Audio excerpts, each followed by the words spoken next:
morning, everybody. First of all, Minin with the first.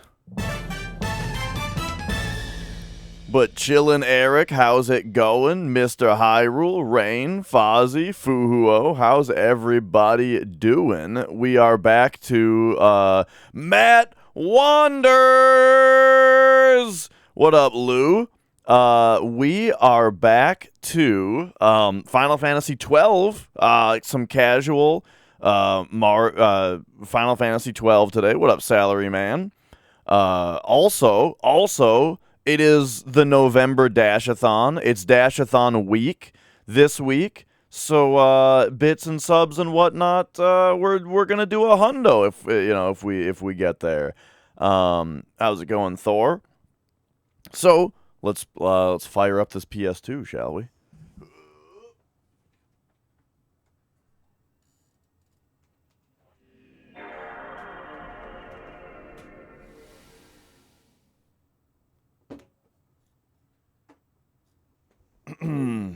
You know, the thing is, Lou, I gotta take a day each week and focus on my backup games, focus on my casual games, because I've been playing Final Fantasy 12 for like 6 months, or 5 months. It's getting ridiculous. So we just gotta, I gotta have a day where I can focus on it, you know? And then maybe one day you won't have to see it anymore. Do I have Out of This World? No, I had never heard of Out of This World until I saw Popo playing it the other day. It looks awesome. All right, so where are we at here on our in-game time? 174.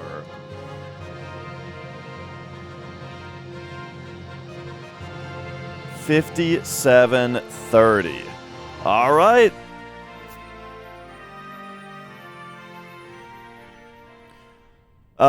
You thought that was the Popo stream? See, that's even something else, you know. That's like unrelated to anything else that I'm doing right now. Yeah, I mean, you think I'd be playing Elden Ring on stream otherwise? Maybe someday. Okay, so here is what we were doing. I am currently scouting for random rare monsters while also kind of filling out the bestiary in order to help me find those rare monsters. So if we go down to the Zertnan Caverns here, we will see I need 2 more grenades, and we actually just found where those are. And then there's like the white dragon and these guys. Alright, there we go. We'll get there, Scorf. It turns out that the waterfalls are just the greatest video game mystery of all time.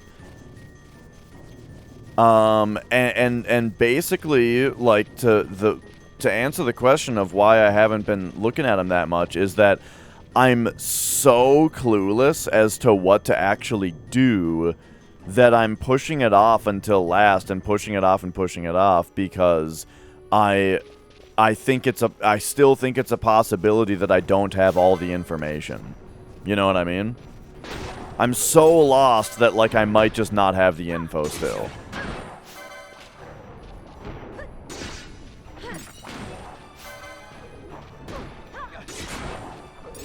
Alright, so there's all the grenades taken out.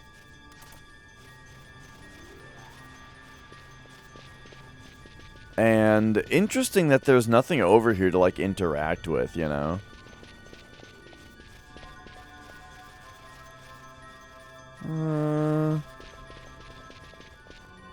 So, funny thing about... Well, it's actually not funny, it's actually quite concerning, but last night, you know, in preparation for you know, a hundo coming up, I did a little bit of hundo practice last night. And, it's funny, playing on emulator, there's no downtime. You know what I mean? Whoa!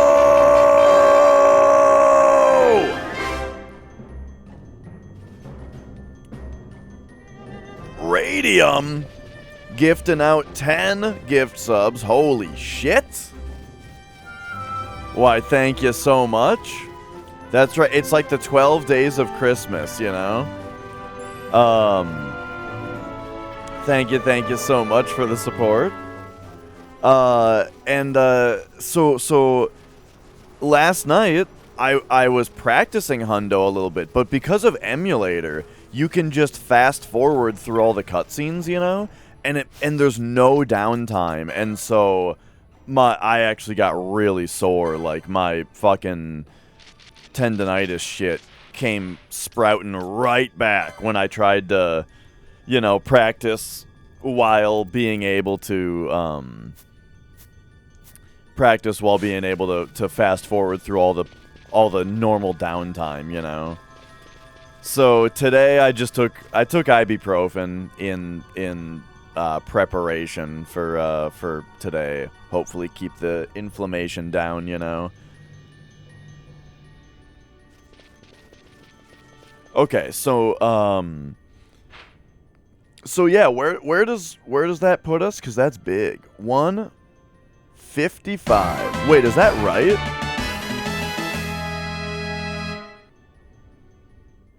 Yes. Anonymous gifter. Someone anonymous has gifted a sub to Taco Bronson. Oh my god. Wait a second. Is this Taco himself? Has Taco been the one gifting subs to Popo all along? And I was saying the fact that I think that it's Popo is way funnier than, like,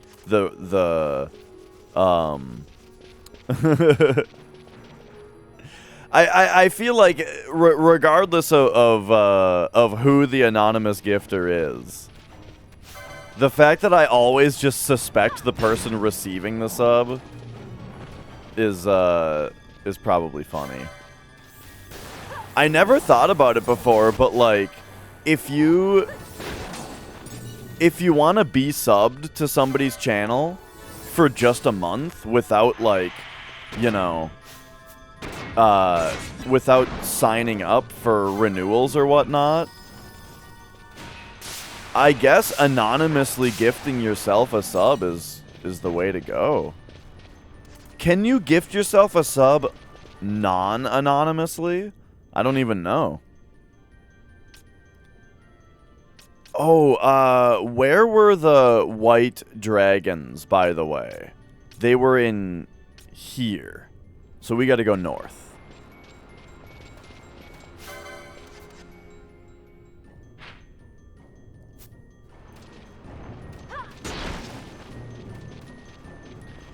So,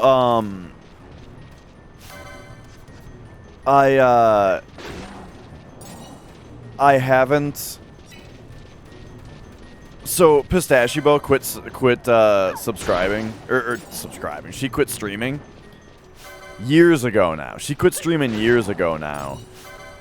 And I finally canceled my subscription to you know, free up some potential subscription space in my budget, you know. But whoa, is that Gao with 1,000 bits that's now beginning a hype train right at the start of the stream? Holy shit. Gao, thank you very much for the continued support. And yeah, I was what I was gonna say is it's gonna be a tough transitional period for me to relearn how to communicate on Twitch without having her emotes. You know, for the past few years, I've considered it to just be worth $5 a month to just have her emotes.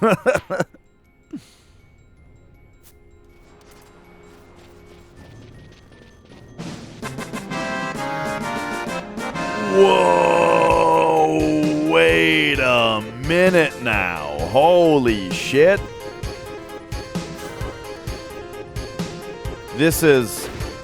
This is more big time than I was expecting. Along with the hype train, Gao is now also coming in here with 10 gift subs? Holy shit, dude. Well, there we go.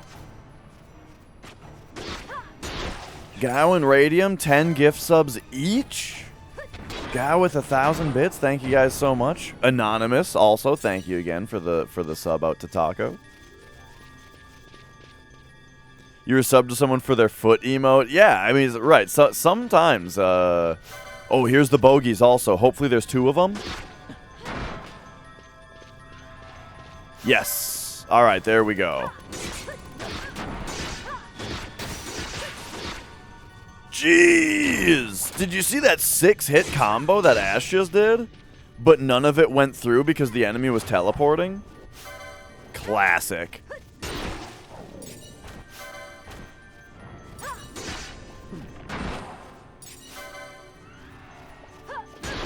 Okay, there we go. So now, check this shit out.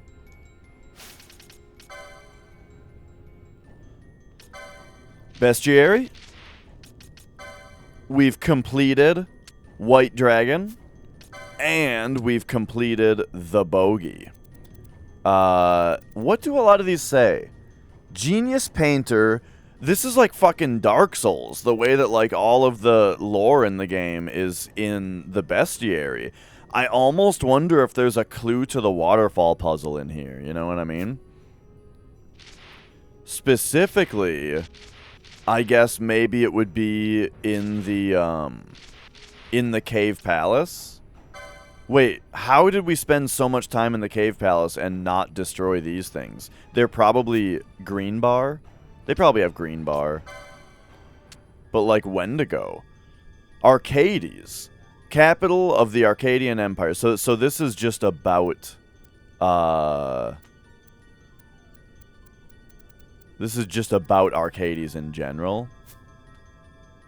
But what about the strikers, eh? Sage knowledge about that place? I see, I see. The Hunter Camp.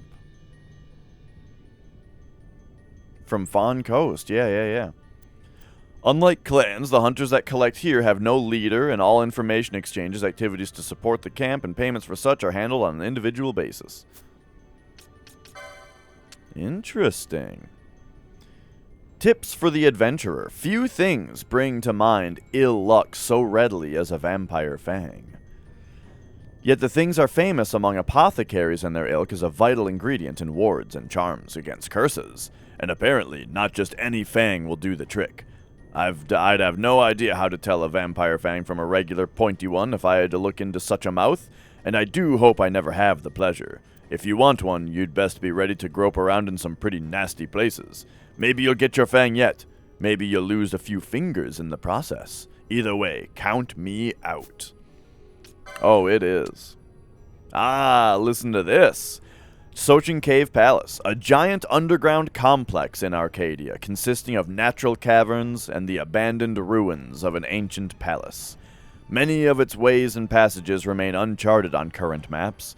From the style of the carvings adorning some of the walls, it is thought that the complex was built at some point during the Galtian Alliance, though no records of its construction remain.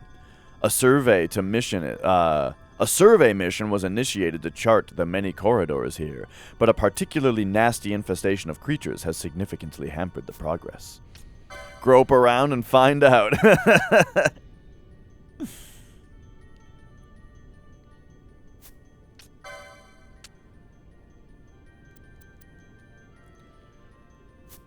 All right.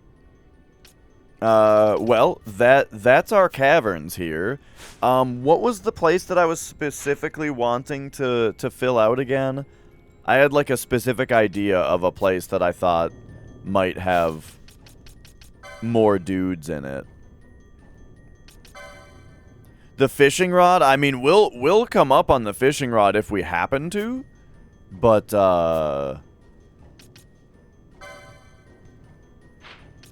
I'm not specifically looking for it, but I mean, we might just find it, you know? Okay, okay. Level 5 hype train. Look at those emotes.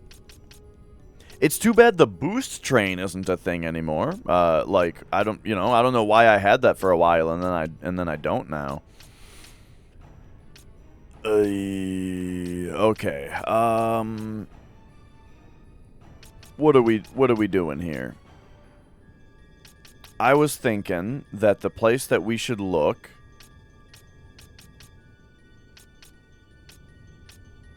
would, well, now I'm forgetting, like, oh, Salika would. Didn't someone say something about a rare monster there that I never found? Maybe I did find it, though. And then someone talked about, like, a worm that roams around these parts, which he said in the Fong Coast, and then I've searched around this place a ton and not found it. So,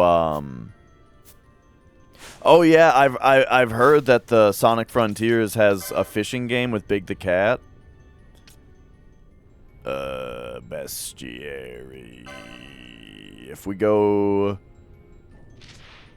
well, I could run around them goddamn Giza plains again.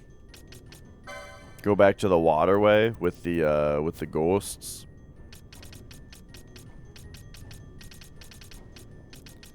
The Tomb of Wraithwall has quite a bit in it. Skull Warriors, Liches, and Zombie Mages.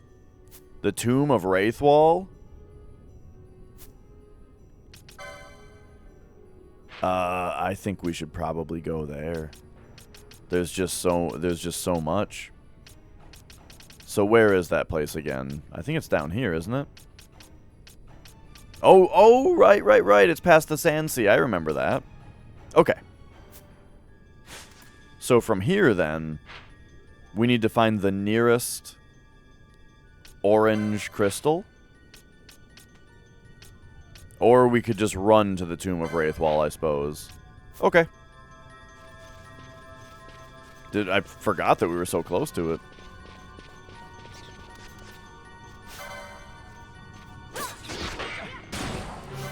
Yo, Tim. Oh, things are going as you'd expect. Just continuing to fill out the bestiary, see if we can find any rare monsters in the process. In 5 days, I see.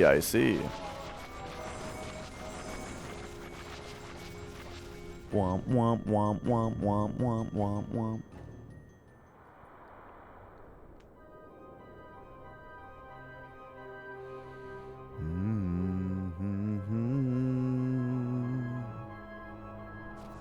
So, if I'm not mistaken, I came through here and I finished out the bestiary of this area. Still gotta have an eye out for a random spawn, though. You know? If there's a random spawn,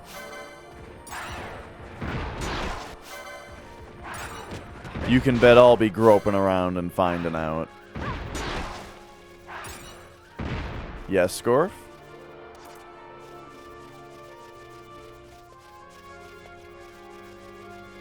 Yeah, that's right, Tim. I mean, this, honestly, Cuddle Club? Oh, yeah, that's the name of... You have to, like, name your subscription.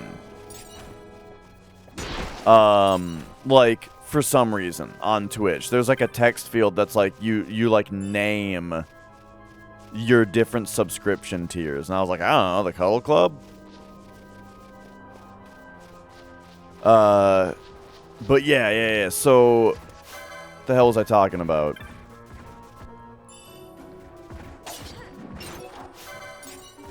Well, because there's 3 tiers. In fact, as a tier 3 sub, maybe you don't have to. I don't know. I just put it in there at some point. Maybe you don't have to, actually.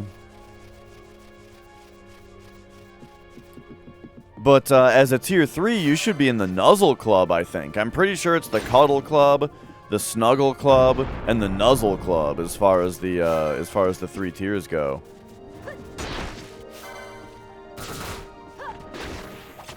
Whoa!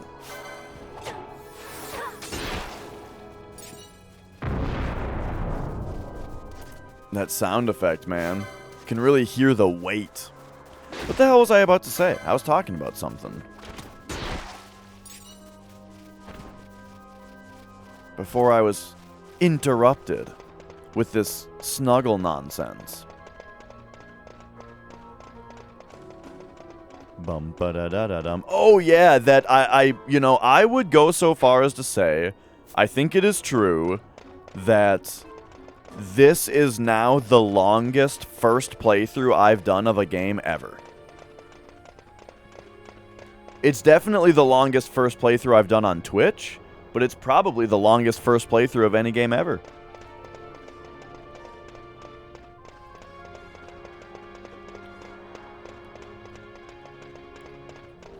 Okay, does this go to the tomb?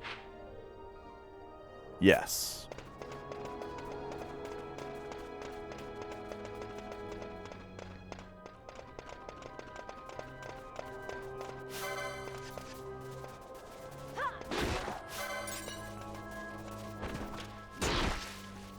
Oh man, that thing happened again on Popo's stream last night. He's fighting a boss in Dark Souls 2, you know, having a little bit of trouble with it, right? You know, giving it multiple attempts. Some ding dong comes in, and you know they're trying to say something like nice, right? But their words are like, oh, how good it is to be at the end of the game, or something like that. And it's like, what? Excuse me?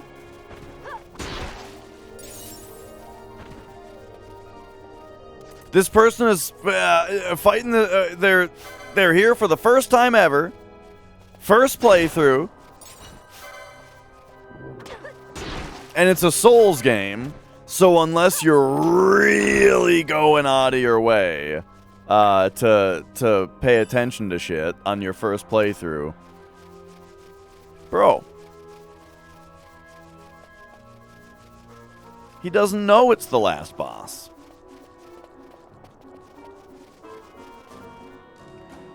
Bum ba da da da dum, bum ba da da da dum, ba da dum da da dum. Just one of those things again.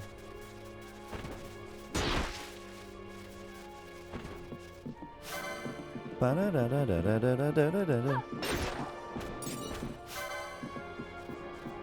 hey, I get, you know, that's partly what having no moderators is like also. I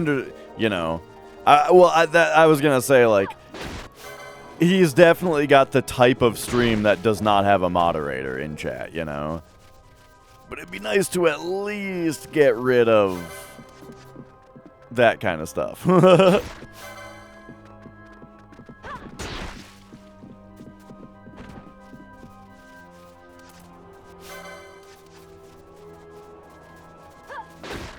I don't know. Is that the case? I don't think anyone's been muted in a long time.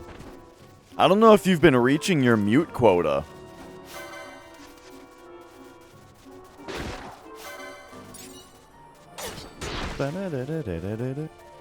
What is this bridge over here? Oh, it goes to like that other area. Is it worth peeking up here for a rare monster?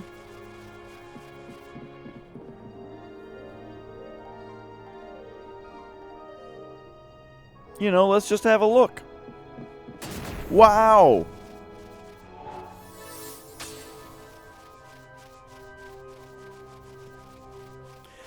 You know what? One of my favorite channel point redemptions that I've seen is RJ's channel has a sacrifice yourself for RNG, where you basically get yourself timed out by the bot, but it's a self-sacrifice for the next RNG section.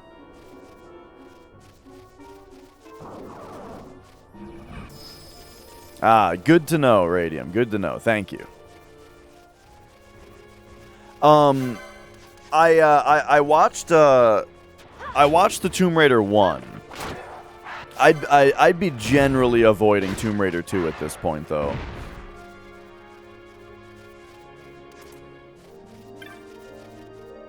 If you hit the rock in this area? Matt's just asking for it.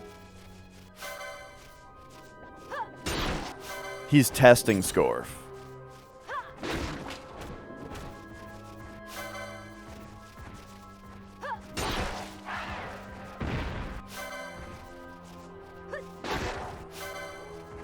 It's a Super Metroid transition? I see, I see. Wait, whoa, whoa, whoa, whoa, whoa. Oh, okay, no, this is not rare.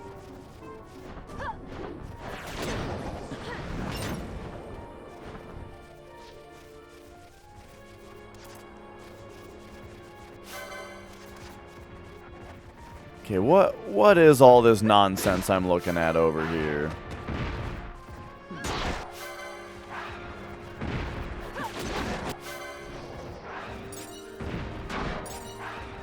Is like a super feather guy gonna come out of here?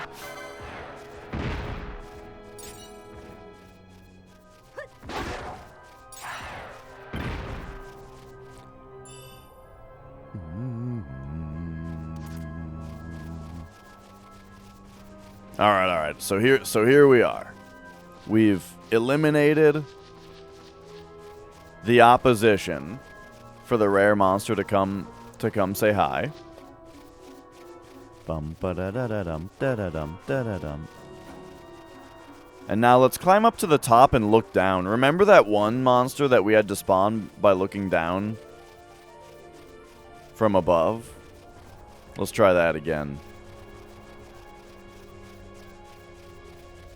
Because this area is so neatly laid out for that to be the puzzle.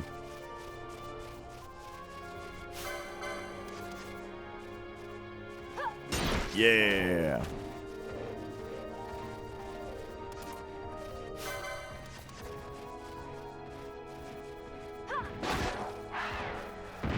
Oh, I just saw something interesting. As far as like a game coming out soon or something, I feel like I found out about something recently. Oh, well, Taco was asking about that game Out of This World. Yeah, it looks. I don't know if there was a follow up to that, but I was saying like, yeah, it looks really cool, that game. I'd like to play it. Apparently, there's a Game Boy Advance version. I not necessarily. I wouldn't get the Game Boy Advance version specifically, but I'm just surprised that I've never heard of it. Except on Game Boy Advance, it might have been called Another World. I looked the game up a little bit, and it apparently, like, it was originally called Another World, but when it was brought to the US, they changed the name to Out of This World. But then the Game Boy Advance version might still be called Another World. Ooh. An elixir is very nice.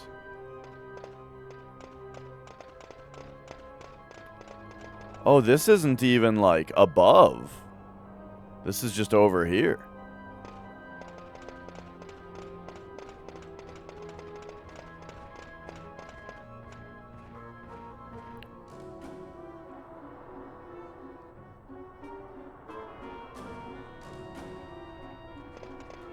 Yeah, it looks pretty fucky in a way that I can really get behind in the little bit that I've seen, you know?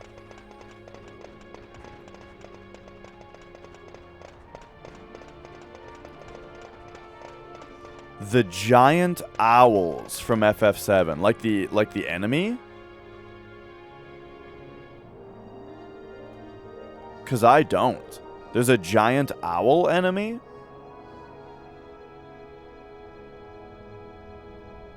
I can't think of anything in FF7 resembling an owl.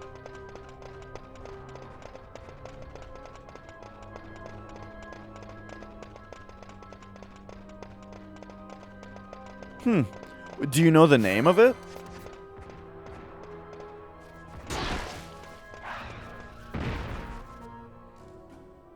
Bum ba da da da dum. Heck no.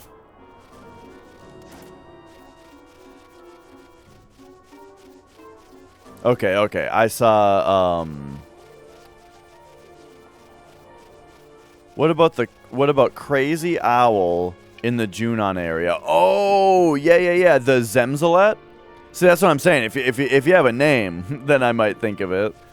Those things are somewhat owl-like, but not really. They're like a large bird standing on its hind legs. And it would bat its wings at you. It sounds like you're talking about a Zemzalet, yeah. And it did like the black tornado, like the big swirling black air goes around you when it does that. Mm-hmm. Okay, yeah, I know that guy. You can manipulate them and learn White Wind from them, which is one of the better E skills in the game.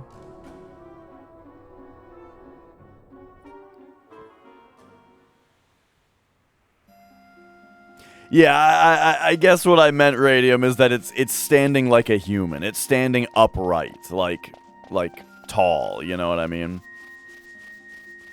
Do they have large talons? Lick my asshole. Boy, I didn't understand a word you just said.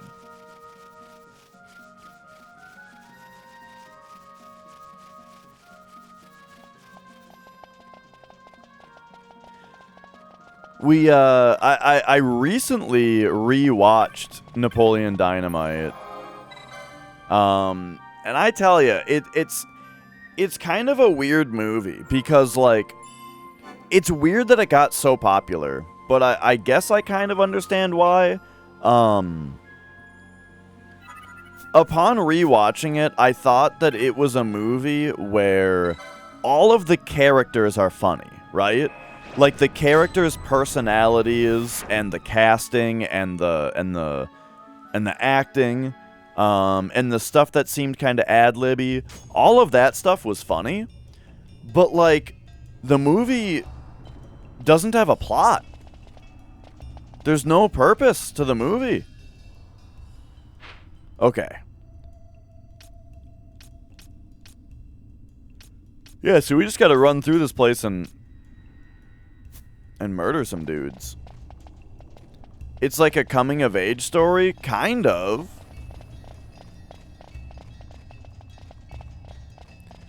But on top of that,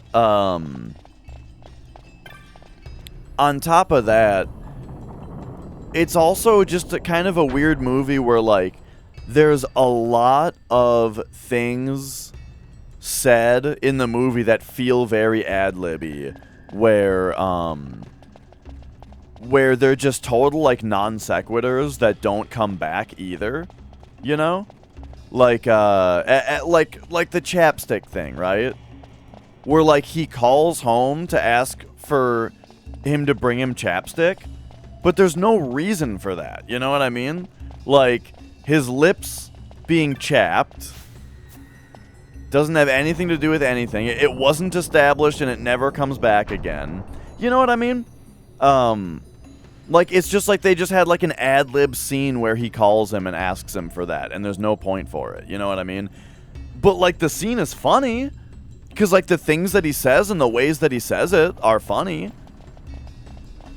But, you know, it's just a movie that, like, once it's over, I feel like I didn't really get much out of it, you know? Because, like, that's all you really get out of it, is that the characters are funny. But hey, the characters are funny.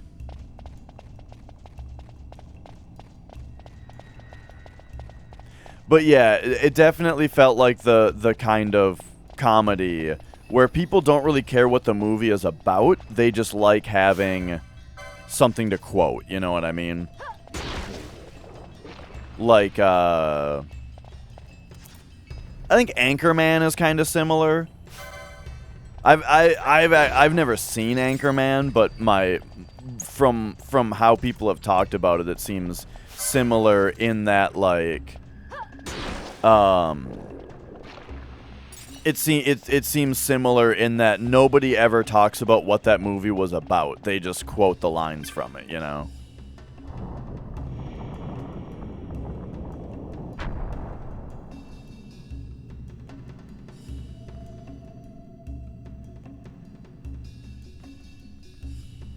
But maybe I should see that movie just to actually get a feel for it. It kind of seems like also a movie that had a lot of ad-libbing in it from what I have seen. Zombie Lord. Wait a second, this guy's all question marks. Zombie Lord? I think this guy's rare. Okay, hang on. Let's protect. Shell. And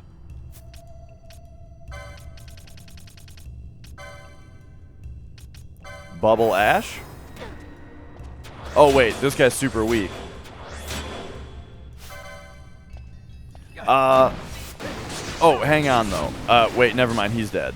I was gonna steal from him. Hey, look at that, we got another trophy. I was gonna steal from him, but he was too weak to bother.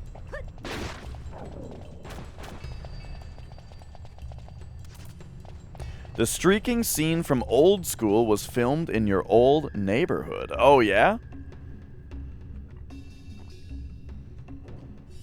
I've never seen Old School either. There's a town nearby to me called Eden Prairie. It actually came up yesterday. That's where ITT Tech was, and that branch of Activision that sucked.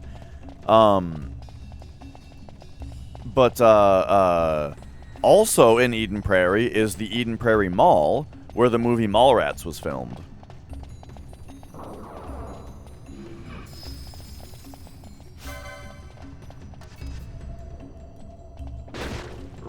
Bum, bum, bum, bum, bum, bum, bum, bum. I almost lived in Eden Prairie for a while, just because, you know, it was a place that, it was like a nice hub of stuff, you know, like I worked there, I worked at the GameStop there for a bit. My school had used to be there. There was a lot of food there. The mall is pretty nice, you know. So, it seemed like a place that would probably be nice to, well, it was a place to consider living. The funny thing about it, though, was that, what up, cowboy? You know these names?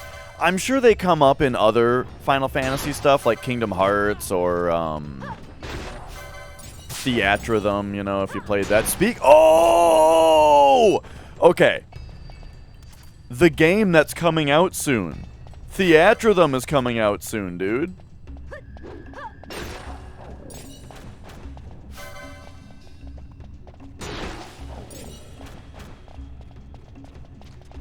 The flea market featured in Mallrats you used to go with your dad. Oh.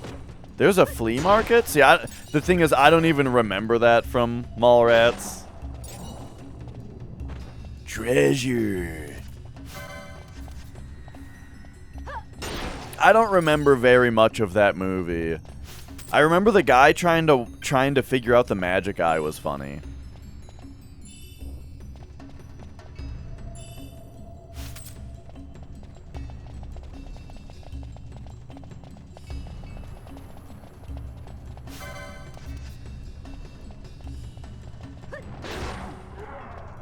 Alright.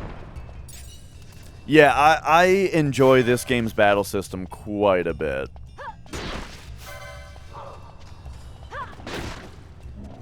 Alright, let us make a quick refresher on what I'm here for, because it looks like I already got one of them.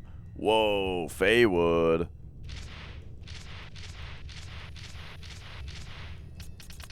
Ah, right, the Zombie Lord I found here. Nice, nice. So we're almost halfway through the, right, we're almost halfway through the 80 rare game. 2, 4, 6, 8, 10, 2, 4, 6, 8, 20, 2, 4, 6, 8, 30, 2, 32. So I need to find 8 more rare monsters, and we'll be halfway done. But now... Where the hell is the Tomb of Wraithwall? There it is. Okay, we're looking for Zombie Mage, Lich, and Skull Warrior. Those do not seem to be what's in this area. Oh wait, here's a Zombie Mage right here. Okay. I'm almost sure that said maybe it was Zombie M. I think that wasn't a Zombie Mage. I think that was Zombie M.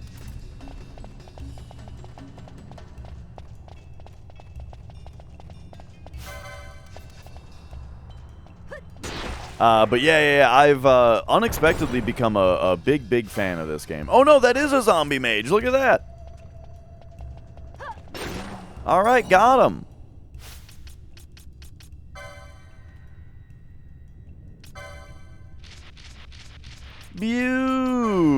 Beautiful. When we think of travelers, we think perhaps of people without ties to any place or thing. But that is not so. Take, for instance, clothing. The longer the journey one intends to make, the more important the clothes you must pack. Of the many choices available, travelers' vestments are held in highest esteem. Made of braid wool and tanned hides. Purchase one of these and you've bought yourself a lightweight garment that feels great against the skin, with little or no chafing. Okay.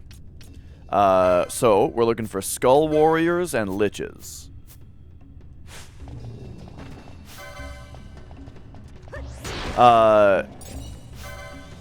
Yeah, the Gambit system is like a series of triggers and events, and they have a priority, right? So top priority is if an ally has under 50% HP, then cast Kiraja. If an ally has under 40% HP, do an X potion. Now, you might think that seems weird, but the deal is, it'll only do the X potion. What this creates is, it'll only do an X potion if that character does not have enough MP to do Kiraja. You know what I mean? And then if an ally is blind, we'll try to cast blind on them. Otherwise, attack whatever the party leader is targeting. Attack it, you know? So these are the things that will interrupt attacking. These are the things that would prioritize, is curing and curing blindness. But outside of battle, right, then that lets us get down into this stuff, which is like cast regen on somebody who's not at 100%, cure poison, cure silence. And then I've got a bunch of auto buffing, which is all turned off right now because we're in a low level area. And that's just how Balthier is set up. Pretty much everybody is set up very similarly, though.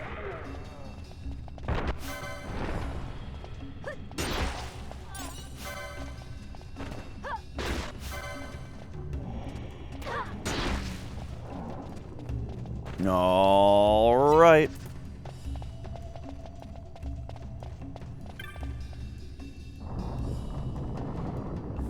Yeah, I really enjoy the Gambit system. Bum bum bum bum bum bum bum bum bum bum. Oh?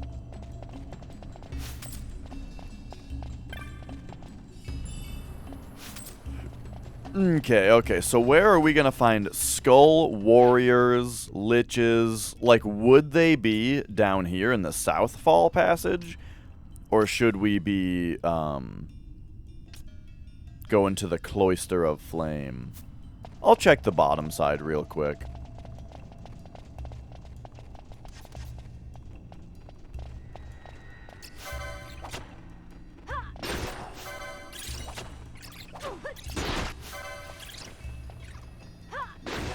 Oh, especially because the bottom side might just have its own rare spawn, you know? Like, we went to the top side and immediately found a rare monster.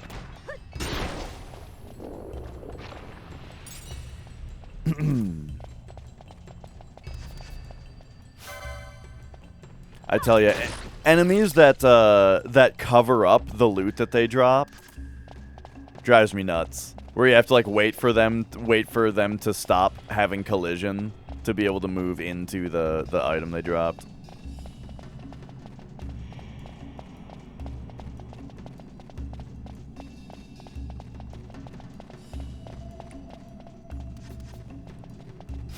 But all right.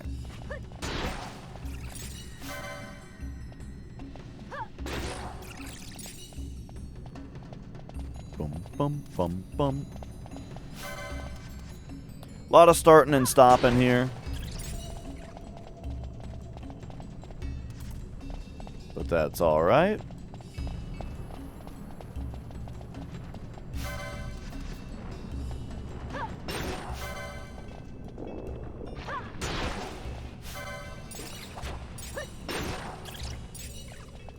Okay, so then this should be... Yes, this is the way.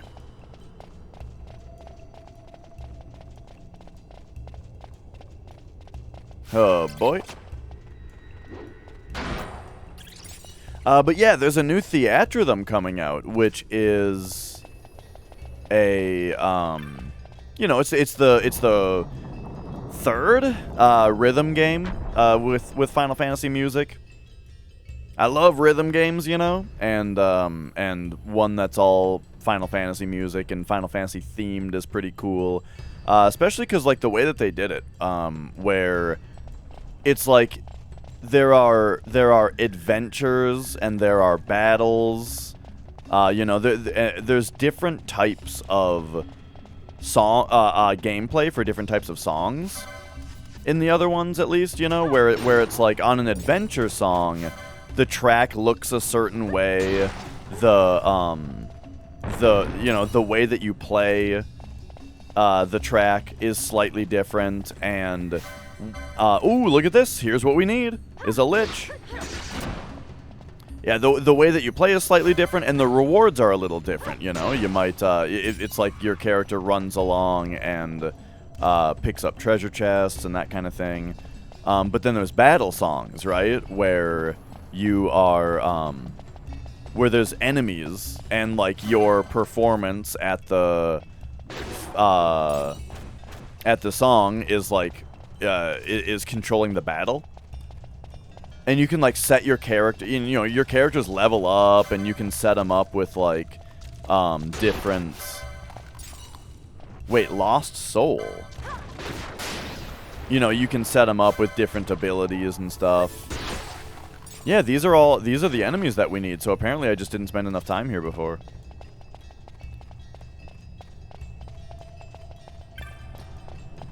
And all that is really fun. And then there's also story songs.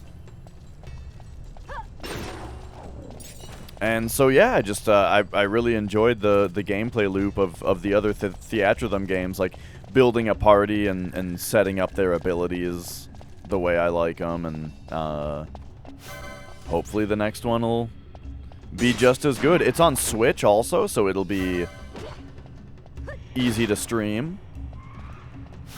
The last ones were on 3DS,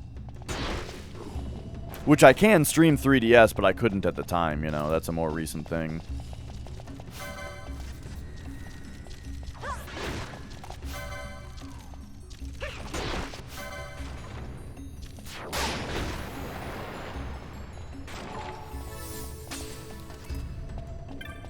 Alright, so we've taken down... Oh!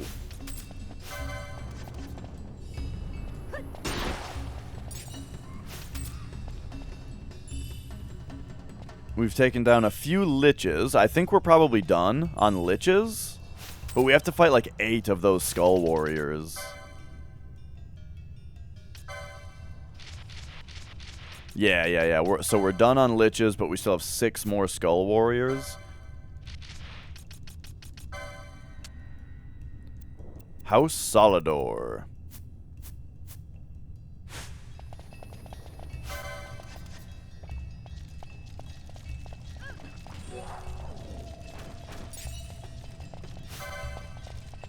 Yo, Net Ghost. How's it going?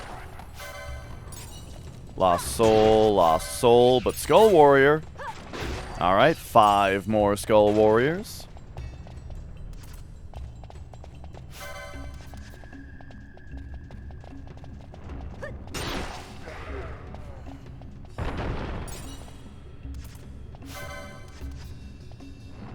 That's right.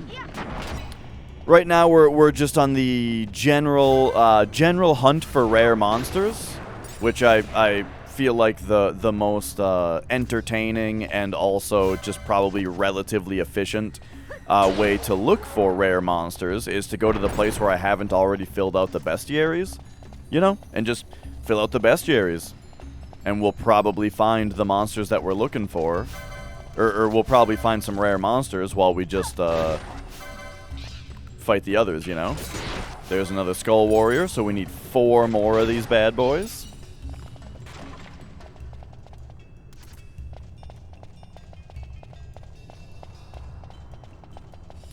The count today is I have found 1 rare monster already today.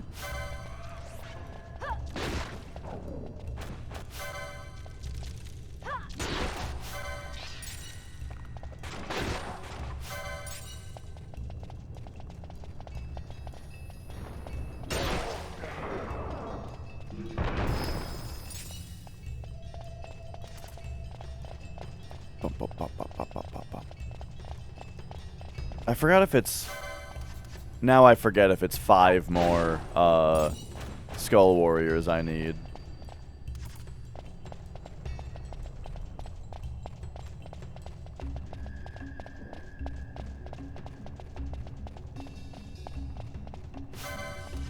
Oh, interesting.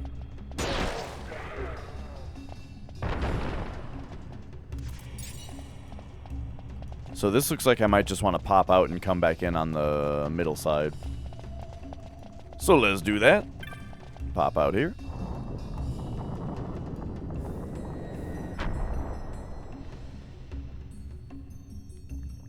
Oh, yeah.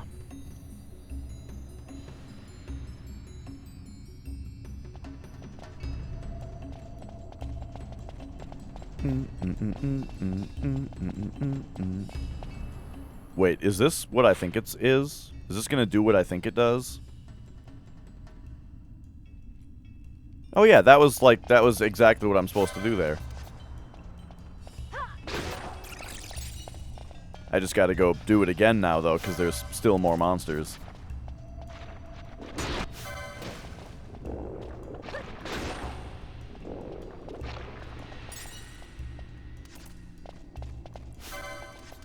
Alright, alright. So yeah, nice to have a nice relaxing, casual gaming day today. Especially just getting a ton of Final Fantasy XII progress done, you know?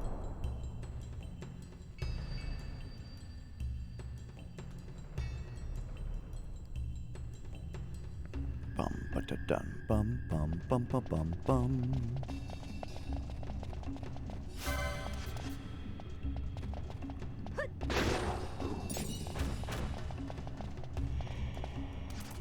All right.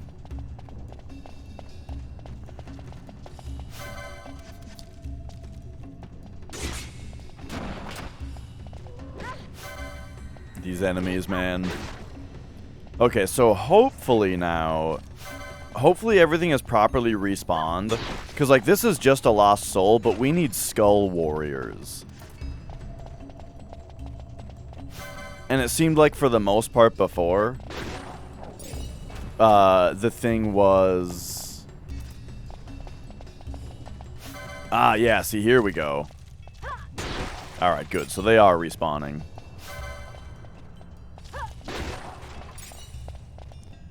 And then let me just peek at how many there are left. 3 more, okay.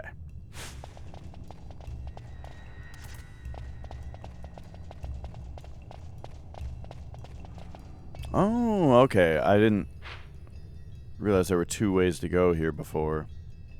Or are there?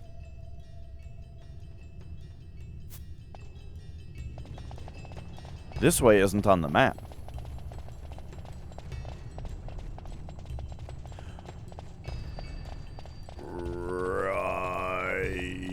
I forget what this is. This goes like... Is this what goes into the middle spot? I kind of forgot how this place is laid out. But yeah, I think that's the non-shortcut way into the middle or something like that. We'll go take a look at that in a second. I gotta get the Skull Warriors first.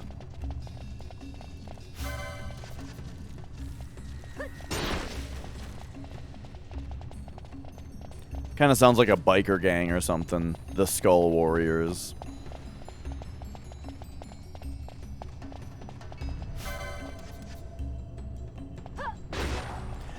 I just realized I just remembered my grandpa was in something of a biker crew. I don't remember what they were called though. Alright, 2 more. But yeah, my grandpa was big into motorcycles and biking, and he went out on trips with his buddies and would show us pictures and stuff. Gosh, what?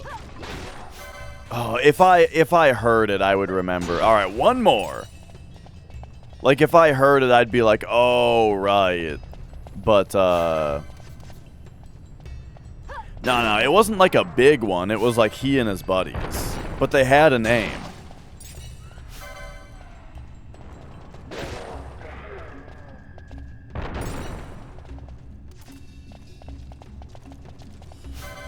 Ah, here's the last one. Boom! We've done it!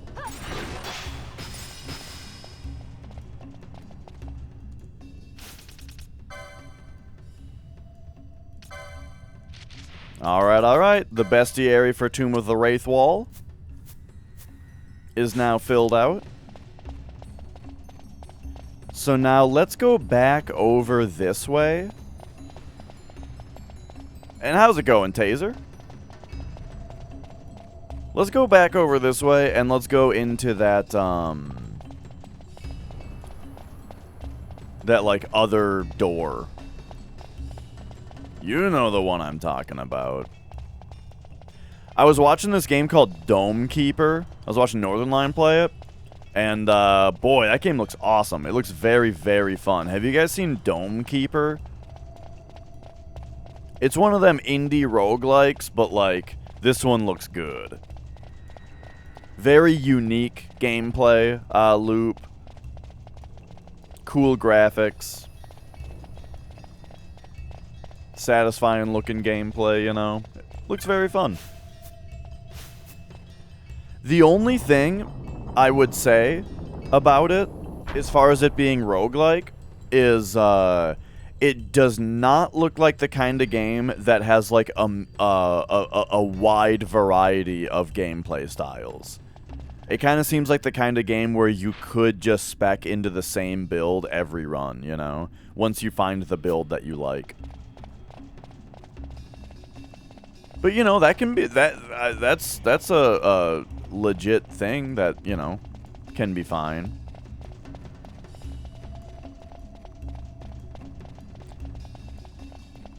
Got to do one of your first streams on the Minish Cap. Oh, nice. Almost 50 viewers on your first stream is, like, actually unreal.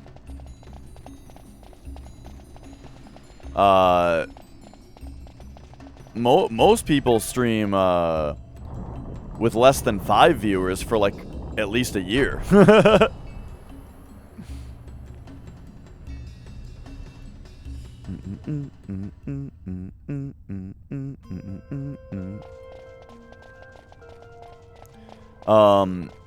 Yeah, I mean, my average viewership was probably, or was less than 10 for probably like 6-7 years. But I had those few regulars, you know? Those few regulars that really kept me going. And kept it fun. Always having, like, yeah, it was less than 10, but there was always someone there, you know?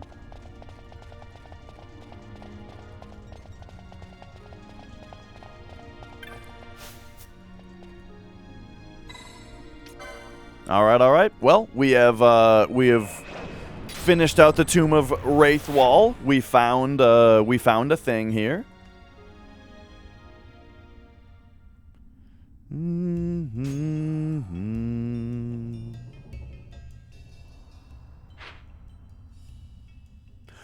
Oh, unless you mean like 50 total. As in like when you look at the VOD later and it says 50 views. That would make more sense. Or what I mean to say is that I think that's still good, right? That's still quite good, but much more in the realm of like, oh yeah, that makes sense. Unless I've been doing something wrong and we need to play some more Minish Cap.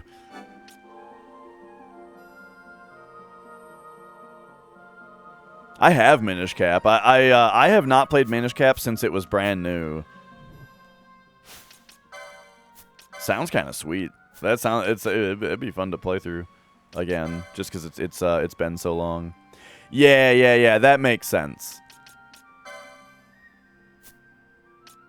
I thought you meant concurrent viewers. You know what I mean? Heard Minish is underrated. It's really good.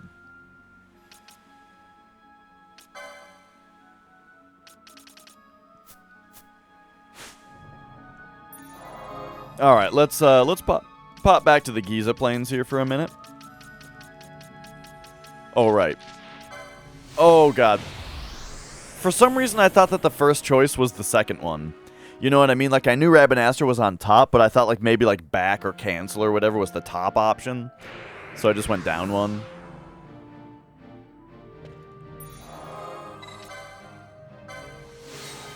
By the way, this is a pretty good load time. Like, this load time is... Well, I don't know. Okay, that one was a little longer. Yeah, I only used the 3 characters.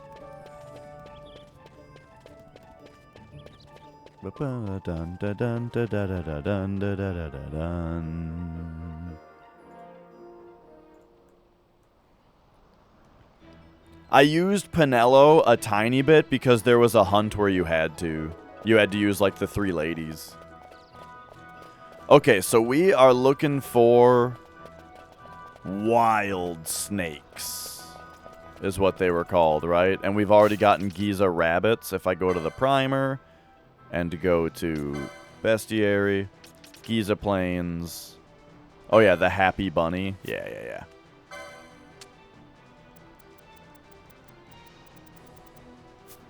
But okay, so yeah, we're looking for wild snakes, which are very difficult to find because they're burrowed.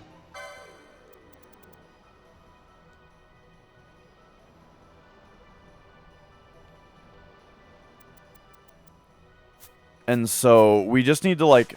The thing is, the last time I ran all through the Giza Plains back and forth twice, and I found 1. And we need to find like 6 more. Yeah. Makes sense, Taser. Well, very nice. I do like Minish Cap, and glad to hear you enjoyed the streaming.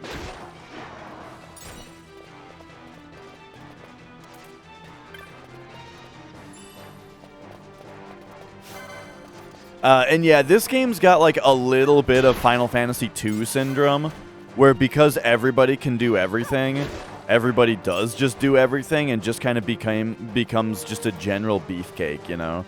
So you've got a party of just general badasses where nobody's really specialized in anything. Oh yeah, the number is a little, what's the word? Ambiguous. It's like the number that I use to convert to hours and minutes when I do, you know, well, actually, it actually does figure out to dollars, because a sub is 5. So yeah, it is that at a base. But I only get 50-50.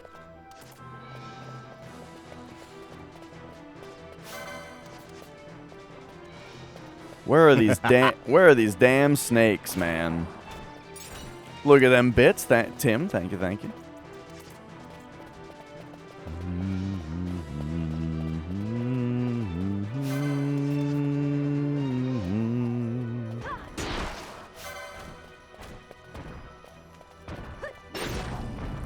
Whew. I did a bit of hundo refreshing practice yesterday.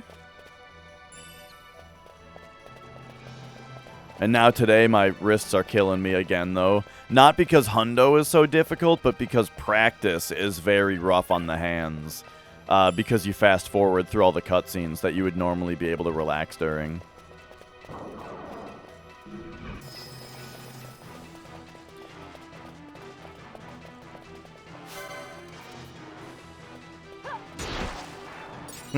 Well, that's what I'm saying, Tim, is that during practice, whoa! Let's see what this does. Oristis given $10 on coffee. Well, thank you, Oristis. And that counted, right? That went in? Yeah, that went in. Thank you so much. I said I only get 50-50, but that is not the case with coffee tips. Those are 100%. And I think bits have a better exchange as well. Like once they get to the bit stage, then I get essentially 100%, where it's like, 1,000 bits is just $10. But they cost more in the first place, so those are also already accounted for. Yeah, exactly, Tim. Oh, but yeah, why not stick with turbo? I'm gonna do a turbo hundo. But practice is rough on the hands, because when you get to those cutscenes where you can normally turn turbo on and just relax for a minute, on emulator you're tempted, to just fast forward through them. And so you do, and then that means that there's no downtime and your hands are just dying.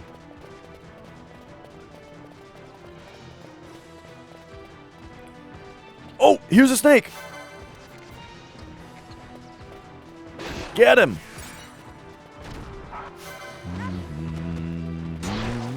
Oh, nice, Oristis. Yeah, it's been good having you around. It's been good doing the full-time streaming thing.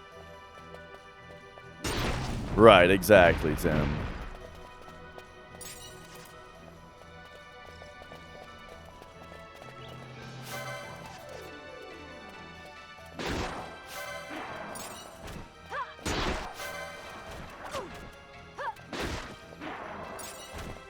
All right. Turbo is going to be kind of weird on hundo, because there's a lot of little muscle memory things with hundo, or with turbo, as far as how to use it the most efficiently, And I haven't experienced any of that on hundo yet. So we'll see, but I'm excited.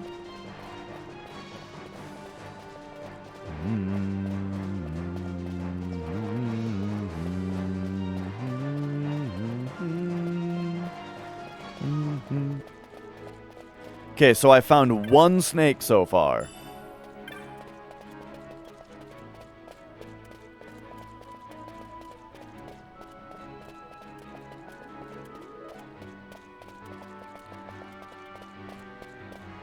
But we're just doing a little pass, And once we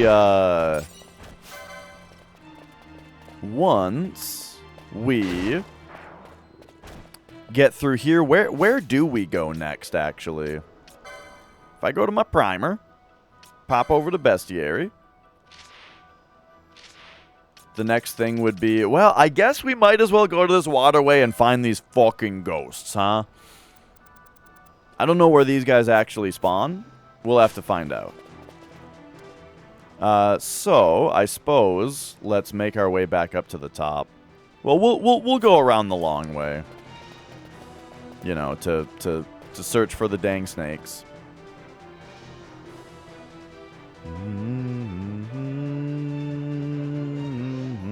I wonder how many rare monsters spawned during the playthrough that I, like, opted not to fight or started to fight and ran away from or something.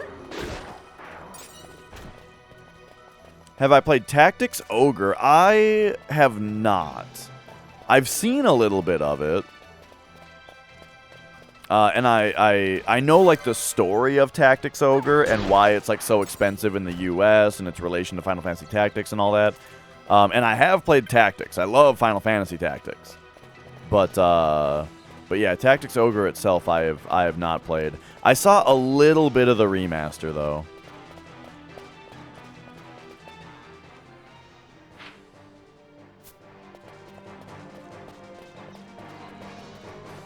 Alright, let's give, like, a little,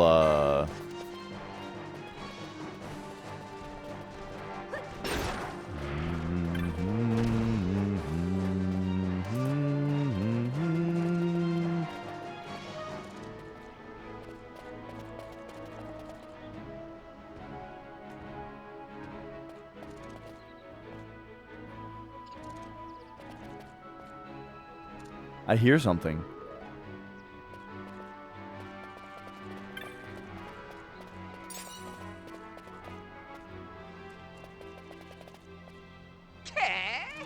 Are you guys hearing this? It's going like...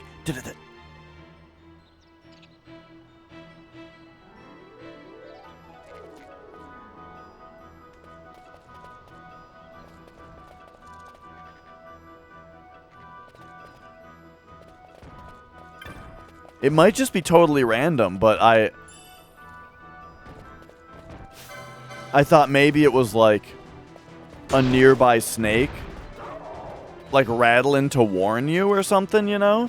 Doing like the rattlesnake tail rattle warning thing. And I thought maybe it would like do it more or louder if we were closer.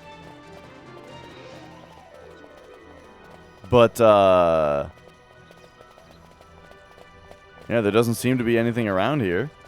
It really sounds like it's, like, coming from right here. Or here? Yeah, it sounds like it's coming from this log.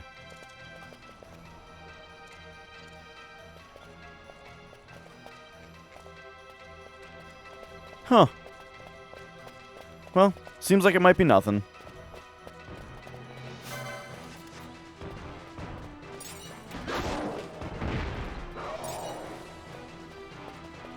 Alright, anyway, after that little distraction, let's finish up our little snake hunt here.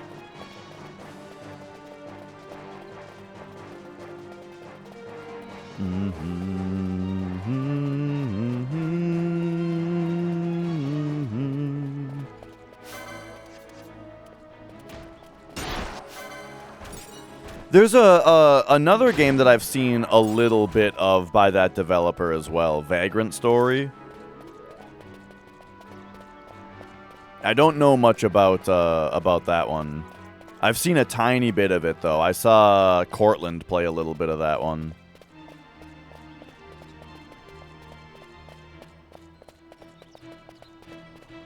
Bum bum ba bum bum. Oh, something came up the other, yesterday. Someone brought up the streamer Vegan Tyler, who I haven't seen in a while. Does he not stream anymore?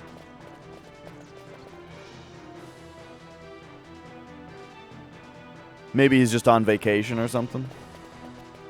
Because, yeah, I have not seen him on Twitch in quite a while. And then...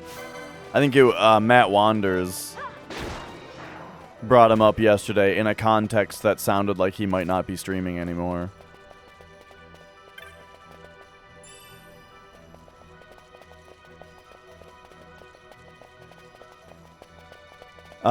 Same world as this. Vagrant Story? Oh yeah, that I've not heard. That it's that it's an Ivalus, or Evilus. It does have that, you know, that art style, but that's kind of the that's kind of more the developer, I think. Oh.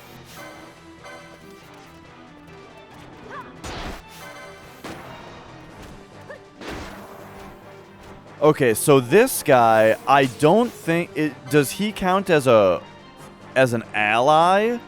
So that means that he won't. That means that we don't murder him, right? He won't count towards the bestiary if he's an ally. I think that's how it works. I murdered someone in cold blood already. And it did not help me.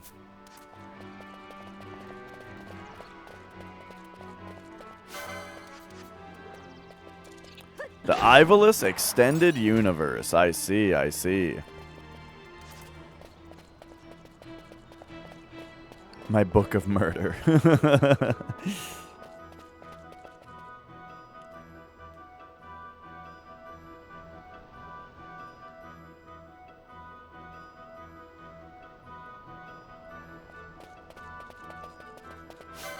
So, after Final Fantasy XII is complete, I want to hear your guys' thoughts on what the next RPG on the stream should be. And before you say anything, I'll tell you what I sort of... Well, I don't know. Actually, let me tell you. Let me tell you, like, what the options are. Kodelka? I'd have to buy that. But it did look sweet. What I have right now, you know, the games that I have... Oh yeah, we're still doing Tomb Raider 2. I'm asking about the next RPG. So here are the RPGs that I have in my possession that I would like to play soon. Chrono Cross. Xenogears. Legend of Dragoon. Dragon Quest 1. Shin Megami Tensei Strange Journey. Final Fantasy 13.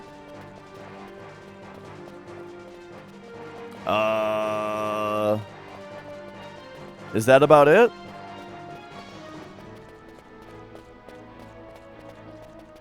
And if I'm leaning towards one, I'm leaning towards Shin Megami Tensei Strange Journey.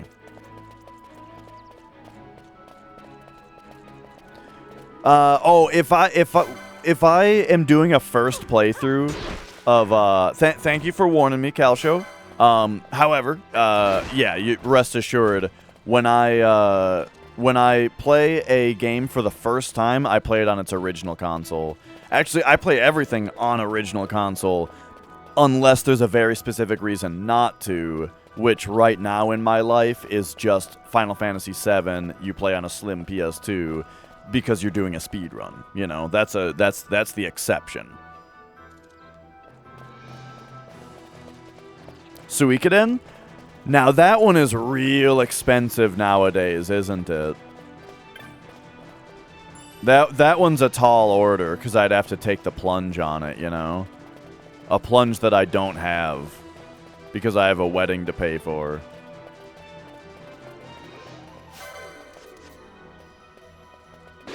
It's being remastered? Ah, that's not my style, though. I'd sooner emulate it than play a remaster.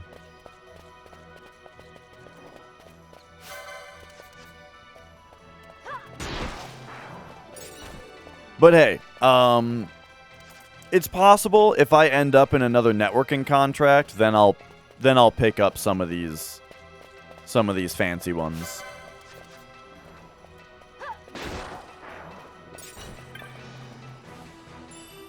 But yeah, I've heard Xenogears is quite excellent. I'm also very curious about Chrono Cross, since Chrono Trigger is so good. I love the Shin Megami Tensei series. It's one of my favorite RPG series. Probably is my favorite RPG series, besides Final Fantasy. And so,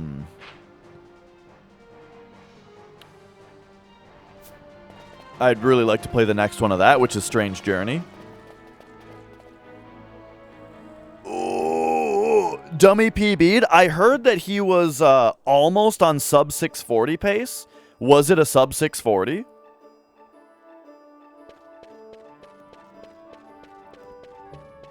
Because, yeah, I did see before I started that he was on really good pace. Well, I don't necessarily care I've heard Chrono Cross is good and bad, and I just want to play it for myself, you know. Oh yeah, and Dragon Quest 1. Yep.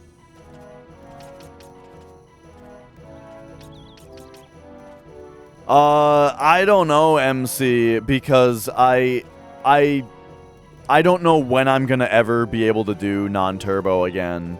Like, I would estimate that I won't be doing I won't be off turbo for another several months. Just judging by how my hands still feel.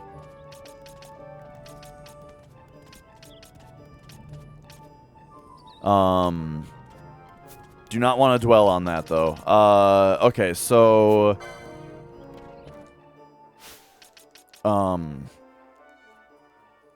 let's go into the bestiary here. Oh, yeah, I was going to go to the waterway.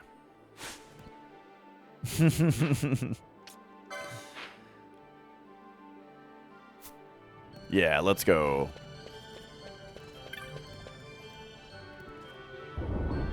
Yeah, it's a bit of an existential crisis I'm in right now, that, like... the thing is, I was feeling a lot better in general with the wrists until last night. Last night, I did some FF7 practice off stream, and it just murdered my hands. Which, the common outlier in what is very uncomfortable for my hands seems to be the Super Nintendo controller. Something about the Super Nintendo controller makes my wrists hurt. But, you know, I don't want to risk doing a non-turbo run for at least a little while longer. The toughest thing, I think, I think the hardest thing, when I go back to non-turbo, I think the hardest thing to get used to is probably going to be bathroom breaks. Having to go back to, like, the regular bathroom breaks instead of the turbo ones, you know?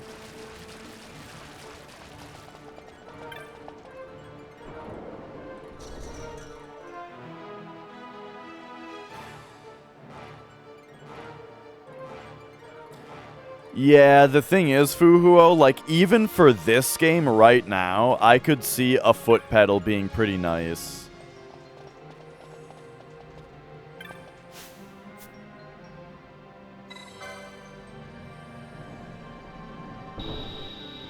Like, if I could just have the X button be a button on my feet, that would be really nice. Then I could play this game mostly left-handed.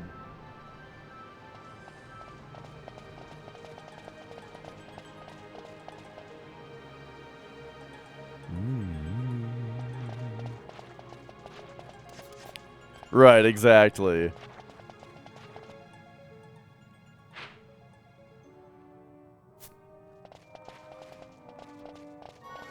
It would be funny to, or to do that for the circle button for runs. Then it would be like I'd be training my double kick while doing runs. Imagine how good you could get. at double base by just speedrunning with it every day. What am I doing? This place, man.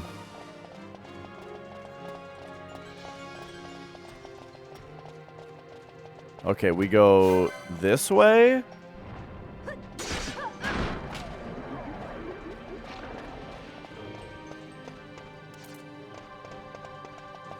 And then I think it's around this way.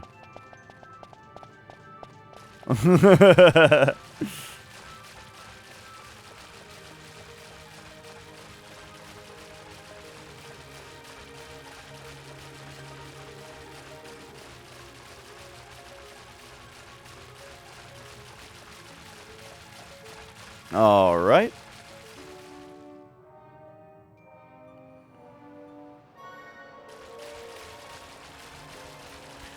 I guess I shouldn't worry too much about the more recent, about like today it feeling really shitty, because like I did extra work yesterday, but also before that, over the weekend I did I drummed a little on Saturday, so that didn't help either, I'm sure. Oh, right. This is the room that, like, you start the game in and there's just rats. I was hoping, though, that there would be ghosts up in the palace, maybe? Otherwise, I'm not sure where these ghosts spawn.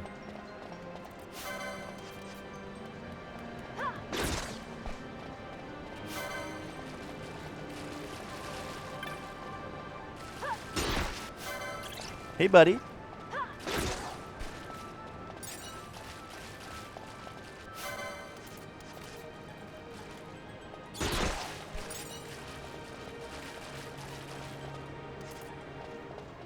He's thinking about it. Magic's thinking about coming over here. But right now he's just confusedly looking around for a minute. There we go. Hey, buddy.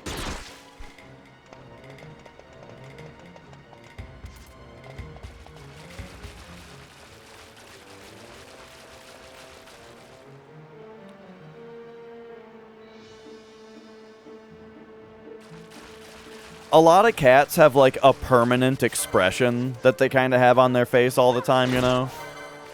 Magic's is confusion.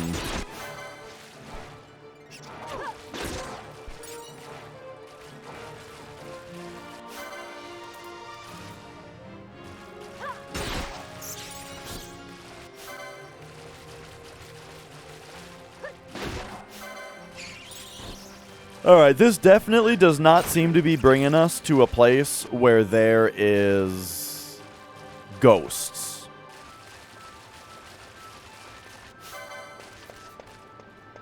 However, it has also been a very long time since I've gone down this way.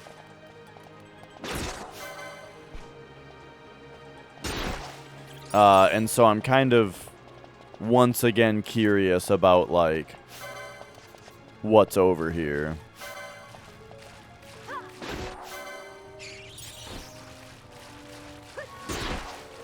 Because if we go up here...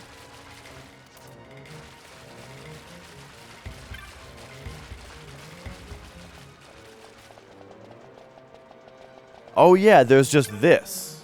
The improvised gate. Right. And that prevents us from actually getting up into the royal palace. So we've got this map here that even has a save point in it, but it's been inaccessible for the entire game. Oh, alright, see you later. Okay. So what was Dummy Bear's PB, by the way? Was it sub 640? Is he the new number 2?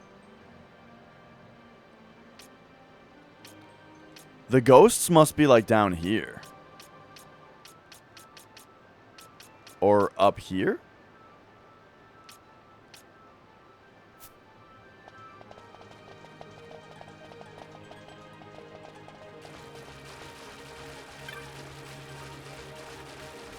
I wish you could use L2 to flee instead of just R2.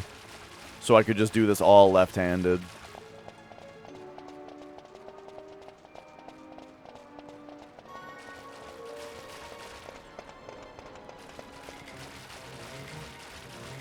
But yeah, I'm excited about Theatrhythm. However, I'm worried that it's going to be painful to play right now. It's kind of, you know, it's coming out at an unfortunate time. Speaking of that kind of thing, though, we could bust Mega Mix back out also at some point.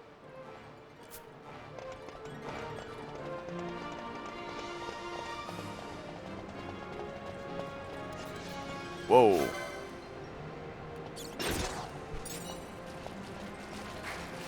$640, 32. Very nice.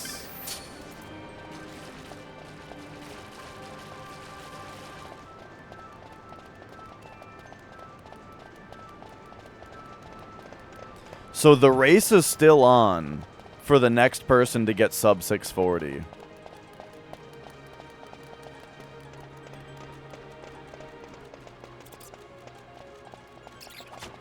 But yeah, that's excellent. That's very inspiring.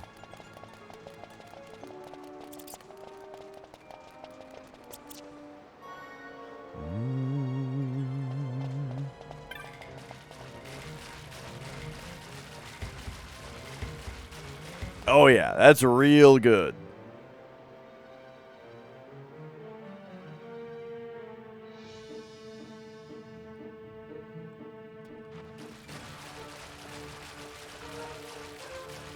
Okay, I'm gonna try to go straight south here. So once again, remember, we are looking for ghosts. 4 of them.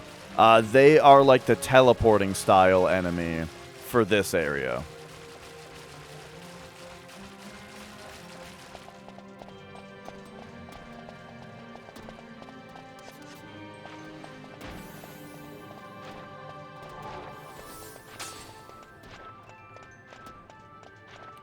So, alright.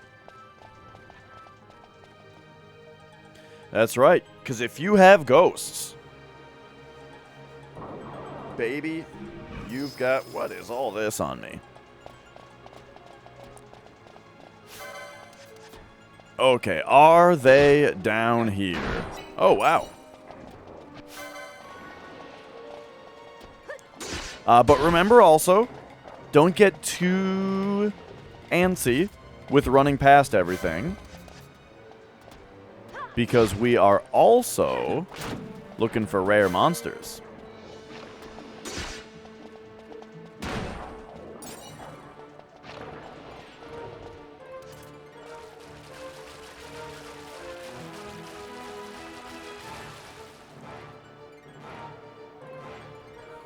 So, alright, are they here? Ghosts? Hello? Ghosts?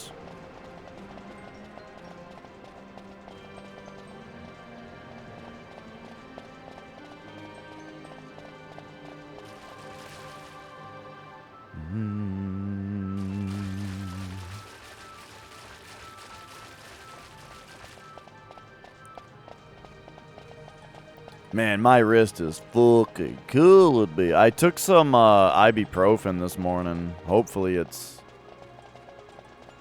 hopefully it hasn't kicked in yet and it's still going to. My IR filter? Oh, yeah. I think I felt a cold spot over here.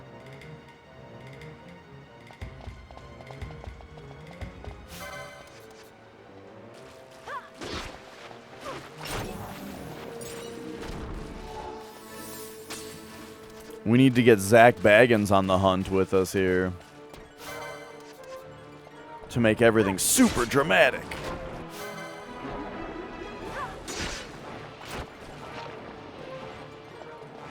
You know, I don't think I'm nearly alone about this, but do you guys find yourselves incapable of watching reality television Not because even the content is necessarily so bad, but just because you're constantly distracted by thinking about the way that it's been edited. You're constantly thinking about what was actually reality versus how much of it is editing, and it's just so distracting that you're not even paying attention, really. Because that's what happens to me.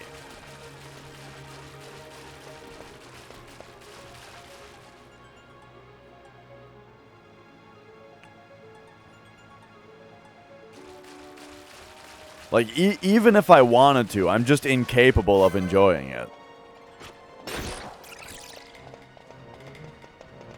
Alright, so we step over here, and we seem to be back to bats and rats.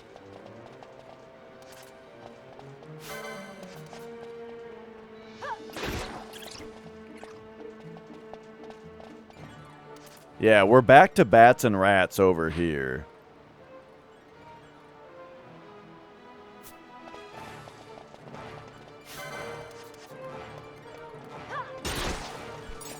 So the waterway here seems to be a big waste of time, I think.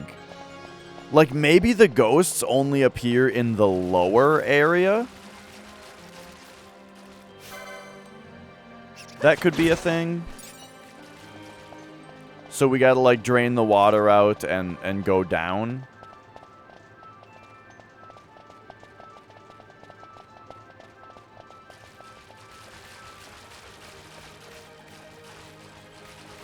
Okay, well, I guess let's do that. Shouldn't take too long.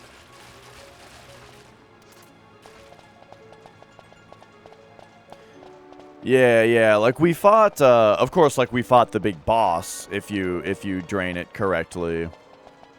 And there was another clever puzzle with draining the water as well, where like we just had to hit the things in a sequence and that dropped the medallion piece. That was fun. You know, there's been some fun stuff here. And yeah, my hunch is that the ghosts appear in the lower area. So that just means we gotta run all the way back here, but no big deal.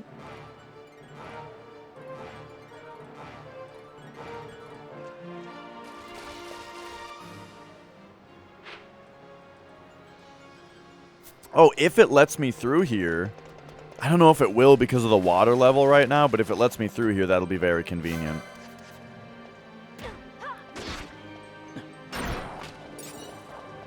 I think this is a no. Ah. This is one of those things where it's like, come on. You can't make a little jump, or maybe, at the very worst, get your knees wet.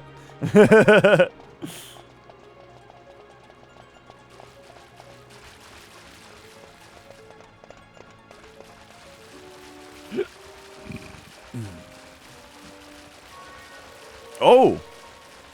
There's an elemental over here, though. I'm not sure, have we fought elementals down here yet?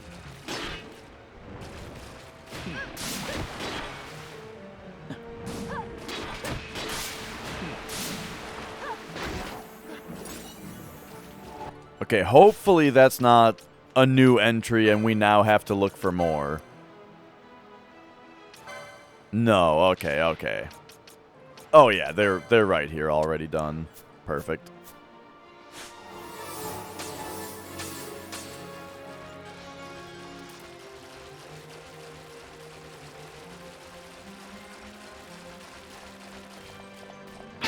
Oh, da da da da da, ba bow, Dreadhead. Why, thank you so much for staying subscribed. For 11 months. God damn. Thank you. And with 11 months, I feel compelled to let you know, if, for everybody who makes it to 12 months of subscribing on the channel, I make a command where if you send me a reasonably length and just generally reasonable sound sample, I will I will make a command for you that only you can do that plays that little sound on the stream. So start thinking about that.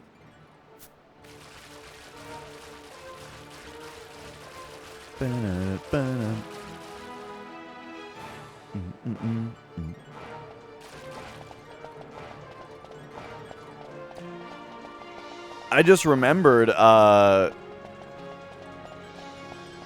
believe I changed flexes, and he hasn't done it since I changed it.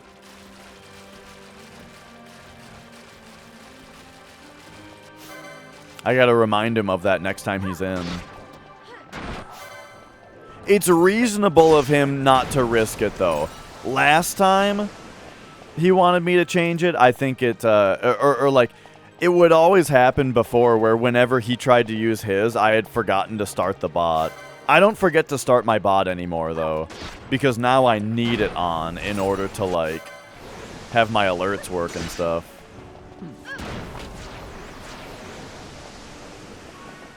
Alright, so here we are out here. What I'm going to do for the ghosts is I'm going to set it up like Quake Lane again and then just get in there, you know. Oh, we're halfway there. Whoa! On a prayer. Am I going this way? No, no, no. I think we go this way to get back to the middle.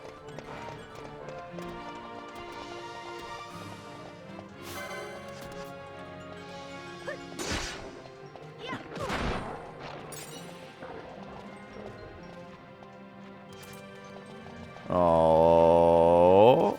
All right. Oh, wait. No, this isn't good. Oh, my God. I'm very bad at making it around here.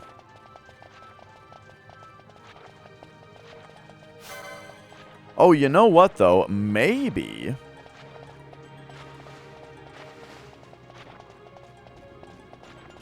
it might be worth just going down right here. Let's take a look. Since we can get into the lower right now, let's do it.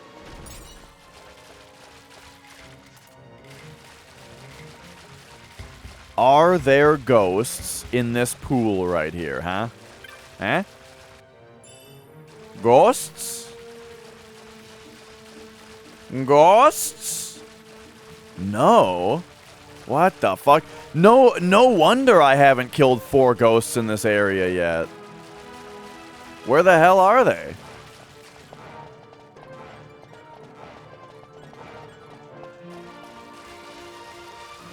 This is like the millionth time I've brought this up while doing this particular objective in this game.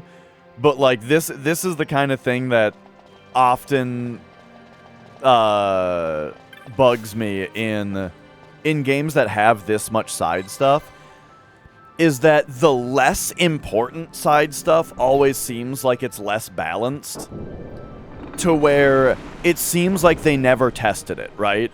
Somebody just programmed in like, yeah, and 4 ghosts, you know, and they just hand wave that, right? Like, yep, 4 ghosts. But like, that's, you know, nobody actually tested it to be like, hey, ghosts don't spawn enough for that to be a thing. We need to make it like 2. But, you know, for such a tiny thing, that just doesn't come up.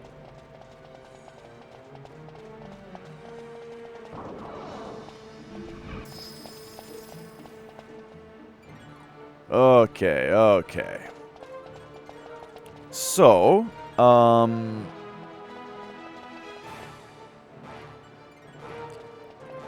we gotta figure out now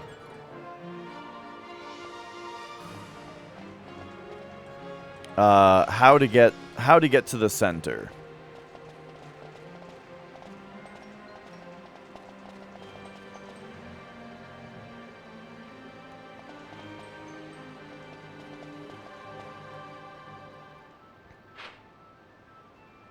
Yeah, just like the throwaway do this or that, you know. That's what got me to not 100% Returnal. besides the bestiary, or yeah, you know, besides that thing. What up, Kit Kat? I basically 100%ed Returnal, except like in order to get all of like the lore, you had to kill each enemy type so many times, you know. But there were certain enemies where after playing the game for over 100 hours, I had killed like 4 of this one certain enemy type, and you were supposed to kill like 20, you know? It's like, I've played the game for 100 hours, dude. There's no way I'm gonna 100% it at this rate with these spawn rates. And like I'm saying, I don't think that it's the developer trying to pad the game. I think it's just legitimately just not being thought about, you know? It just got hand waved. You know, just, oh yeah, just a few, you know, just like 20 of those.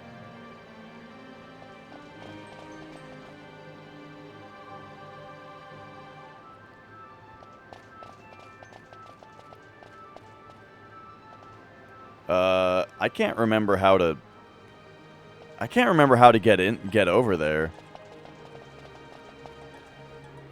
Yeah, my phone just went off, but I'm sitting in a weird way, so I can't get it out of my pocket. What up, girl?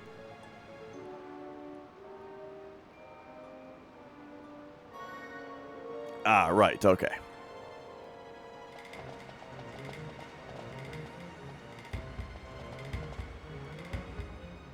I swear, like, this is a thing.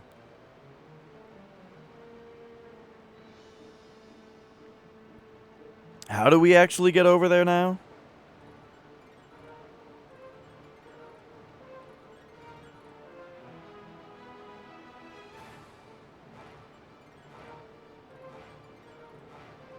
What? Oh, wait, it's not lit up. Is this not how you do it? Can I not access the Quake Lane area anymore?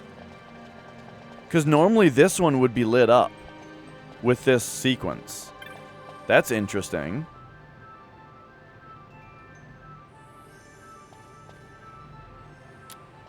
Huh.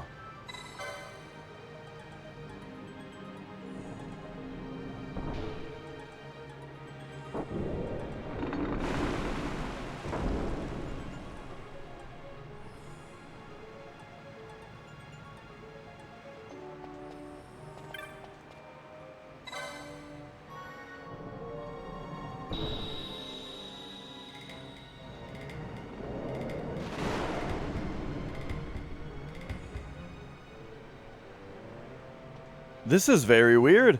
This used to open up the middle when we did this.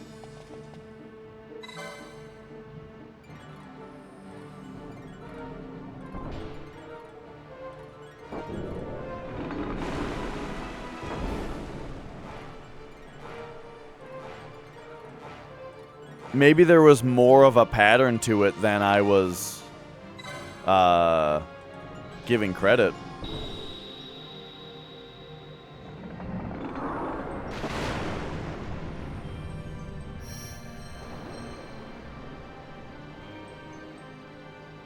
Okay, well.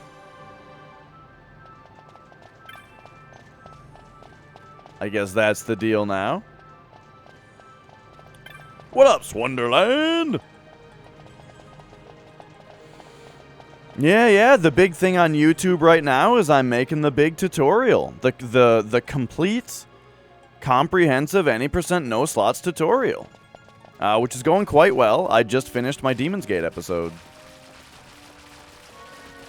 Which is quite long. It's over an hour, but that's because I cover without Fury Ring, with Fury Ring and Spiderweb, and with Fury Ring no Spiderweb. So there's a lot to talk about. Guess I'll just hit this. There's a gator down in this one.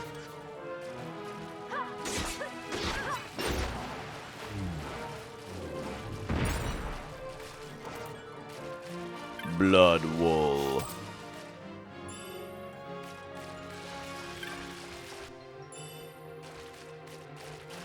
Okay, well, I'm not finding anything of use down here.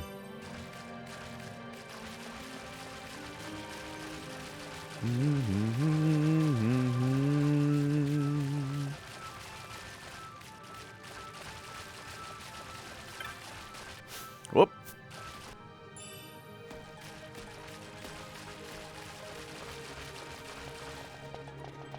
But it kind of seems like, okay, so that's the left side. We've been down the right side. But now I gotta go down the middle? But I can't because it won't light up anymore.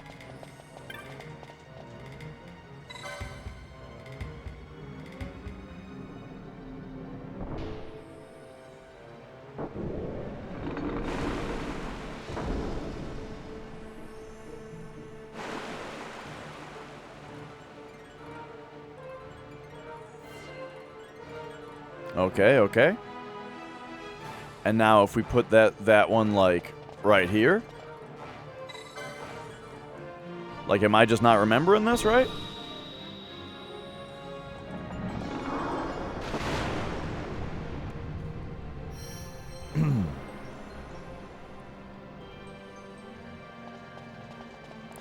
Oh, okay, so that does this.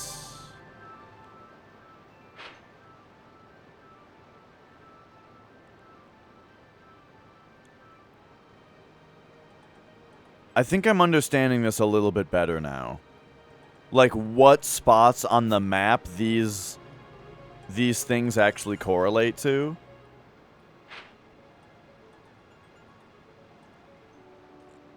Yeah.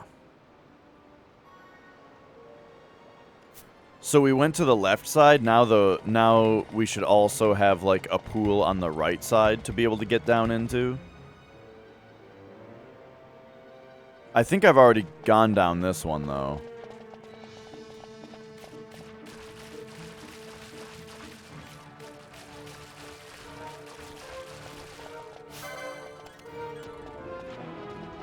Oh, I'm still playing Fran.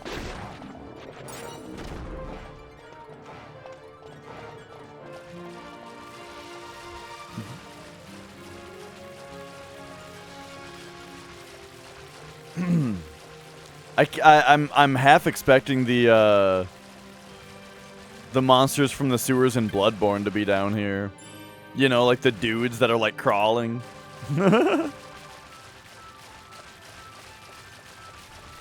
Oh!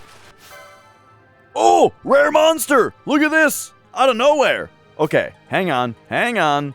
We're gonna go Protectka. Shelga. Bubble. Ash.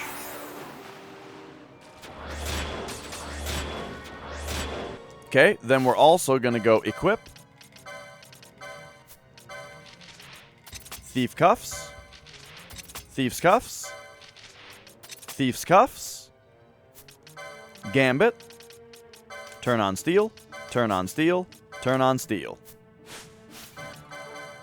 Go get him.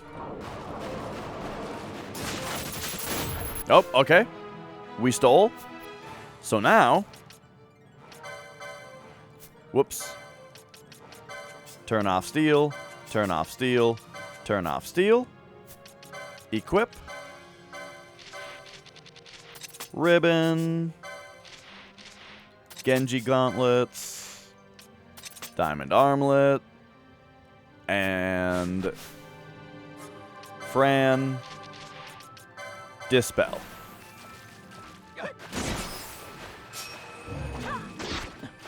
Alright, there we go. Whoa! Good old instant death, my favorite thing in this game.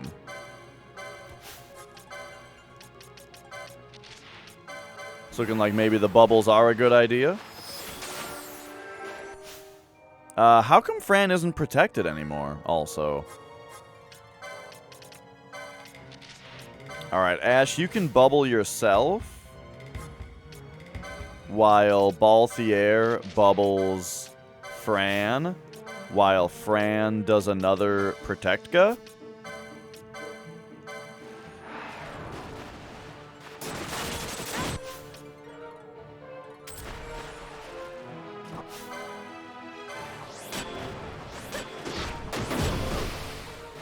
All right, let's go. Get him, get him.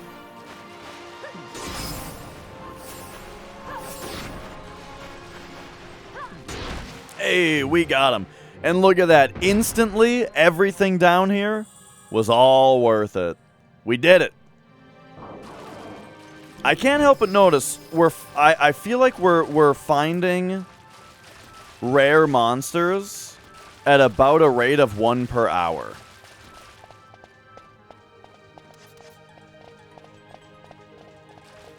Sometimes they come in bunches, but I feel like that's about what it's evening out to, you know?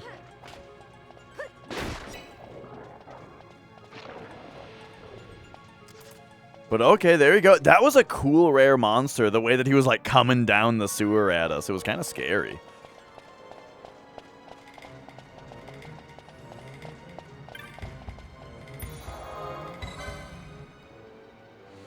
All right, let's take a shave since we've got a couple more. We've got a couple more rare monsters, a couple more trophies. There we go, and now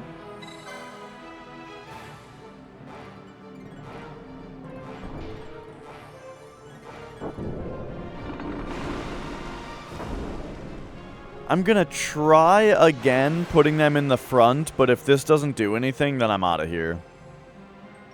Because we got our rare monster, you know.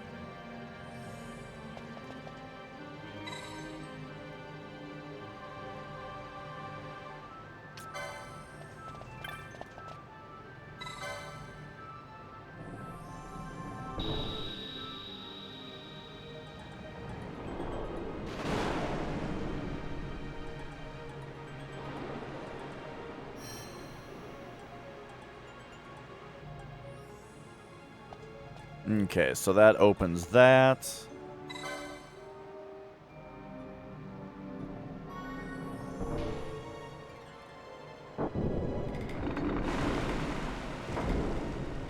And then does this make them all turn off?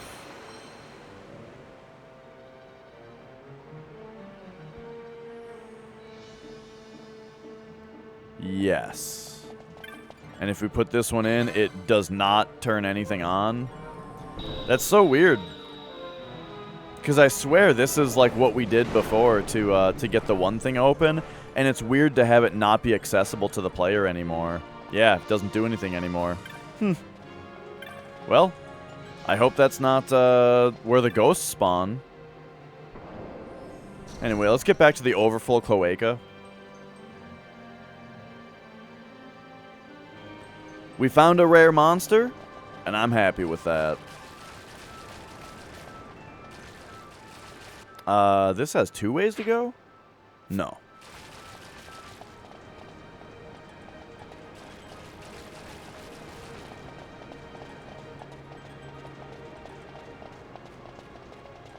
Hello? Ghosts? Well, alright.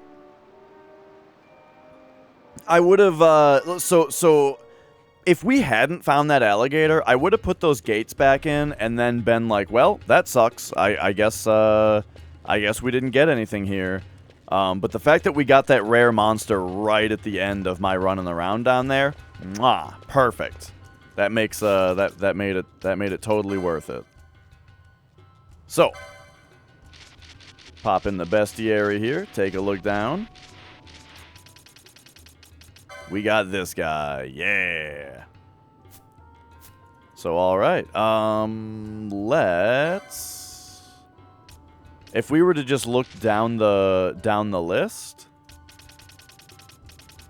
the next place we need to go to is the Still Shrine. Okay, we need to find these. We need to find these, and we need to find these. Still Shrine of Miriam. Very similar to the Tomb of Wraithwall, I feel like. The enemies that we're looking for.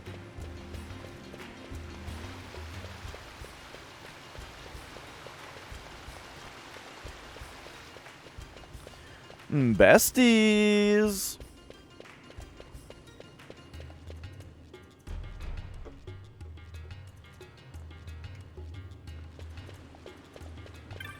Yeah. Ba-da-da-da-dun dun dun da-da-da-da-da-da-da-dun dun dun da-da-da-da-dun dun da-da-da-dun da-da-da-da-dun dun.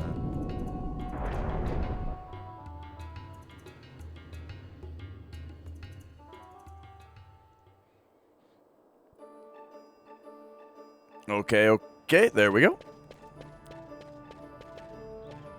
Still Shrine of Miriam. Teleport me. The Still Shrine.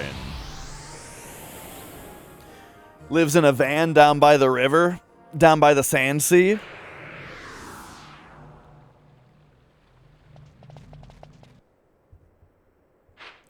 I heard you're using your paper not for writing, but for rolling doobies. Well, you'll have plenty of time for doobie rolling. Oh, alright, let's get in there. We need to find... What were they? The dragon things, ghasts, and... something.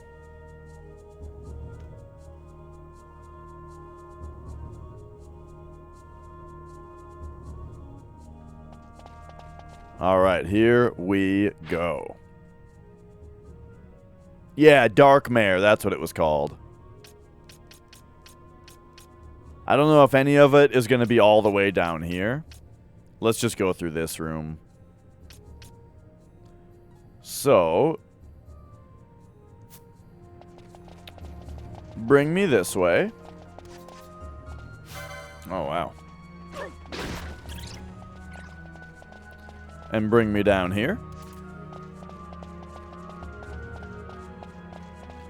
Bloop. Touch the door.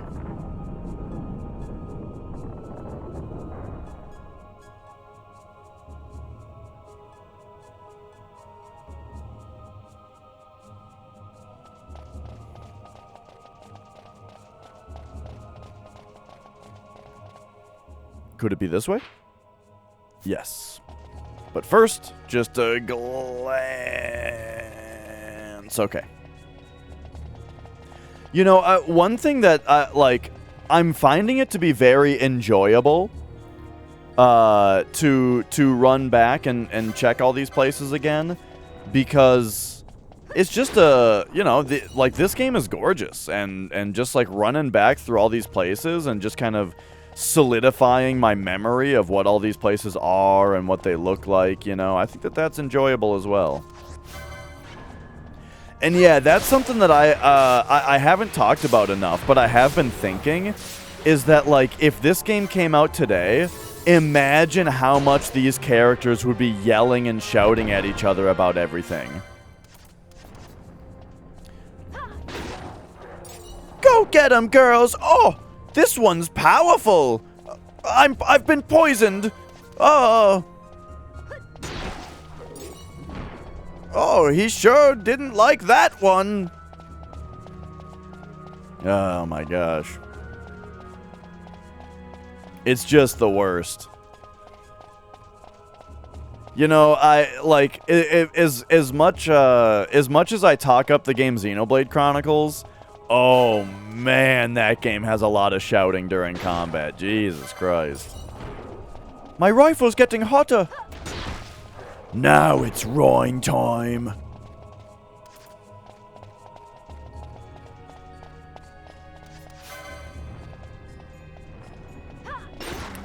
Well, so if it does have voice volume options, you gotta be careful to only disable battle voice volume, or you'll get to the next cutscene and you can't fucking hear anybody.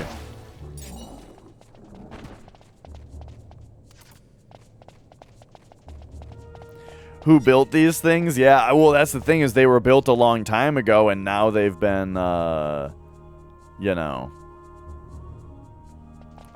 now they've been overtaken by the forces of evil. Everybody's dead. All the NPCs that built it are dead.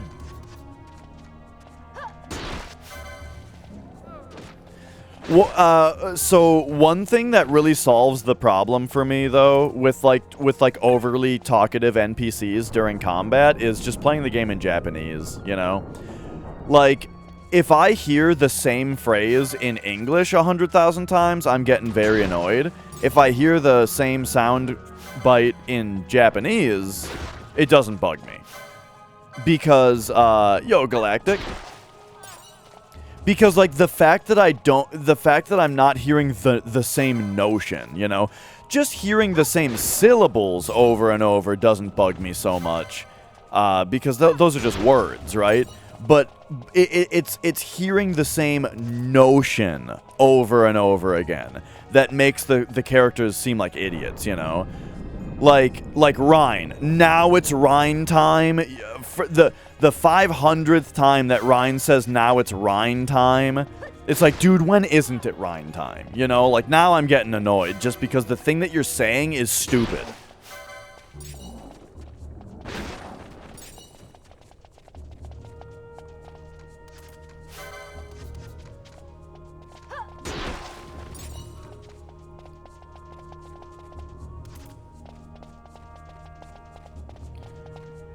Alright.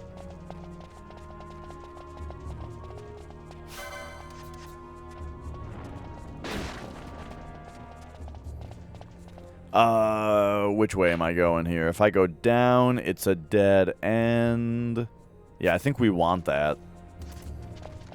It's kind of looking like this isn't the correct...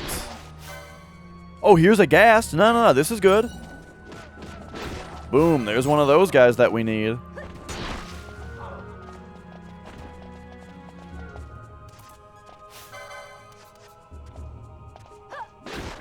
But yeah, like, a great example is Tokyo Mirage Sessions. Loved Tokyo Mirage Sessions. And that game doesn't even have an English option. That game is just Japanese only. And boy, oh boy, is it good that it is, because the voice lines would have been so much more annoying if it wasn't.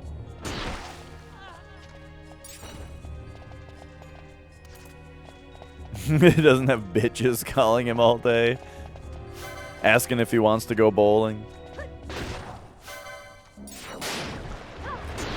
Wow, that's a lot of words to just get deleted right away.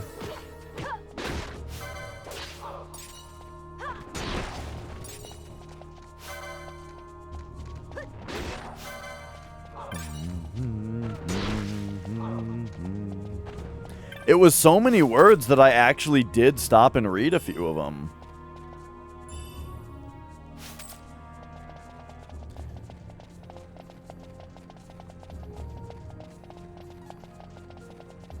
I also like that the name of the account was No More Bots G.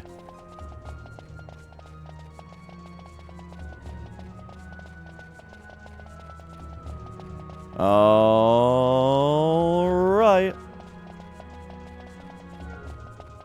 So now we're going up this way. I don't know if we're done with ghasts yet.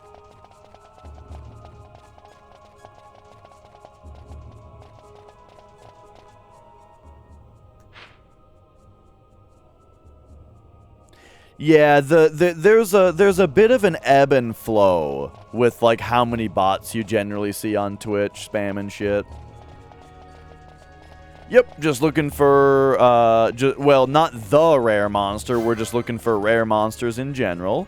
I found 2 rare monsters today, so far.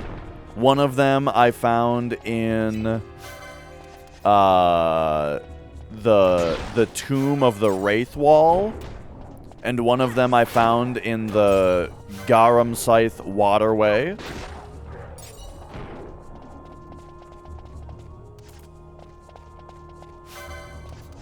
And now we're here.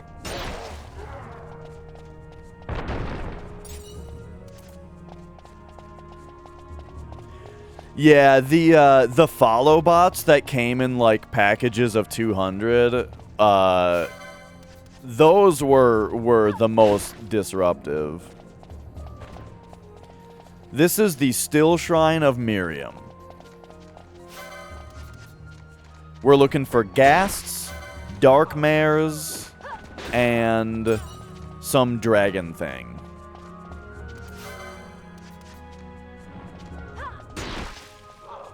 I think we may already be done with ghasts, though. I found like 3 of them so far.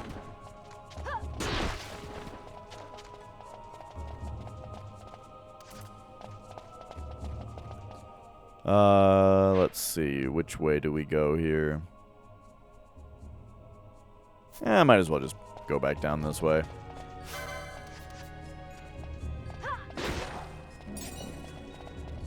Oh yeah, we've probably got plenty of pebbles.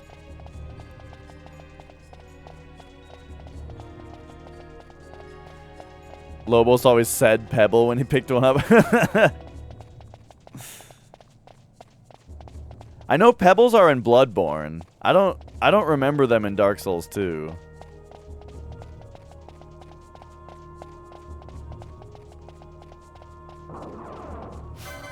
Good old Lobos. Did I tell you I got to have a lovely conversation with him at TwitchCon? That was probably the highlight of the con for me.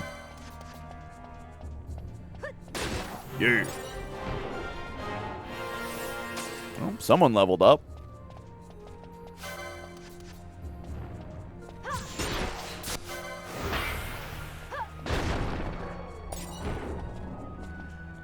How short? I think he's taller than me.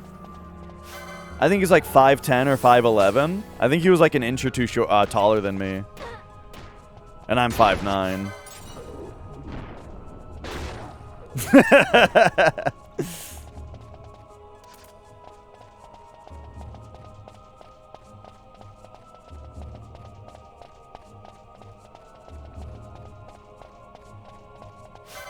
All right.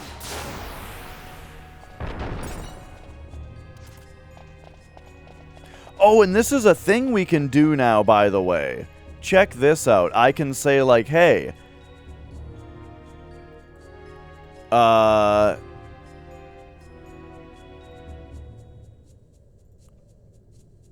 if anybody doesn't know who Lobos is, who we're talking about,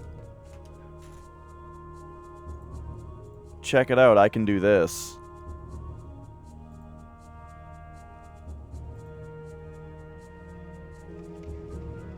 Go forward!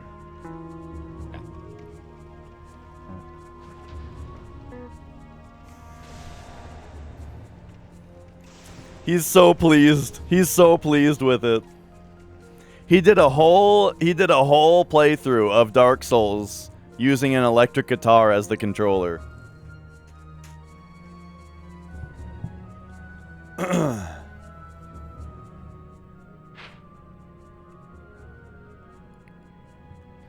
Do I know the J is Tiny vids on YouTube? Yes. Only vaguely, though. I know that, yeah, J is, like, super short. And I think, yeah, I've seen, like, one thing of, like, Tiny J.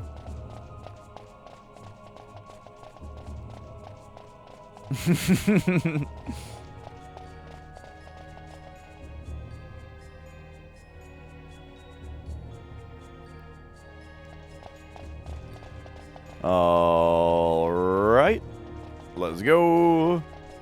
Let's go. Let's find us some dark mares, bro.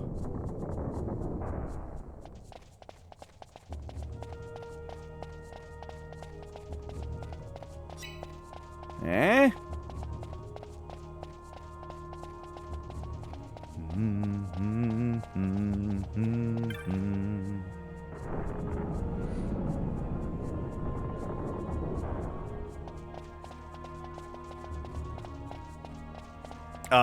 This one just doesn't have any monsters? That's weird.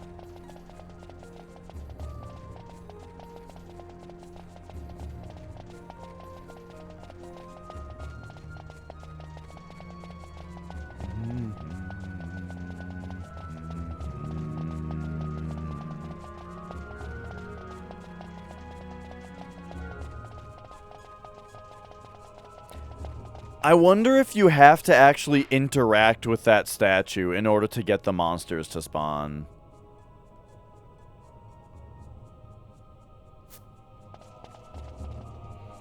But yeah, I don't watch a lot of big streams. I'd watch more Lobos if our schedules lined up better, though. But a lot of the time, we're just streaming at the same time, you know. But yeah, I sometimes end up watching him on weekends or something. But yeah, most of my I saw that. Well, I saw him mention it after the fact. He streamed on YouTube last night because he couldn't log into his Twitch account. Like, the two-factor authentication just, like, you know, just wasn't working. He tried to play the Pokemon episodes and his stream got shut down? Oh, yeah, that sounds like YouTube. Right, YouTube will actually do Content ID mid-stream, which Twitch doesn't. There's a drummer that I occasionally watch that used to stream on both Twitch and YouTube, but the YouTube, I think I just don't have Libra on right now. The YouTube streams would get shut down because of that.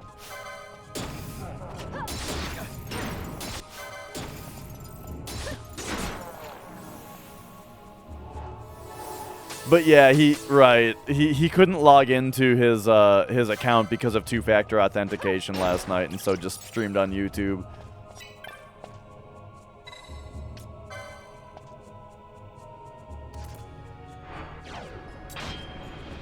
I can't remember exactly what the thing is, Fuzzy. I know that they did remove. Yeah. So from what I know for sure is that they removed the 24-hour exclusivity clause from affiliation. So that's no longer a thing. However, I heard that you're still not allowed to simultaneously stream to multiple platforms. But I'm not sure, you know. I haven't looked that far into it.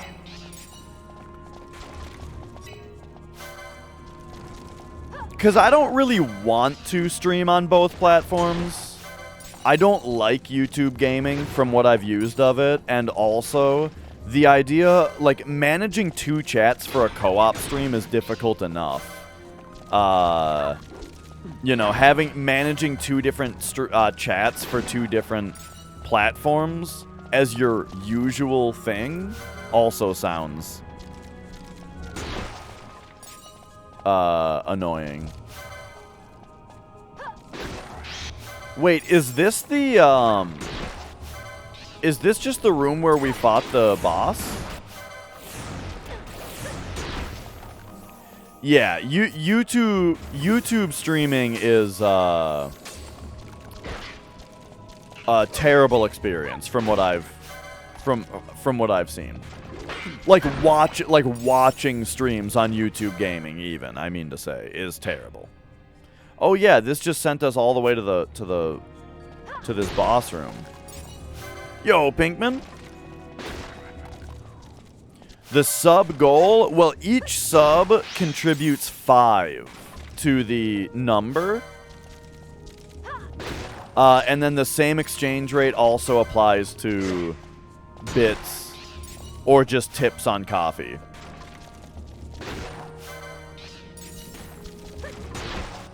Oh my god, these guys never end. Pebble!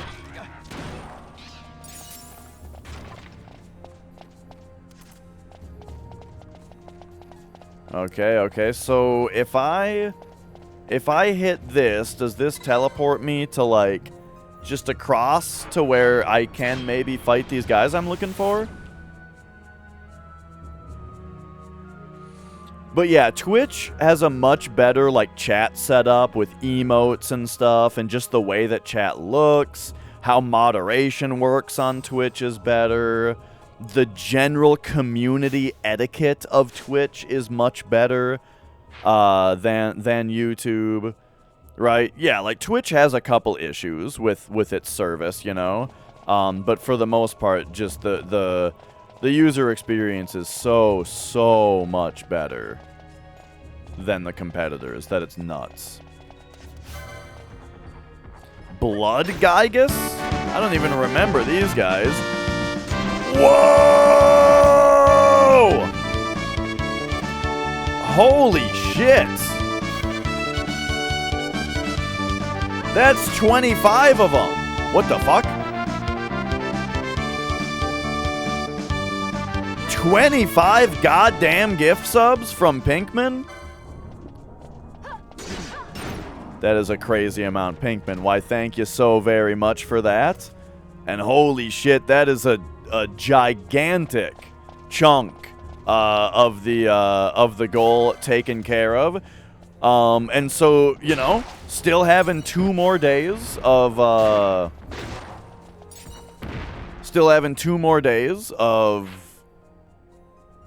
Dashathon this week. And we're already over halfway. Significantly over halfway now. God damn. Pinkman, why, thank you so much. That is absolutely huge.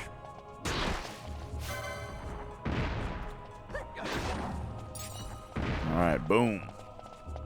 And then over here.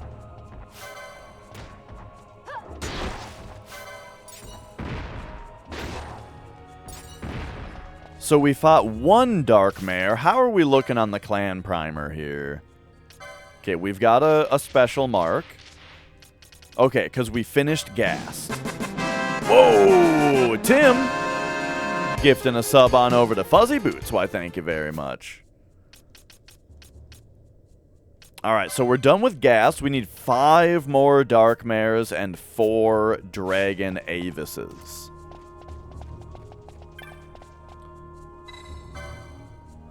Oh, whoops. Open. Open.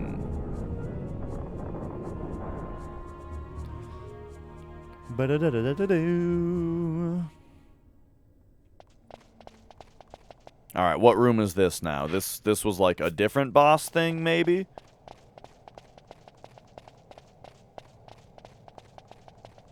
Nothing in here now. Alright, alright. Let's hit this door. Oh, that one's not a... Whoa! Whoa! And 2,700 bits? God damn. Pinkman. Holy shit, my guy. That's also very big. 2,700? Pinkman, thank you so much for the support. Damn.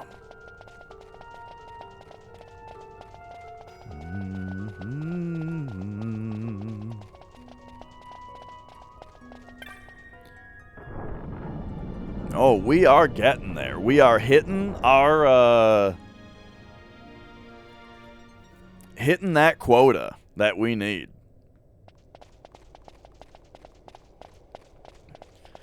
But alright. Well, shit. Looking back over here, I don't, there's no monsters in these couple spots, but, I think we saw that 1 Dark Mare, which is big time. Must have been mining Bitcoin in 09.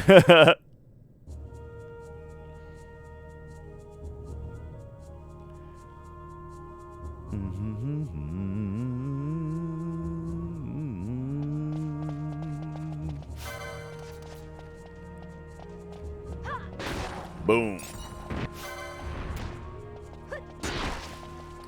I wonder when the first time that I ever heard about Bitcoin was.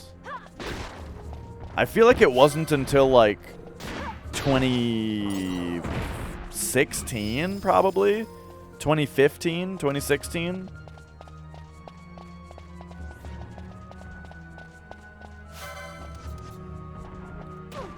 I was working with someone who was mining them with, like, flash drives or something. He had, like, a USB hub connected to his computer that had like 8 flash drives in it or something, and I was like, what the hell is that? And he said he was mining bitcoins.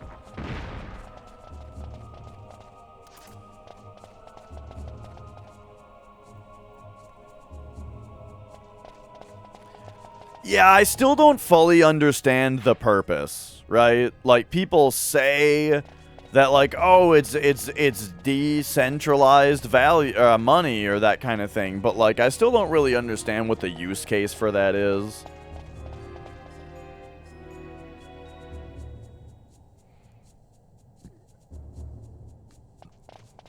Okay, God, that must have been what they were, not actual flash drives. Hey, here's some things that I need to defeat.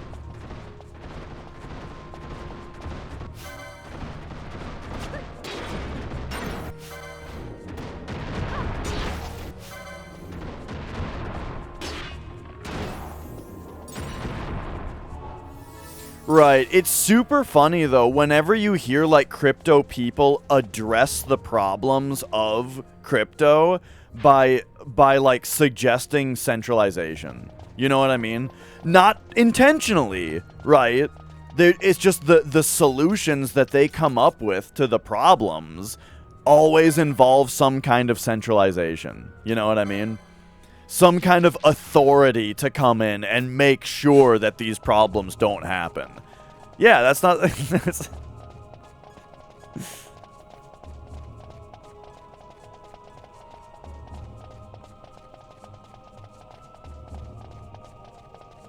But yeah, I know a couple people who have I know a couple people who have had a good experience with it and money that it's made them and that kind of thing. But yeah, it does kind of seem like a speculation market kind of thing where, like, it's nice that you can make money off of it. Unfortunately, though, it also means that someone else had to lose money.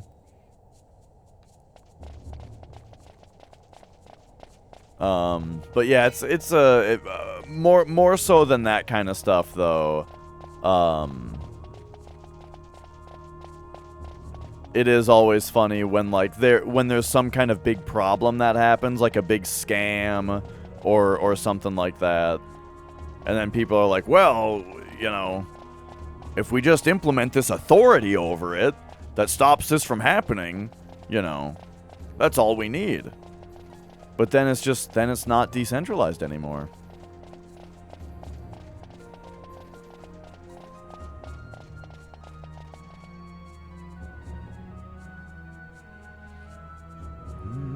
And of course, yeah, the whoa, is this a rare monster? Oh, baby. I'm starting to figure out that these rare monsters, like, most of the time, it seems like the way to get a rare monster to spawn is to kill everything in the area. And then come back. Alright. Give me a Protectga. Give me a Shellga. Balthier, haste yourself.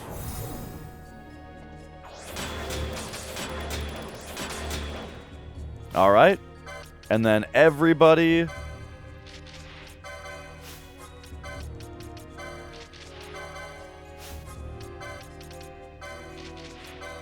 Everybody bubble yourselves. Okay. Now, we're gonna go...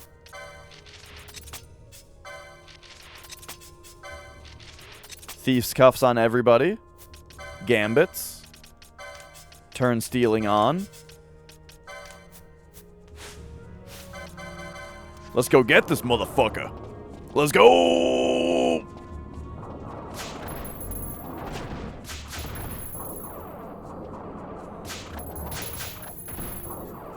Alright, we just got a Leo gem. So now... Turn steal off, turn steal off, turn steal off. Equip Genji gloves. Diamond armlet. Ribbon. And Fran. Dispel. Oh, wow, that dispel is not even necessary. Woo, we got him. The Eternal Trophy.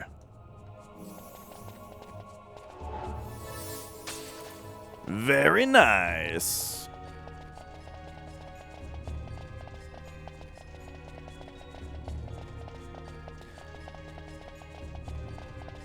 But yeah, you know, I guess with what we were saying earlier about how, like, for one person to get money, someone else has to lose money.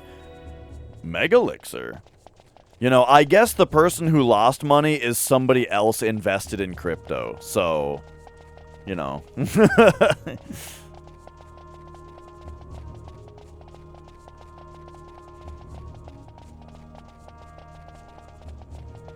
All right, all right. We got ourselves a rare monster here.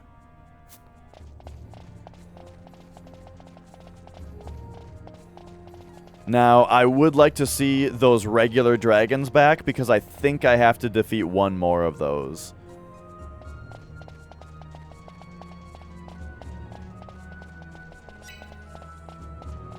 So, let's save the game here real quick. Now that we've defeated another rare monster.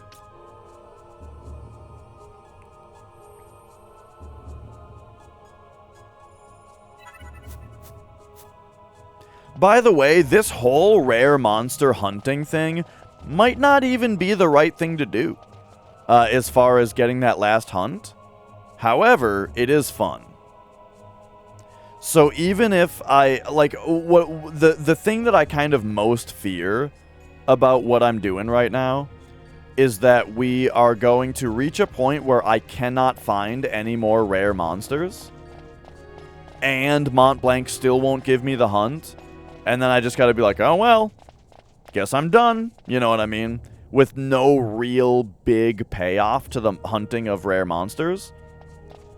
But on the bright side, the hunting of rare monsters itself is quite fun. So it's not like we're just like grinding right now, you know. What we're doing is adventurous and fun.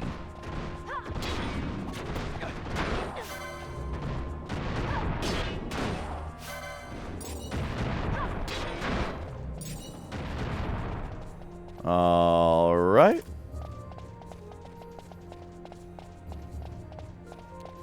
Let's go.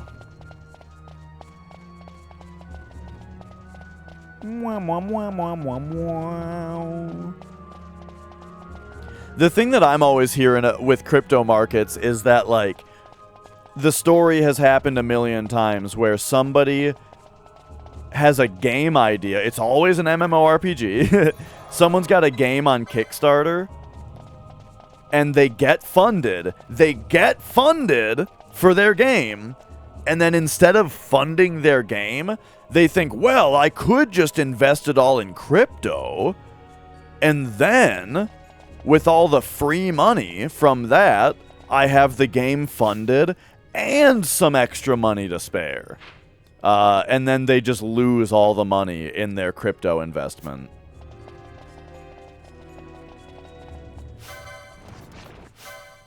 Wait, this is also a rare monster. I'm just gonna kill it. We don't need to whoa. Oh, he summoned a ghast. That's cool. Hello? Oh, he's dead. Was that guy rare or not?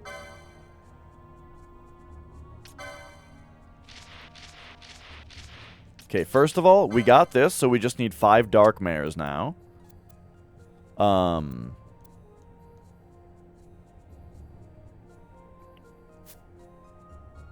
then if we go down to rare,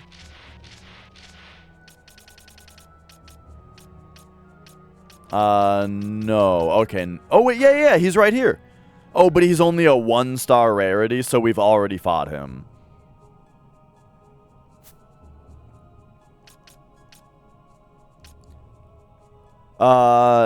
Something about this monster. Are you talking about this monster?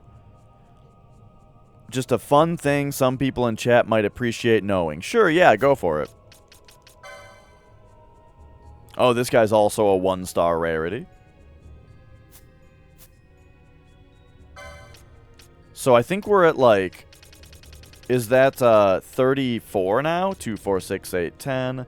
2, 4, 6, 8, 20. 2, 4, 6, 8, 30. 2, 4. Yep, 34.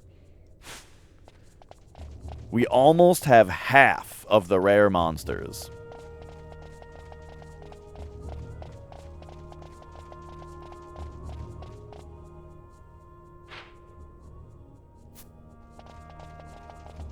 Did I can't remember if I already went down here.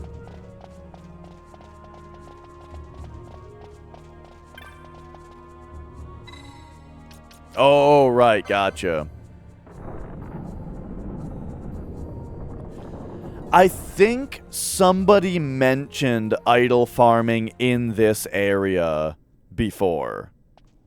And that must have been what they were referring to.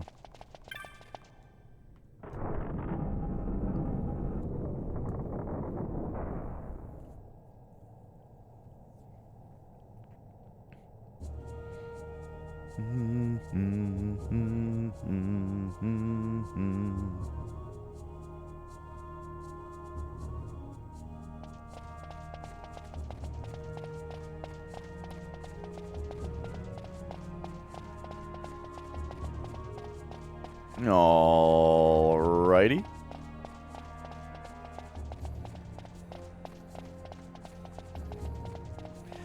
Yeah, I guess if you gotta be level 99 and have max license points, but, you know. I had max license points just naturally. I did use the accessory that doubled your license points for a long time, though. I had that equipped for a while.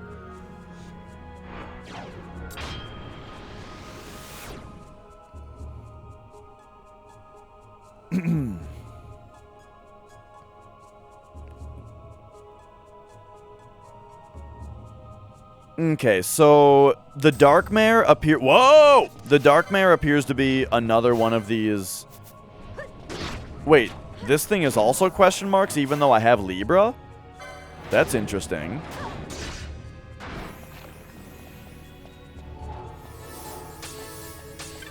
That thing was called a Reaper Claw. Do I have that already?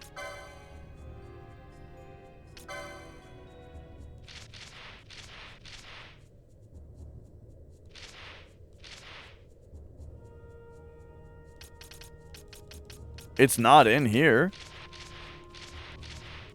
Is that another just like low rarity rare guy? No? Interesting. You have to be Von, Bosch, and Pinello. Well, you know, I'll probably crush it. If that happens, you know. We've got good equipment and we can get all their license points unlocked.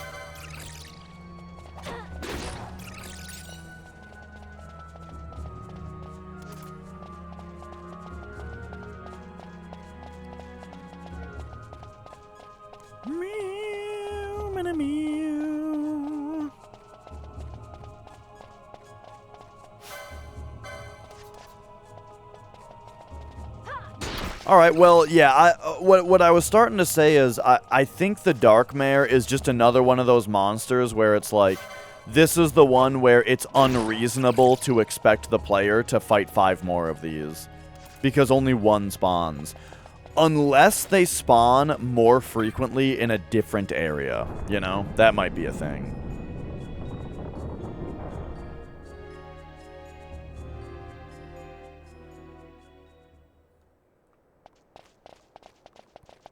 All right, here we go. So, where are we going next? Where are we dropping next, boys? Ignoring the Dark Mare. We've got the High Waste. Moss 4 and High Waste. Just find a fire elemental? Sure.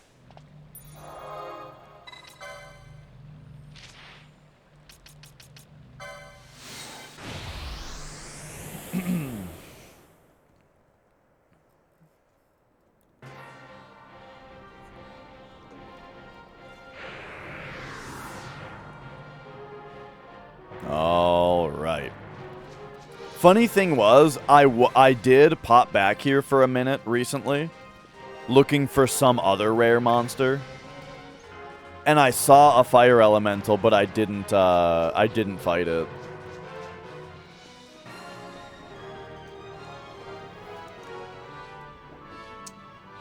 Alright, so here we go.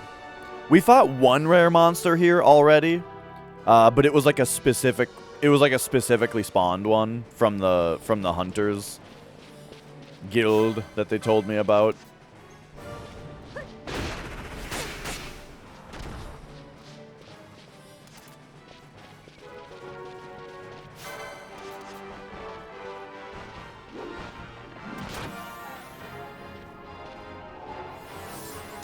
Alright, alright.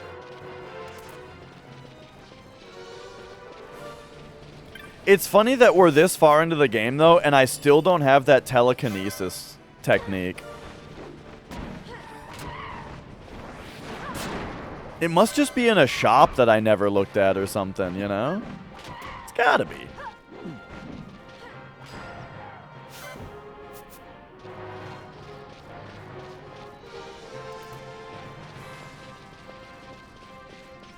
Oh, there's our fire elemental. All right.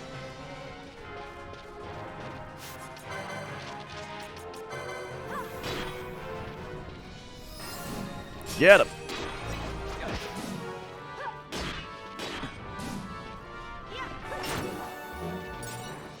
All right, very nice.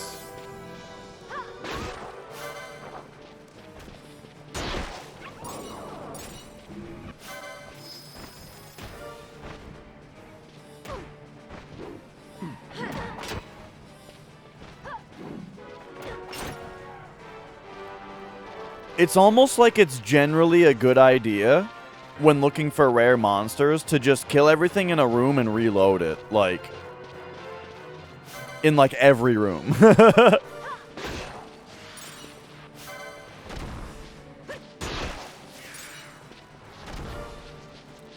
Oh, I should also hit up a shop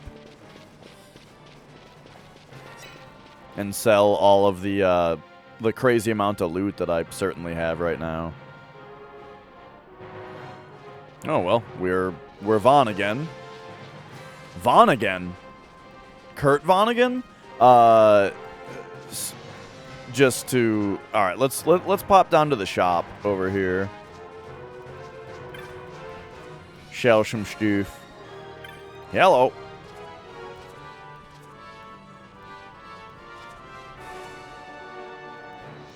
Oh, yeah. It's on the map. It's this guy.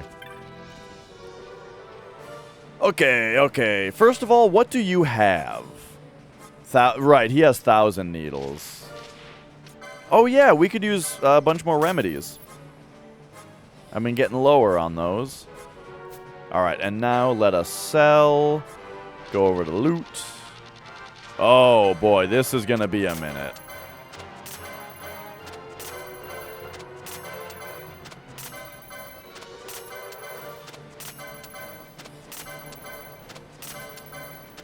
But this is very important to do.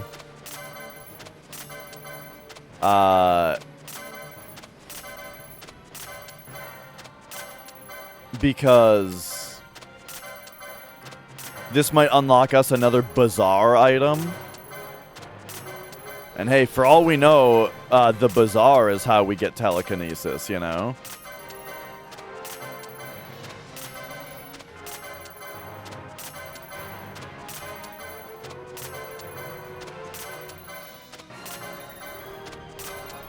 Oh, yeah. Oh, those quality hides. Holy shit. I had so many. Well, good thing this guy's just got a casual million Jill in his pocket.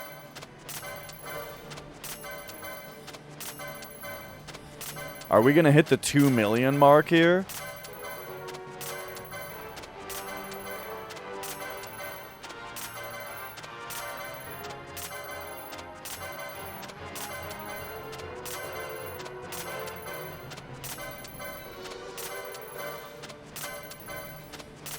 Pisces gem? I think I've been keeping those. Things that are like that. Oh, yeah, we've done it. There's our 99 Arcana as well.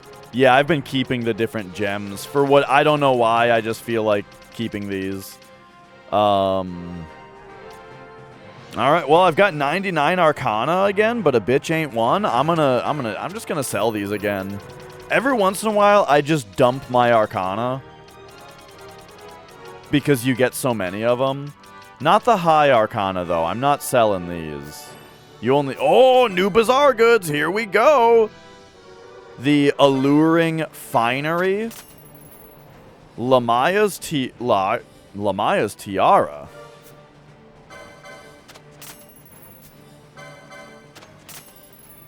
The Niho Paloa. There's some important looking stuff here. Did we get any more Bazaar stuff? No? Sometimes you go back in and it pops up again. Okay, what the hell was some of this stuff? So we got Lamaya's Tiara. Increases vitality. Not nearly as much magic resist or magic power. Okay, what about this one though? Whoa! Increases your strength by quite a bit. Not, you know, not too much less magic power. Interesting. What was that accessory? Reverse effects of restorative items such as potions. Oh, yeah. Right, we've been able to buy one of these for, like, a long time.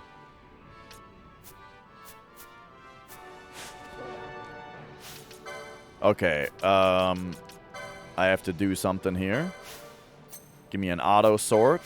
Give me an auto sort. Auto sort. We gotta just auto sort everything again. It's been long enough.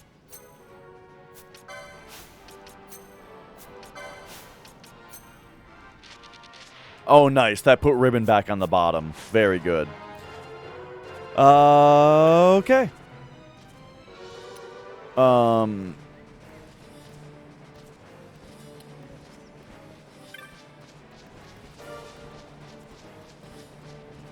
And let's pop back up here. What is Discord? Discord. It's the hot new thing. It's kind of funny how Discord is like the most obvious thing. But before Discord existed, there was just like what? IRC was kind of the same thing. But IRC is like extremely not user-friendly. So it didn't really super catch on, you know? Ventrilo was kind of the same thing. I thought Ventrilo was like just a voice chat program.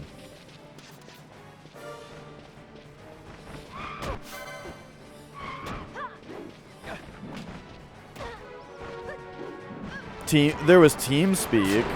But yeah, see, I thought TeamSpeak was the same thing as Vent, basically.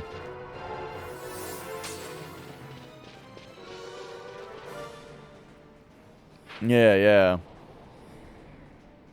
But it's, you know, it's just funny how simple of a concept Discord is, but it hadn't been done in such a user-friendly way before that that it just became the biggest thing.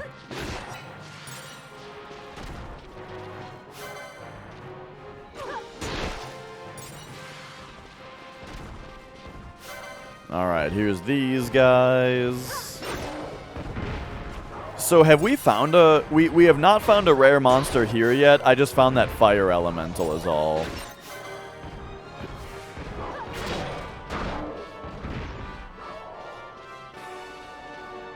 Ba-dum-bum-ba-dum. Oh, excuse me. Big hiccups.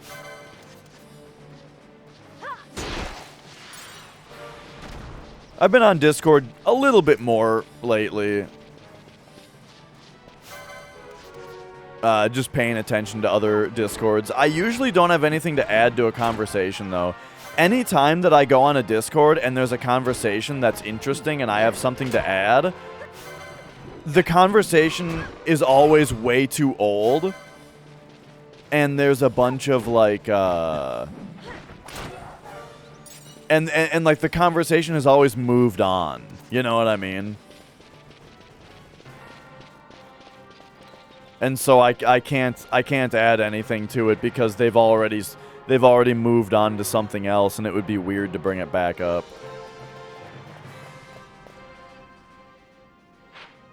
All right, so this goes to Salika Wood. Is there anything there that I need?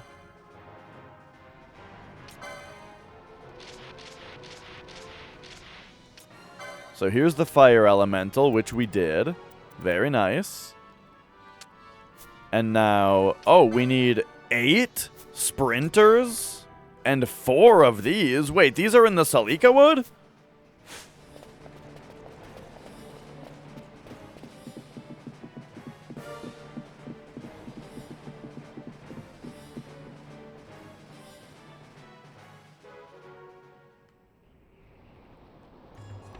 What was funny now?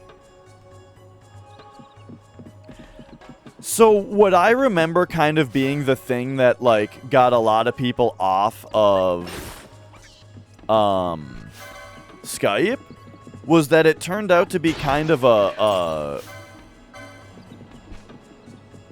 network security issue. I remember a lot of streamers on Twitch were getting DDoSed because people found out their IP address via Skype being run on their computer.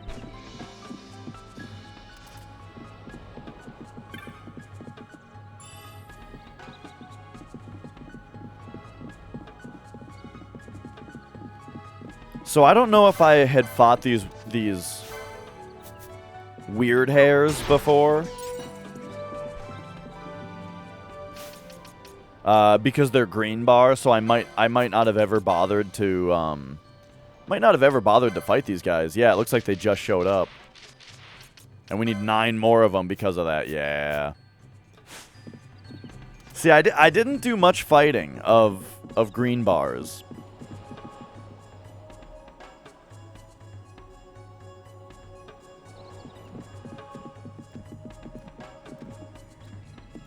Alright, was I supposed to say something to you? He's off to Fawn Coast once he finds his map. I don't know if that's just what this guy says, or if I need to bring it to him.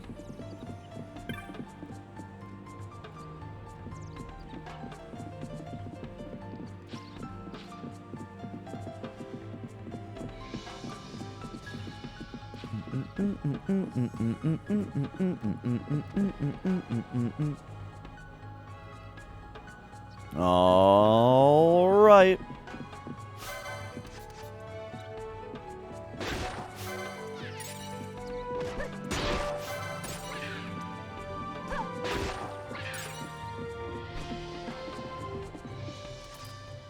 Bum bum bum bum bum ba da da da dun. I've got a question. If you do bus systems have a system right now? Like, let's say you're on the bus. Is there like an app you can get on your phone that makes it vibrate when your stop is coming up or something? So that you can, like, reasonably take a nap or something and then your phone wakes you up?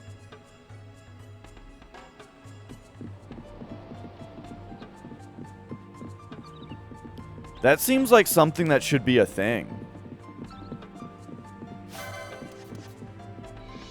Like the bus's location is tracked on an app so that you can just like go to sleep in your seat and have it set up like, hey, wake me up when this my stop's coming up. But like if you're sleeping, the announcement over the speaker isn't necessarily going to wake you up unless it's waking you up every single time, and that's not really beauty rest, you know? I would like to be able to get on the bus and go the fuck to sleep until I'm at my destination, you know? If it's like a 30-minute endeavor, you know what I mean?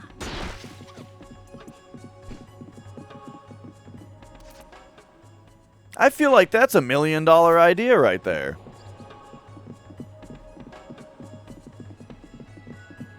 Because basically what I'm thinking is that I used to be all about the idea of self-driving cars, you know? Like, oh, we got to get self-driving cars. Imagine how nice it would be to be able to just go to sleep, or, you know, while you're getting to where you want to go. You know, just have a little nappy poo or something, right? But now I'm realizing that, like, while that still sounds nice... I feel like it would just be way better to have a more robust public transport system. That it was just the norm to use. You know what I mean?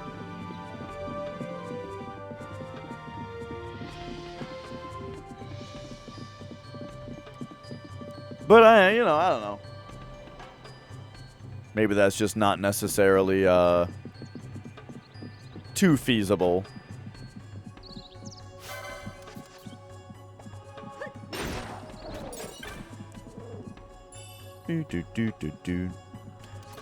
Oh man, I just got a text message that there's a snow emergency declared in Minneapolis. I used to live in Minneapolis, and so I'm still signed up for text alerts for when shit gets fucked over there.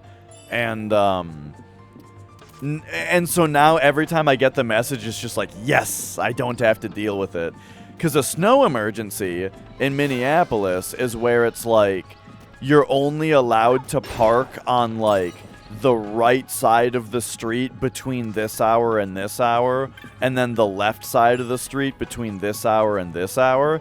So not only is your, you know, if you have to park on the street like we did, because we lived in an apartment, without a parking lot, you know, it's rough enough to have to park on the street.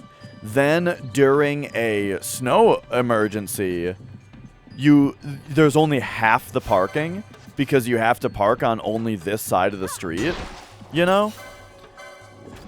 And then on top of that, if you're parked during the transitional period where, like, now you can only park on the other side of the street, then you have to go outside in the snowstorm and move your car to the other side of the street and find another parking spot, you know? It was just the biggest fucking pain in the ass. And the reason is so that they can plow, you know? That, like, I understand the reason, right? They have to do it so that they can plow. But yeah, it's,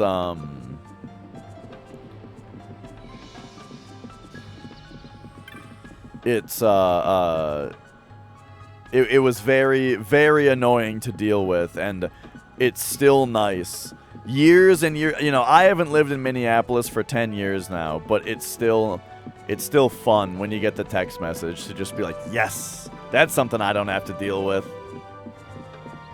Yo, Sozy. Got your first electric new car, and the auto steering and traffic aware cruise control is very cool. Yeah, you know, I really like the, I love the idea of, like, you know, flawless self-driving cars, you know? That is cool. But, I've heard a lot of criticism of, like, how it currently is. I'm excited about, like, the future of self-driving, you know, being perfected. But I don't know. Like, you know, I'm not the person to ask. I don't know if we have the infrastructure to support it at this time, you know? There being self-driving cars mixed with non-self-driving cars on the same road seems like it adds a lot of complexity. You know what I mean? It seems like something that's going to be a lot easier to achieve when everybody's on it, you know? If that ever happens.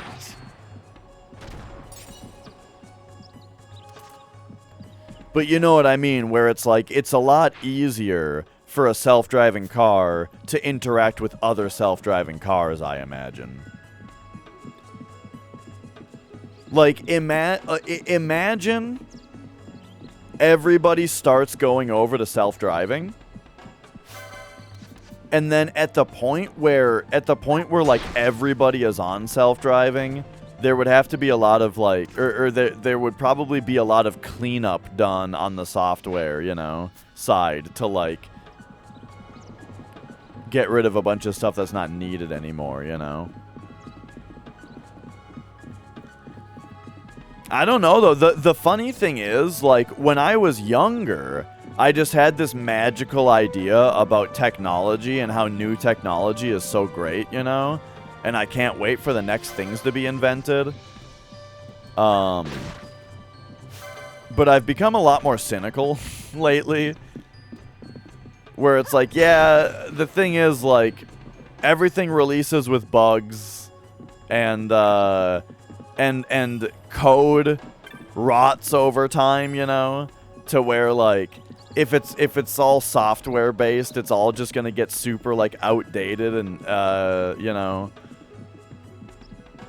And the whole idea of like needing firmware updates for your car and that kind of thing, like all that kind of stuff, just like I'm much more cynical about it now, where it's like, the people who programmed it are probably idiots, you know what I mean? And not even that, actually, not even that. That's not even correct. The people who program it are geniuses, but the suits and the stockholders on top who are pushing it all out before it's ready, right, and pushing it out before it's perfect, that's who I'm worried about. The people who make the decisions about when this stuff actually hits the road are not to be trusted, regardless of how good and trustworthy the programmers are.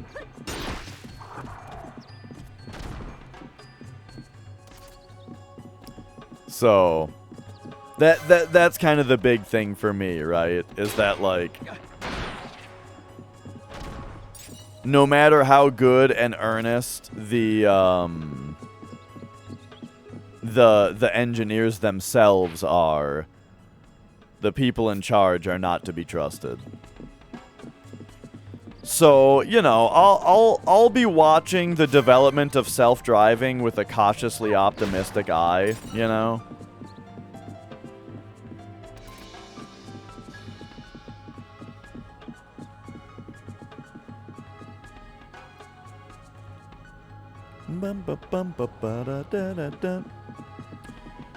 It's cool to have a piece of technology in your car that's getting better over time. Yeah, it also makes me worry, though, about things like, the idea of, like, having to pay fucking DLC costs for things that are, for technology that's in your car, you know what I mean? Like, yeah, your car has seat warmers. They are installed. They just won't function until you pay us the ransom. You know, like that kind of stuff. Right, exactly, Rickson. Like that kind of stuff is fucked.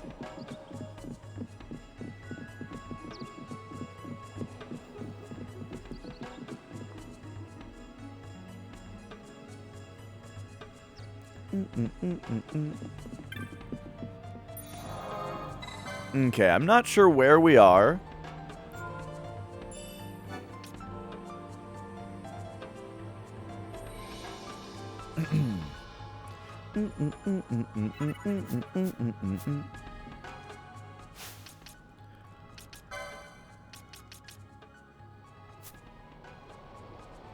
If it does streamline production to the point where it makes it so that the cost of the car plus the add-ons that you want would be the same cost or cheaper than the car in the first place with those things, as it's done now, then that might be nice, but I kind of doubt that that's the case, and also that's still wasteful, you know what I mean?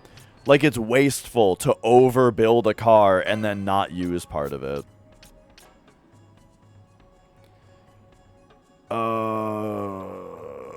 What am I doing? We're gonna look in here at the bestie area again. So we need a couple more hares, couple more sprinters, another praying mantis thing. So let's go around this way then.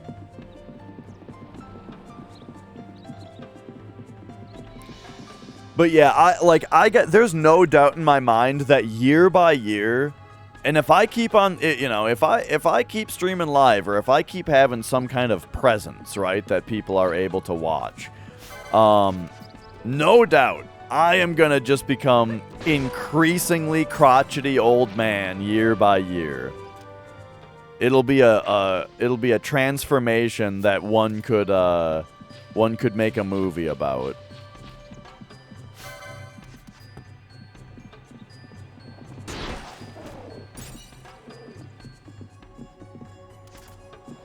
From youthful optimist to old cranky curmudgeon.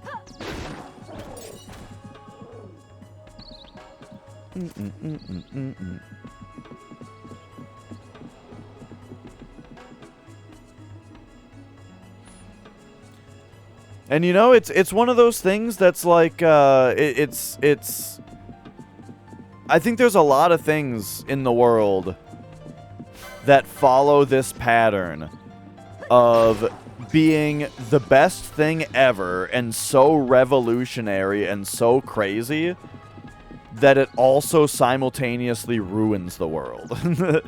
And of course I'm talking about things on a smaller scale, right? Great example, Resident Evil 4. One of the best games ever, completely revolutionary, to the point where it ruined the survival horror genre. Because now everything else is like trying to move even further in the direction that it moved in. Not that that's still the case, but that happened for a while, you know. Then there was a correctional, right? We hit, whoa, is the, oh! Rare monster. Rare monster.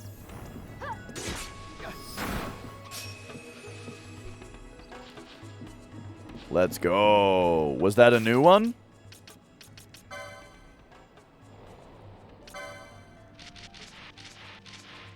So first of all, we got this. And then if we pop down to rarities, yeah!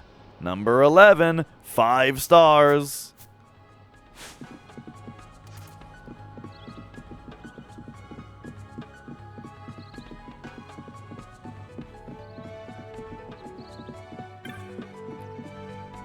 But alright, alright.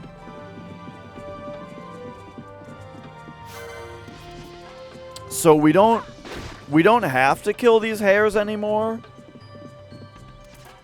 And we've already like spawned a rare monster by fighting them, so you know, we are probably fine here.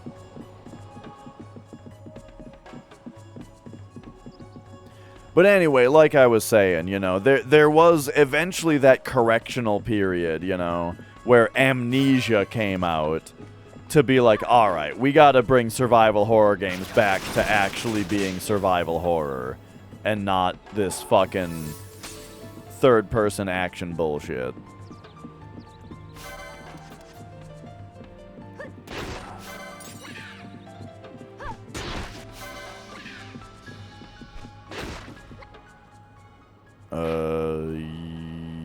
Okay. We'll go this away. I think we're making pretty good progress on, we're slightly greater than 1 rare monster per hour right now. Because that was the 4th rare monster that we found today in only 3 hours, 20 minutes. So how about that? Alright, I think we're done with sprinters now also.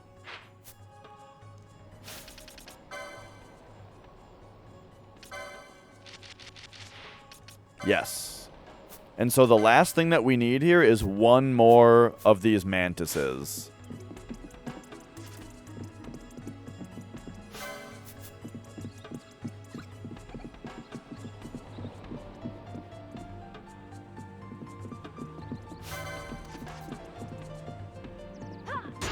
Yeah. Yeah.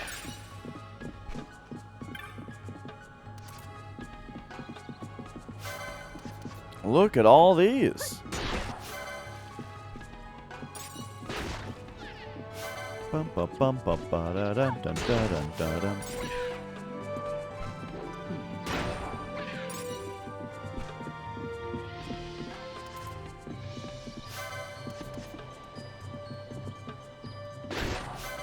So I think I've found one of these mantises so far in my running around here.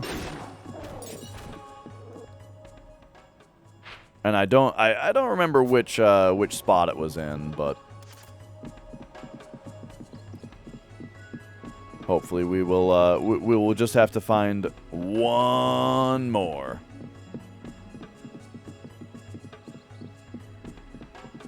Is it you? No.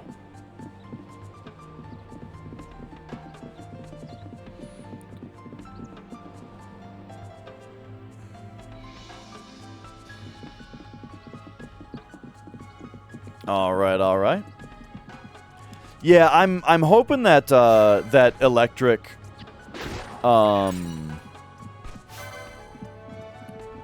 I'm hoping that the technology of electric cars gets to the point where it, like, super undeniably and obviously is the way to go. My neighbor's got a Chevy Volt.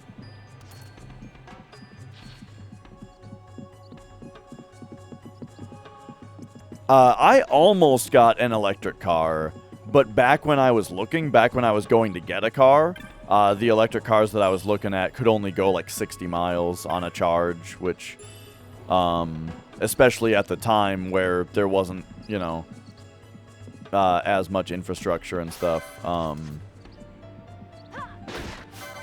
was not an option.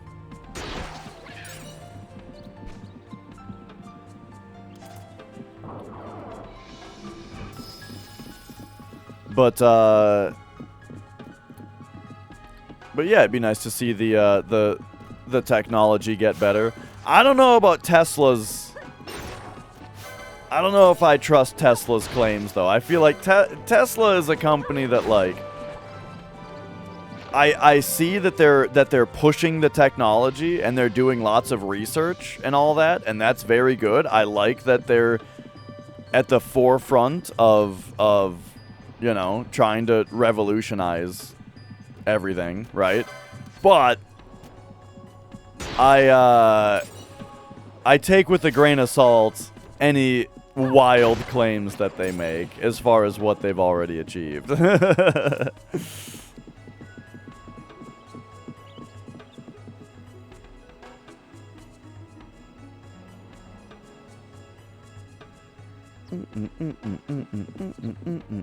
Okay, we need just one more of these mantises. Maybe one is on the way over to the Deadlands.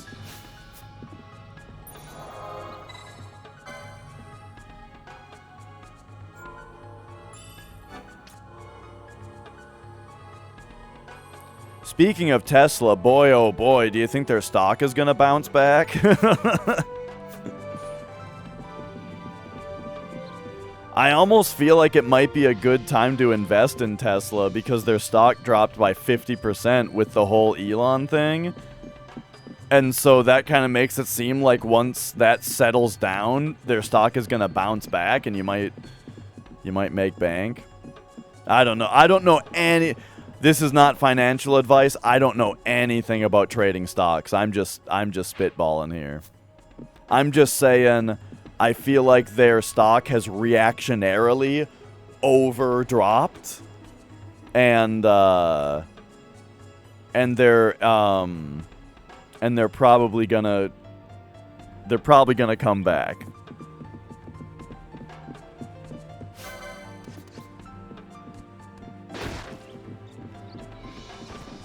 Yeah, I used to see Elon here and there. And be like, oh, I kind of like that guy, you know. He's a little silly, but also runs companies that do good things. Basically, right? But now it's like, oh god, every time that I see anything that he says on Twitter and stuff, it's just like, oh my god. And then the amount of like, yeah, like Elon says something ridiculous, and then the amount of like people just you know, wildly defending ridiculous things he says is just, it adds another layer to it. But yeah, it's not something, right? It's not something that affects me at all. But you know, I used to use Twitter a little bit more. But lately, Twitter has been just a forest fire. That's actually why I've been on Discord more lately. Alright, we got these guys. We got these guys. Cool. Now, we are in the Deadlands. We already looked here, right? Or no, we didn't look at the Cheetah Uplands, really.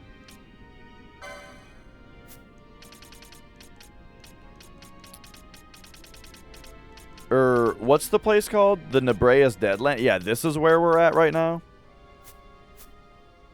Okay.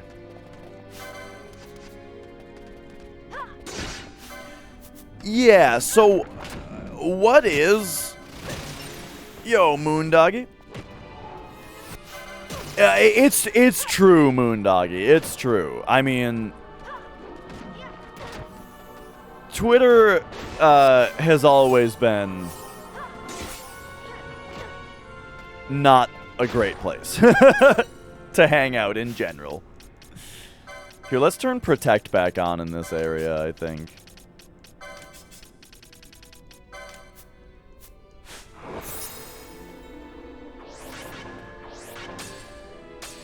Now, if, like, the thing is... Oh, totally, Rixum. Like, if you follow the right people, you'll have a decent experience on Twitter, generally. But even so, you still, like, you still get lots of weirdos and stuff pushed on you. Like, I think that I have a decent, you know, people that I follow and that kind of thing. Well, I don't know. Maybe I'm not the right... There are people that I follow just to be like, what's this silly person up to? But still, though,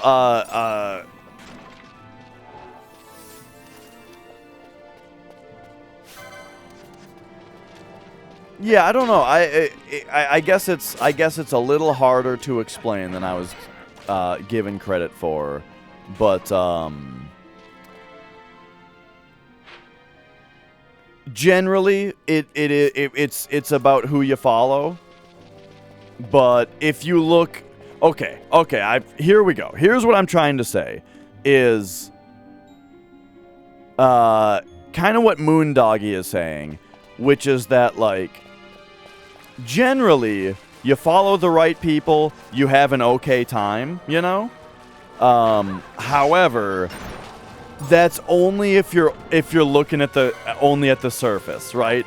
If you go any amount beneath the surface, like, look at the comments on literally anything, right? Like, you can see, oh, somebody that I follow said this thing that I agree with. Okay, right? And there's your surface level...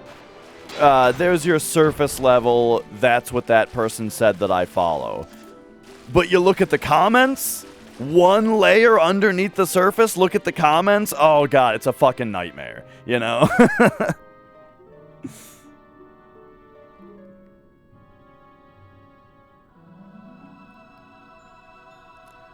But you know, sometimes that's fun. It's been very weird lately, though.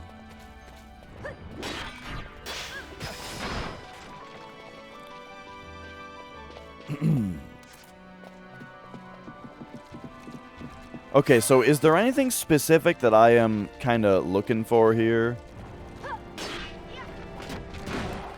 I guess I'm just generally looking for rare monsters.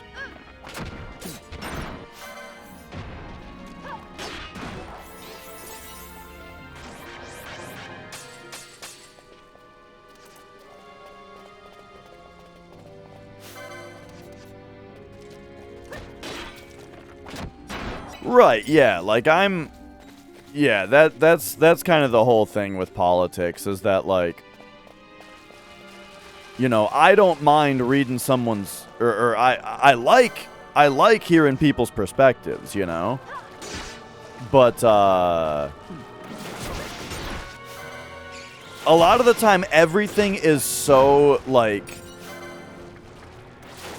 too often on the internet, everything comes from a place of over-defensiveness or over-offensiveness, to where it's just so dramatic, you know, that that like there's these layers of like unnecessary context, you know,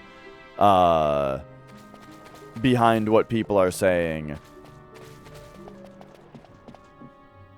Where it's like you have to like translate their weird overstated specific defensive statement into like what are they actually trying to say. That is just kind of exhausting.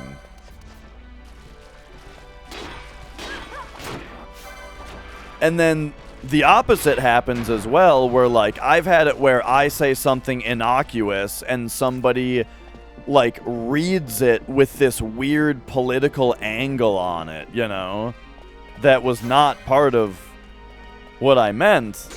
And then that's the same kind of thing, where it's like that's kind of what I mean when I say, like, the overly defensive stuff that where, like, you need this imaginary context in order to translate what they're saying. I'm talking about, like, when people are just, like, putting words in other people's mouths, with, you know, with these weird straw man arguments, you know. But it's weird to see a straw man argument that's just making shit up about what the other person didn't say. You know what I mean?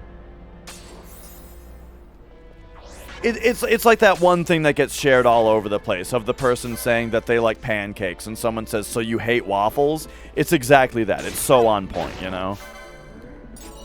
Just like putting words in someone's mouth to be overly defensive about it.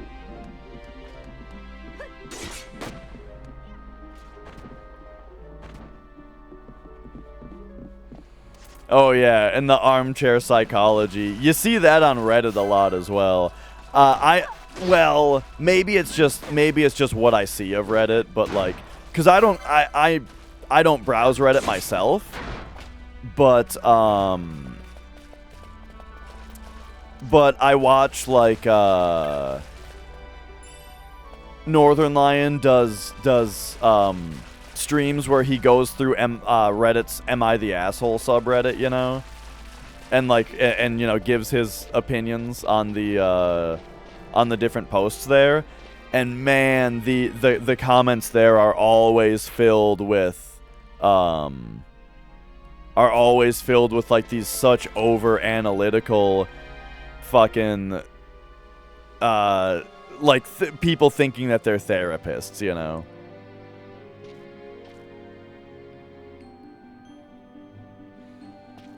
You have an uncomfortable relationship with your mother if you think Donkey Kong Country 1 is better than 2. Right.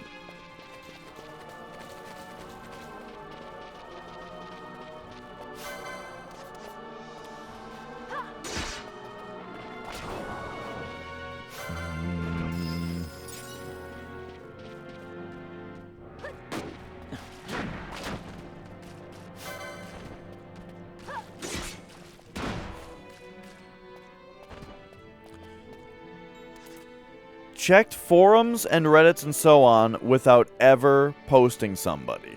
something. What do you mean?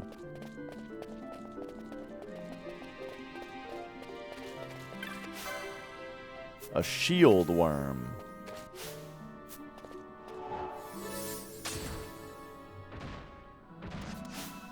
Oh, come on. There we go.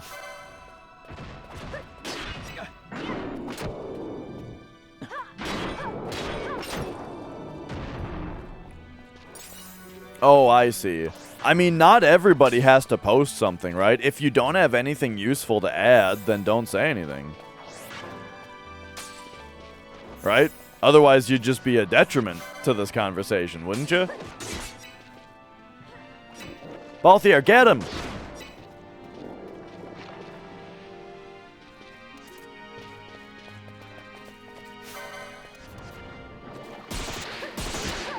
Oh, no! Okay, hang on. This is... Wait, what's happening? Okay, he whacked himself out of confusion. All right, perfect.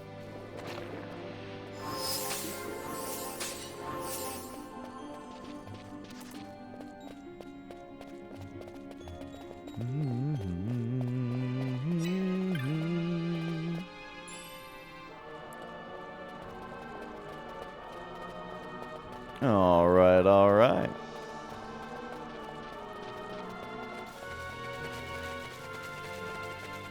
Man, the funniest thing about those "Am I the Asshole" posts is that, like, you can tell that someone is 20 when they have, like, these hard fucking, like, rules that they think that they live their life by on, what's the word? Like, uncompromisingly, you know? You should never do this thing or something that's actually, like, in certain contexts would be completely fine and normal. Oh man, like let me give you an example, right? There was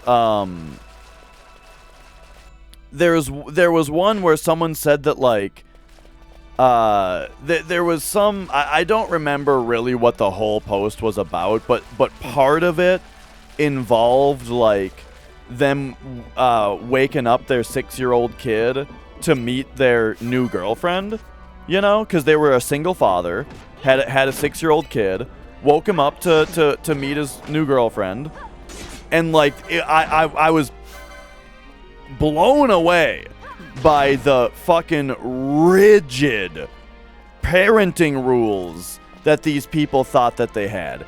You should never wake up a sleeping child. What are you, a psychopath? You know, and it's like, where did you get this rule? Let this guy raise his own kid. What the fuck are you talking about? It's like, and it's like there's something about, there's something like this on, like, every post, you know what I mean? I do remember that one, Rick Sim, yeah. There was one that was, am I the asshole for hating the way that my kid plays games? And he was talking about, like, how he convinced his kid, like, his kid played Spider-Man on easy mode, and he didn't like that his kid played Spider-Man on easy mode, and so like, you know, he sat down with his kid and played had the kid play on normal mode for a minute and beat a challenge that was a little difficult, and said to the kid, like, see, isn't that more fulfilling or whatever? And the kid was like, yeah. But then he found out later that the kid just, like, started the game over on easy mode again, you know, and he was like, but you know what? I don't know. I thought that the post, for the most part, I think that the post was written quite reasonably. You know, the way that the guy, like, described his feelings and stuff, except for you know, Scottish Pingu, thank you for the good luck, and also thank you for resubscribing. Great to have you here. I thought that besides using the word hate in the title, I thought that the guy expressed his concern pretty reasonably, and also like it's a thing that I would find myself I could see myself having the same thoughts reasonably until I think about it for 1 minute and I remember how much I cheated at video games when I was a kid. I played every game on easy mode when I was a kid. I cheated at games when I was a kid. It wasn't until I was older that I realized that I actually enjoy playing games on hard mode or giving myself more of a challenge, you know? And it's not like I'm sitting here regretting, you know, the times where I played games on easy mode as a kid. No, I just grew up. That's all that happened, right? I didn't waste a bunch of time as a kid. I had fun, right? Let the kid cheat. Who cares?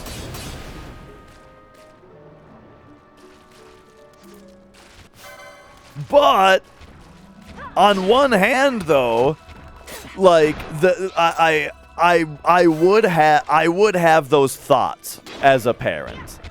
If my kid was cheating at video games or playing them all on easy, I'd think about it for a second, like man, he's not getting as much fucking frontal lobe development as he could be. You know what I mean? I would think that for a minute before I would just remember that, oh wait, I was the same way. I wouldn't go on Reddit and make a post about it, I don't think.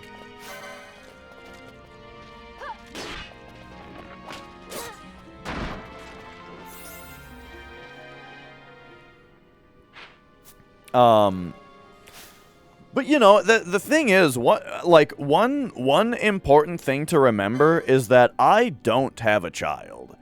And there is no doubt in my mind that the moment that you have a child, your entire perspective on parenthood changes. You know? It's very, very easy to think that you would raise a child a certain way. But the moment that you actually have a kid, and it's like, okay, now here is a living creature that I am responsible for keeping alive and also raising to be a good person, and also it is my 24/7 responsibility for the rest of my life, basically. Well, until they're 18. But even after that, you know, a lot of the time you're still very responsible for them. You know, it's a lot different. Like, I used to be a kid that would be annoyed at somebody that had a crying baby in a public place, right? I would be like, can't they shut that baby up? You know what I mean? Like, I used to be that person. Everybody was an edgy teenager once, you know? But, like, if you think about it for a second, and you imagine that this baby cries all the time because it's a baby, and they are dealing with it, they are, you know, they are raising this baby well enough because the baby is alive, right? You know, basically two things. First of all, they're doing a fine job with the baby, probably. And also, it's none of your business. Go away. It's their baby, it's none of your business.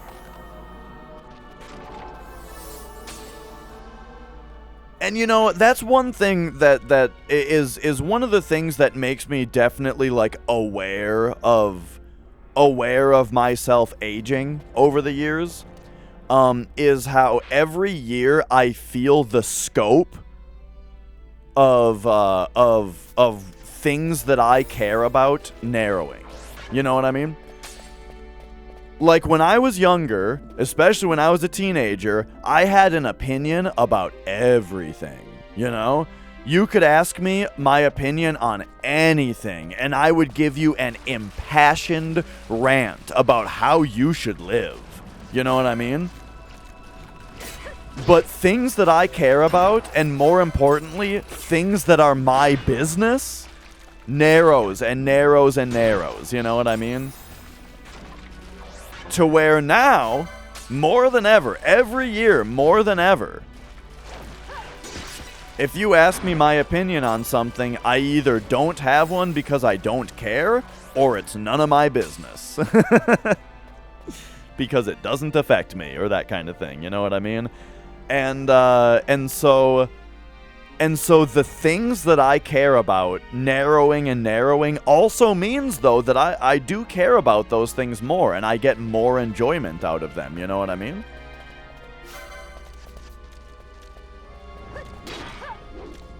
Like, I think I'm generally a much happier person.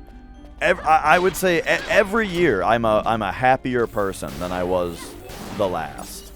And part of that is gaining more appreciation for the things that I've realized are the things that are gonna stick around that I do care about.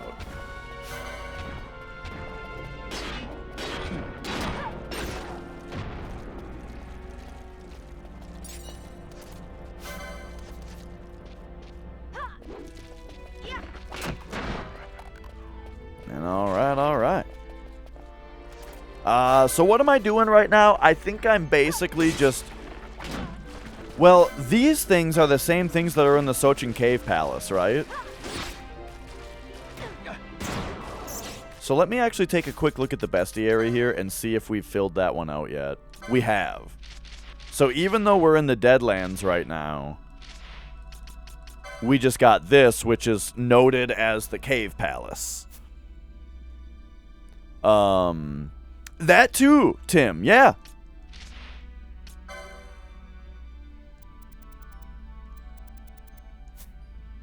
So this is in Giruvegan? There's an N-Tite? Okay.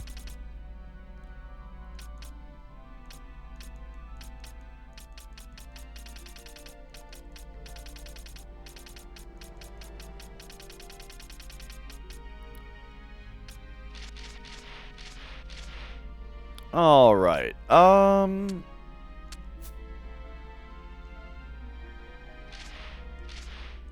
guess I'll go into the Necro Hall and try to find a Dark Elemental.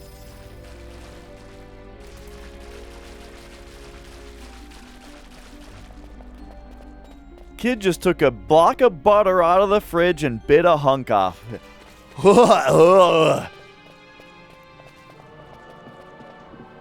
Sounds like a kid. I remember, as a kid, I was very disappointed the first time that, like, my parents, the first time that I discovered that there was just a big Tupperware full of sugar in the cupboard, you know? Because I never needed to make my own Kool-Aid before or anything like that, you know? So the first time that it was like, make the Kool-Aid dash, you know, and then there was a big Tupperware full of sugar in the pantry, you know, to make the Kool-Aid with. I opened it, and I was like, sugar? And I took a big whiff of it and was like, oh. Why does sugar smell so bad? In like a large quantity. You know what I'm talking about? Sugar smells kind of gross. And it's just not what I was expecting.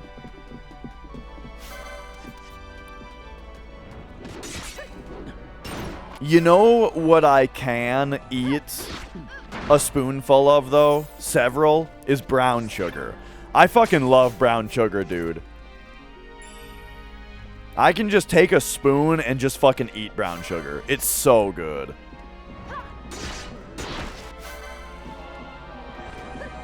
It's not like super strong taco. It's just not, you know, it doesn't smell sweet, really, is the thing.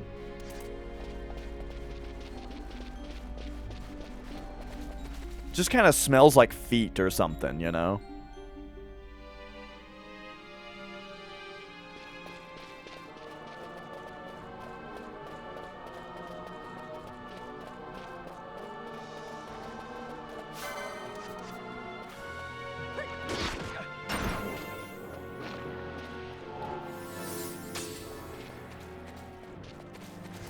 Alright, so we're back here. I'm gonna go back to the Necro Hall. And, we'll go find a Dark Elemental.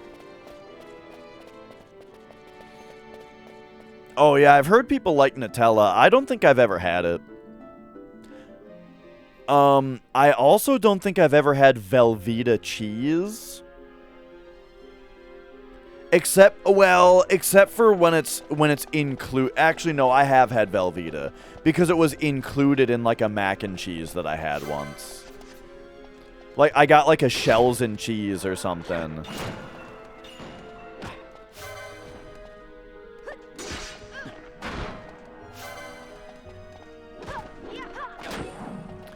Any American can explain Kool-Aid to a European.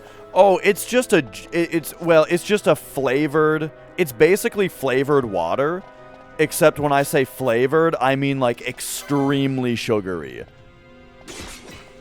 Yeah, Kool-Aid is a powder that you mix into water to make flavored water, but it's like for kids. So it's very strong and very sweet.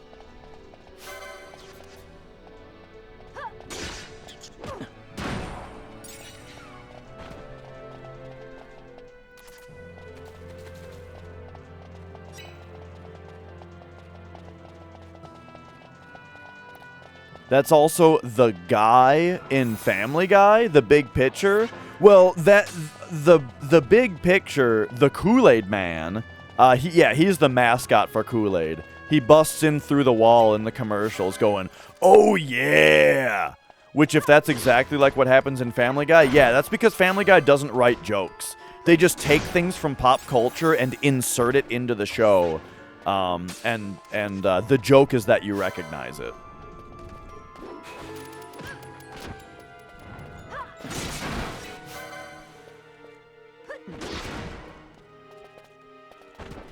I do actually remember, the joke, wait a second, though. I do remember that joke in Family Guy, though, that was kind of funny. Because it's that everybody's saying, "Oh no," right? And then he busts in through the wall and says, "Oh yeah." And then they all look at him, and then he leaves. That's kind of a funny joke. A little bit. It's getting there, right?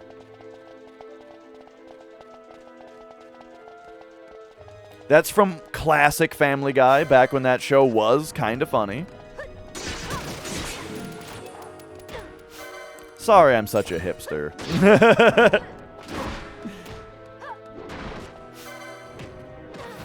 Nah, I am not much of a fan of Family Guy.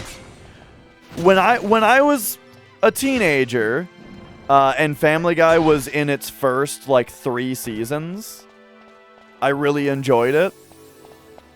But then they got canceled, right? The show got canceled. And when it came back, I don't know if I was just older or if it got worse. But when it came back, I was not a fan.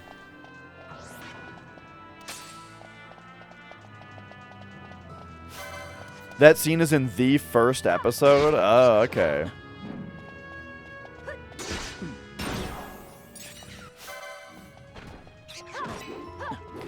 I haven't watched South Park in many years, but I do remember South Park being very good. Like, surprisingly good. You know? Because, like, I remember growing up thinking that South Park was just like a vulgar, like, gross out show kind of thing, you know, where all the humor was super juvenile and yada yada. But then if you actually watch South Park, that show is genuinely very good, from what I watched of it. Like, the humor is way smarter than it is on the surface.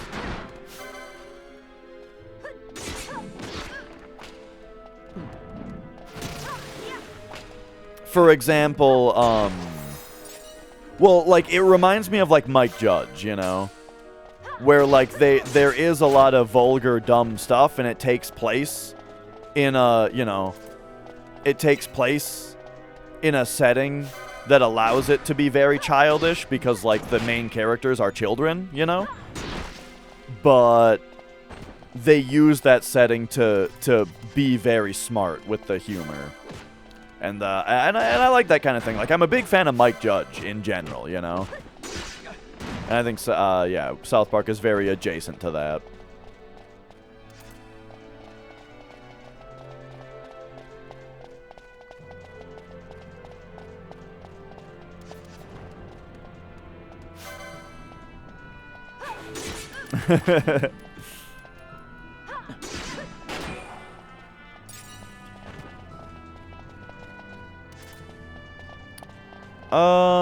I am looking for a dark elemental.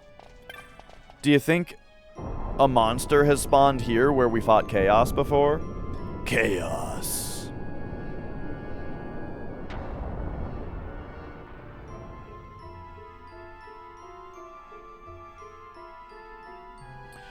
From what I remember, my favorite episode of South Park is probably the one where Cartman thinks that he's dead. Because all the kids are ignoring him. Except for Butters, because Butters wasn't there when they agreed to ignore him. So then he thinks that, like, he and Butters need to work together to release his spirit or whatever. That episode is super good.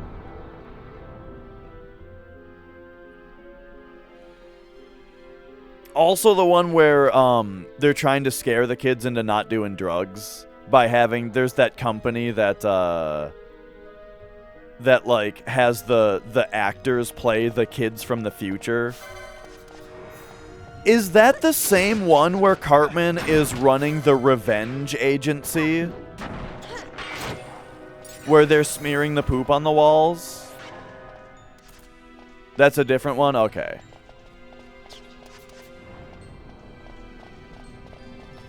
What is the general consensus on radar/minimap in Final Fantasy games?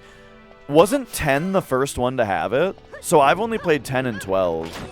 In this game, I think it's very nice. I couldn't imagine this game without it. I really liked Stick of Truth when I played it. But I only played it once right when it came out and haven't played it since. So, like, I don't fully remember, but I vaguely remember enjoying it. I didn't play Fractured But Whole, though. I probably should.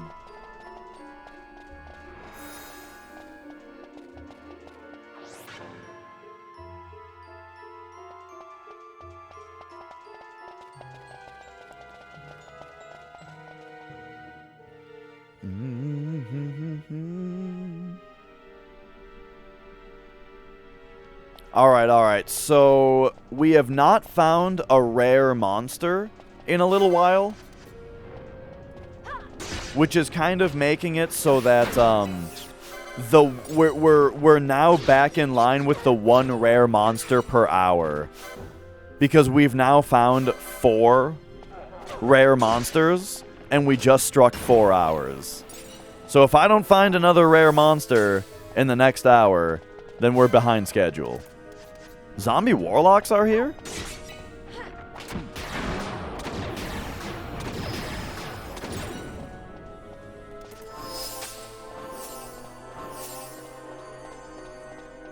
But yeah, as far as very good, very funny, story-based RPGs go, I gotta hand it to Yakuza Like a Dragon. Because that game was super funny. And also genuinely really dramatic and excellent, you know? Like, they nailed both very, very well.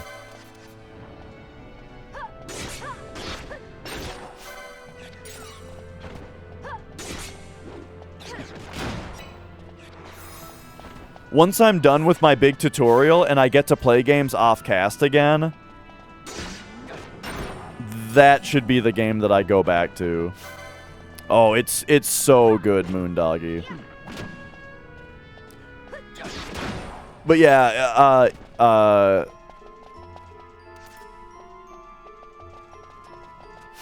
Kasuga is definitely a very different character than Kiryu. But, you know, I think that that's a good thing. Not that, you know, I love Kiryu as a character from the other Yakuza that I've played. But,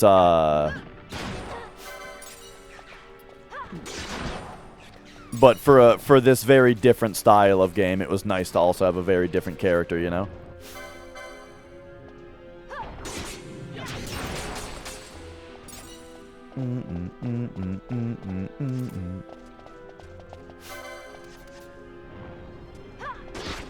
You know, Sozi, even though I really, really liked Majima, I kind of had the same thing in Yakuza 0. When it switched over to Majima, I stopped playing it. And not because I didn't like Majima, I really liked him. But he had a whole nother fucking job was the thing for me. I spent so much time doing the real estate with Kiryu and maxing out the real estate minigame that then when it was like, okay, now it's time to do the hostess club, I was just like,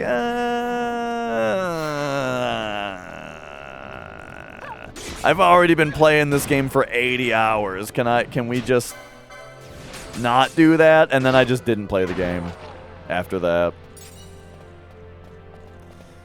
I should definitely go back though, cuz the game was so good that, like, well, the problem with going, the thing that stopped me from going back is the fact that I have the game on PS4, but now it's out on PC.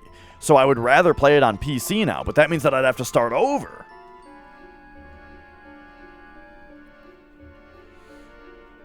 You've always heard that Yakuza is really good, same with Shenmue. So how I would put it is Yakuza is the good version of Shenmue. Yakuza is like Shenmue, except it's fun.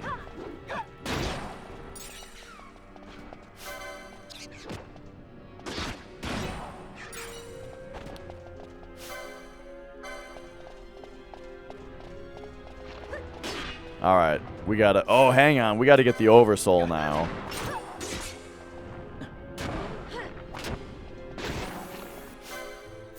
Oh! Did Fran... Don't take me too seriously. I've never played Shenmue.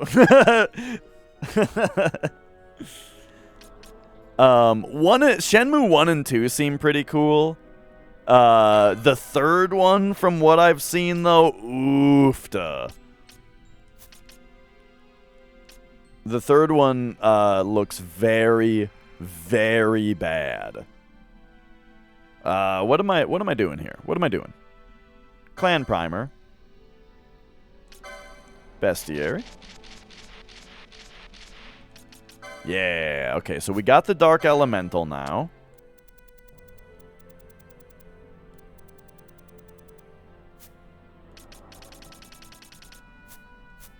Okay, I gotta run and grab another Soiler. And yeah, I'll just be back in 1 minute here. Let me we'll just pop this on.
right, all right.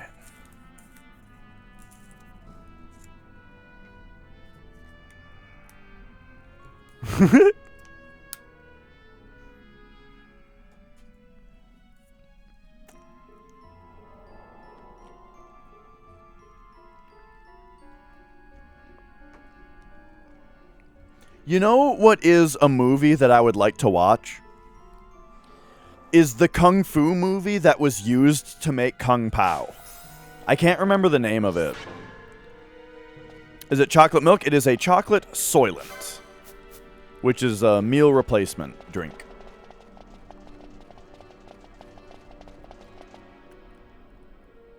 All right. Let's just keep going, keep running through this area.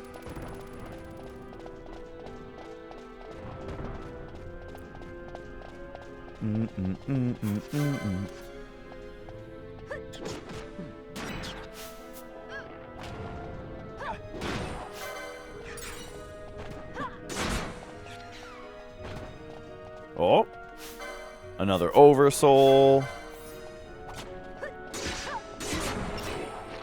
Soylent Green is people. I watched that movie. Whoa! Helvenek? Wait, why do I have info? Is this not a rare monster? It's interesting that I have the that I have the info on this guy. All right, very nice. We got him. Let's take a look at that real quick. Clan Primer. Bestiary. If we go down to the Necrohall of Nabudis, he's not on there. Or wait, was this it? No, yeah, he's not on here. What was that thing called? Now I don't even remember.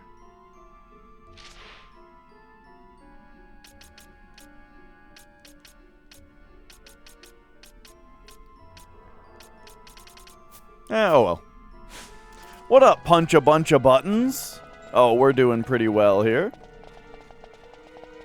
Just, just on the hunt for rare monsters.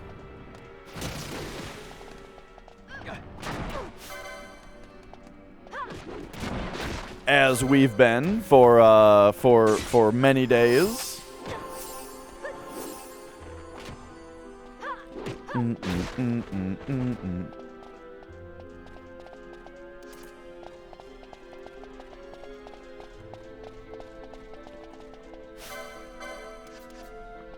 That's right, that's right.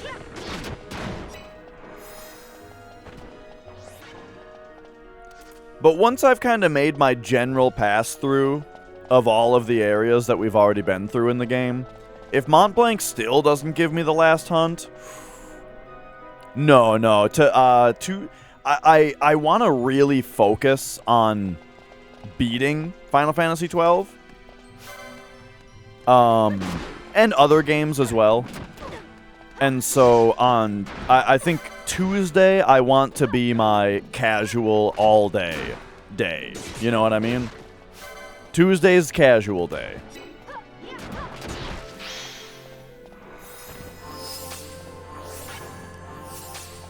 Wednesday is all speedrun day. Monday and Thursday are, speedrun, like one and done days, basically, like speedrun with backup game days, you know what I mean? Friday right now is co-op with Popo. That's kind of the schedule.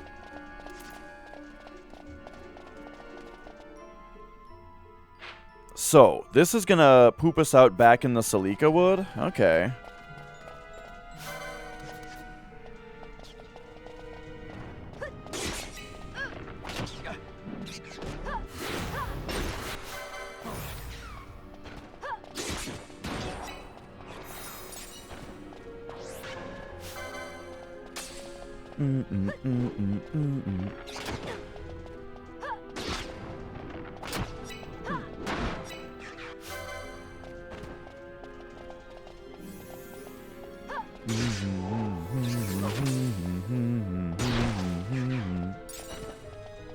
Yeah, there were big waves made today. Big waves made today by Pinkman, Gao, and Radium as far as the progress for the hundo ticker.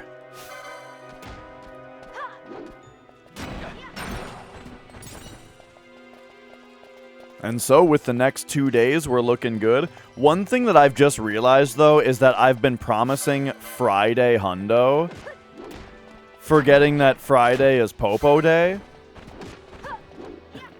And I don't think that it would be responsible of me to push it forward to Thursday if it got fulfilled by that time, because then I wouldn't be able to, like, I don't know if I'd be able to actually stream on Friday. Unless we did it in the evening.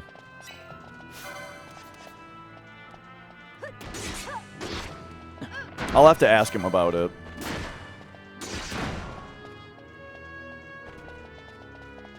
Hundo? Oh, it is a Final Fantasy VII 100% run.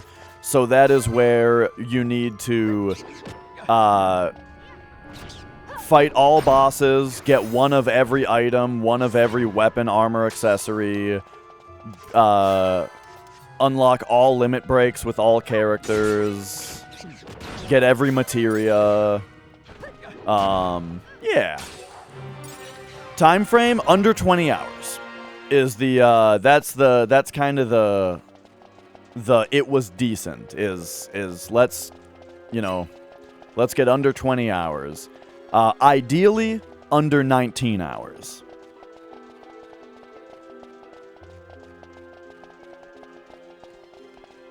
Yeah, my PB is something like 1826, I think. I think 1826 is my PB.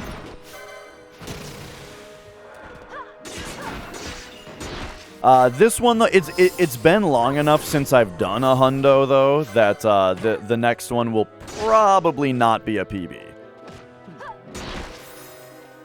We'll see, though.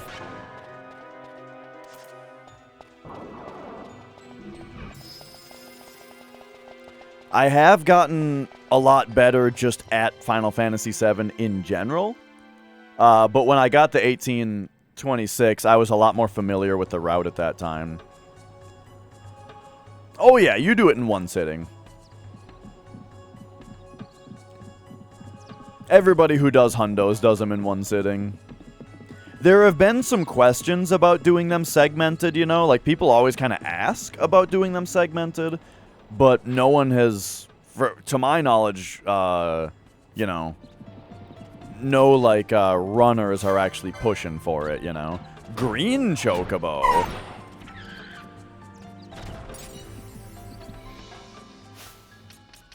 Green Chocobo? Huh.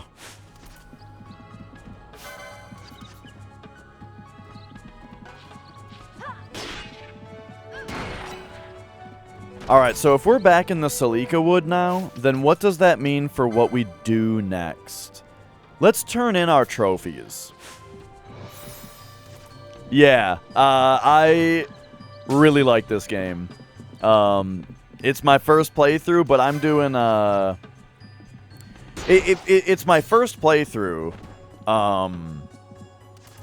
and, you know, I'm just playing it to satisfaction. And there keeps being more stuff that I want to do, you know what I mean? Like, I'm not specifically going for, like, 100% because you can't really do that on a blind playthrough. Because you don't know what that is. You don't really know what 100% is or how to do it, you know? So instead, I'm just being observant, right? And picking up everything I can. And just, you know, anytime that something sounds fun, I do it.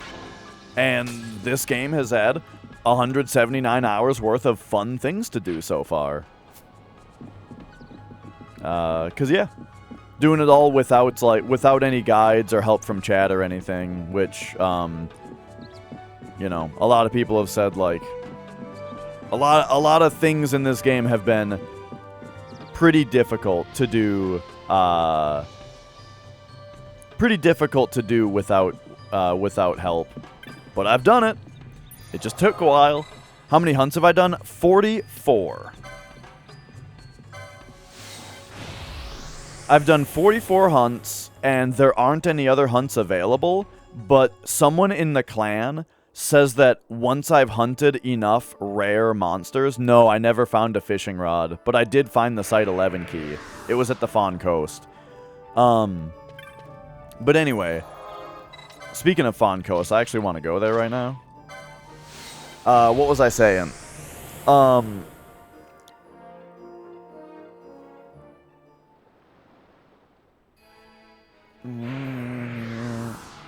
I was saying a lot of things were difficult to figure out, but I did it.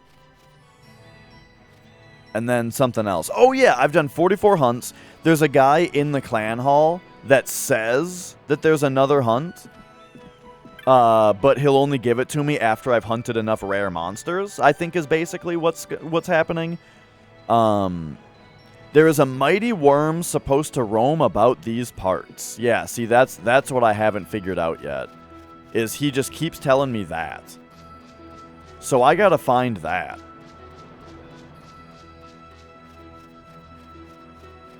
But he just says these parts.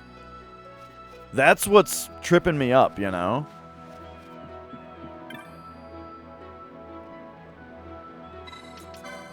Alright, what happens if I give you 10 trophies?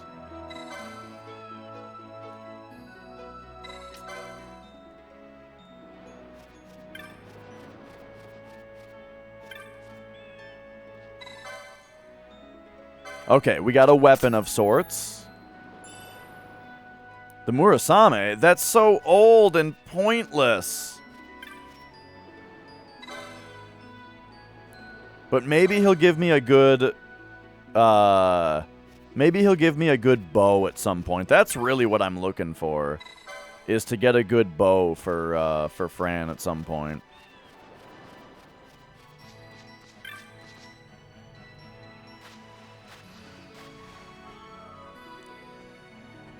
Okay.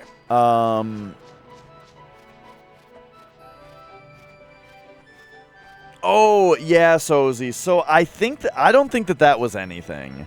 The worm statue thing. I think that was me just reading too far into. I think it was basically just telling me that my reward for doing the hunt was that I did it. Because the actual reward for the hunt was like 2 Phoenix Downs and 100 Jill or something, you know? Like, I got like nothing for it. But like the wording of the thing was talking about how like the hunter who lands the final blow on the worm shall know elation or something, you know? I think it was just saying that the real reward was the satisfaction of completing it. Which, hey, it really was, is the thing. It really was.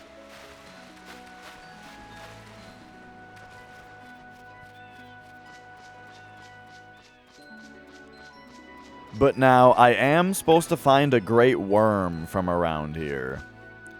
He says, you know, these parts. So I guess it's that time where we run around the Fawn Coast for another hour trying to find this worm.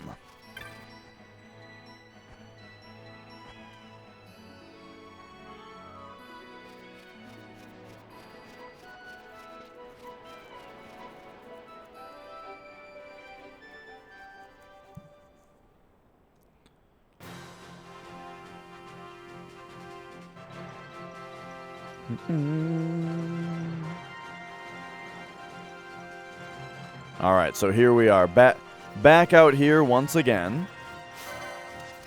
And yeah, I don't know if like maybe I'm just supposed to kill all the monsters in an area and then reload it.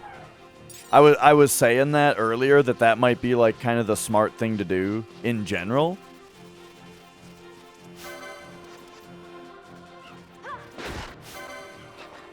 Sometimes when guys spawn in groups like this, that's the sign of a rare monster right here.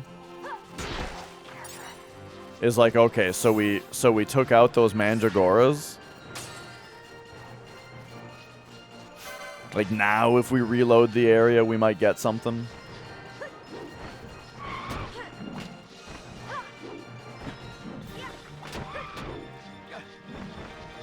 Oh, I've still got Protect enabled. Let's go Gambits.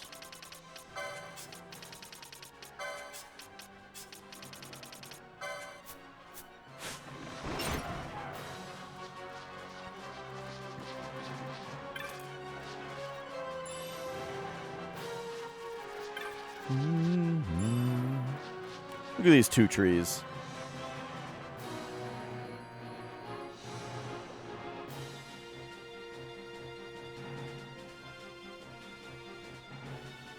So that's kind of, oh, that's kind of the town that we're overlooking right there.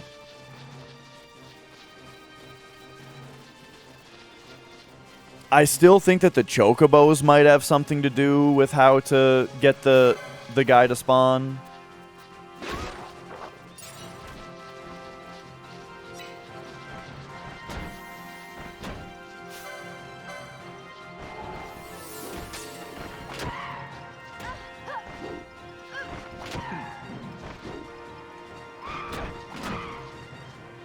All right.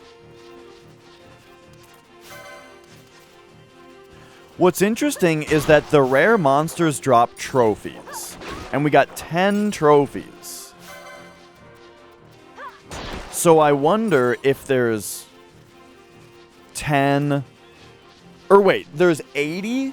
There's 80 rare monsters total, it says in the bestiary?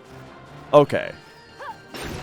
So I would think that there's like at least like 20 trophies then to obtain. Maybe even 40.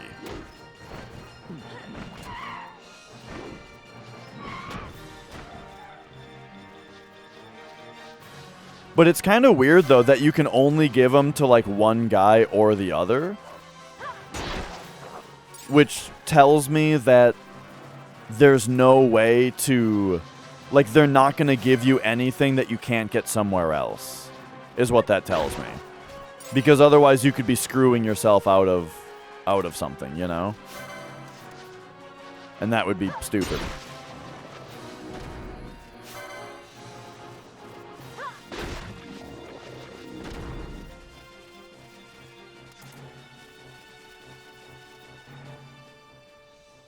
So what's my plan here? This is the first... Okay, wait, this is the first... Or they just let you screw yourself out of something. Yeah, it's possible.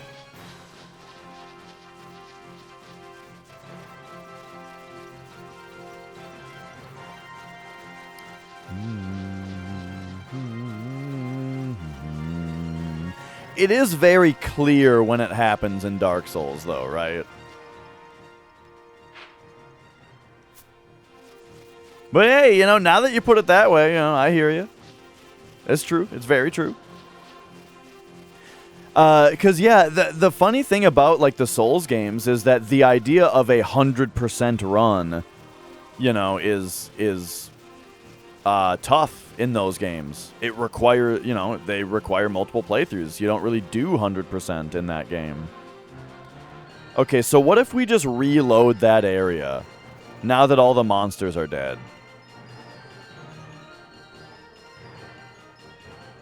You know what I mean? I think we need to just do... I think we need to do this several times. Is... kill monsters, reload areas. Okay, looks like a couple came back.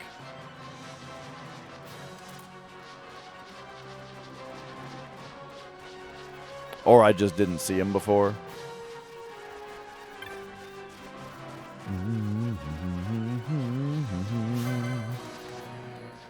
Now I'm forgetting. You've played the Souls games, right, Minim? But now I'm forgetting. Now I'm thinking that you might not have. All of them. Okay, okay. Oh, right. I remember seeing you playing Sekiro.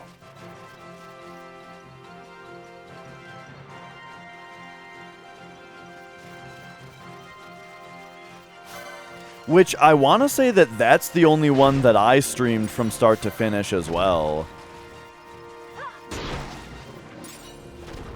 As far as like my first playthrough of it. Yeah. Hello? Skull Lash? Have I already seen this guy? This seems a little familiar.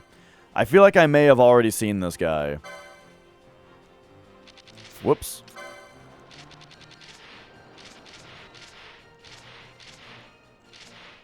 Rare game. No? Oh, here we go. Okay, okay, okay. Hang on, hang on. Cancel the attack.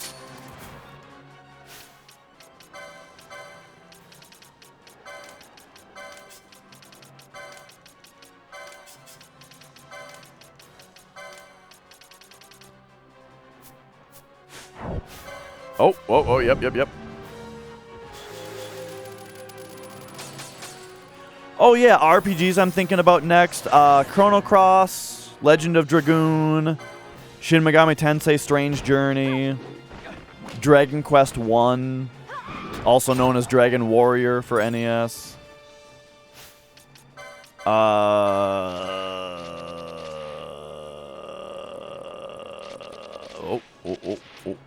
Nice. Those are a few that I'm bouncing around. All right, let's get him. Wait, whoa. I forgot to gambits. Boom. Boom.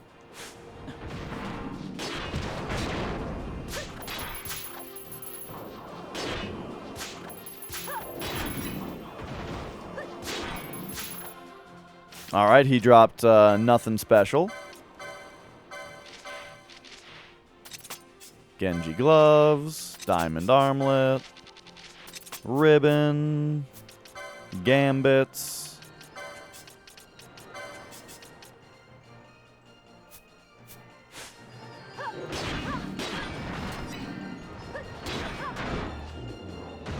Got him.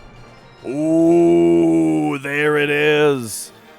Finally, it turns out after all this time, he was right here. We got him to spawn this time. Let's go. And look at that. That fulfills our 1 rare monster per hour trend.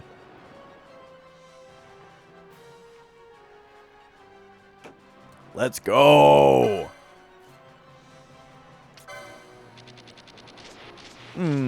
Bestiary. Is that 36 now? He is a 5-star. 2, 4, 6, 8, 10, 2, 4, 6, 8, 20, 2, 4, 6, 8, 30, 2, 4, 6. That is 36 rare monsters.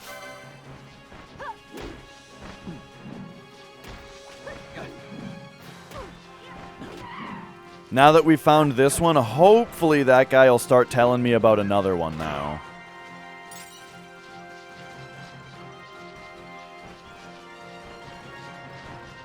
But I wonder if we're just not going to get any help for the rest of them, though. It kind of seemed like that was the only one he would talk about, and other than that, he just wouldn't talk about anything. While before, he might have been giving us clues on multiple.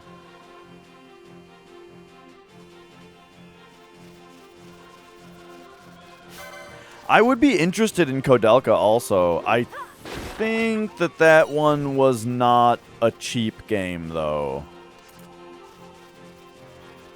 Oh, Xenogears. I forgot to mention Xenogears as far as ones that I'm interested in.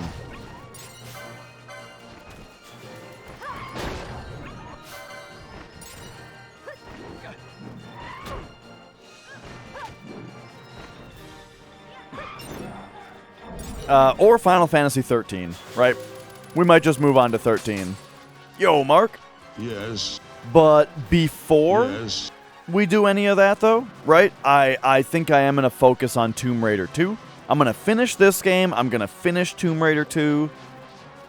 And then for the first time in months on this stream, we're going to be starting a new game. But first, let's not get tired of this one yet. We're still going strong on the old Final Fantasy 12 here.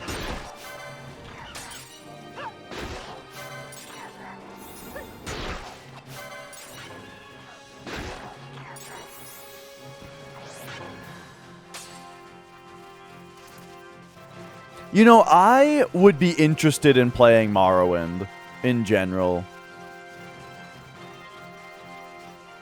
Because I'm a known hater of Oblivion and Skyrim. But Morrowind looks kind of cool.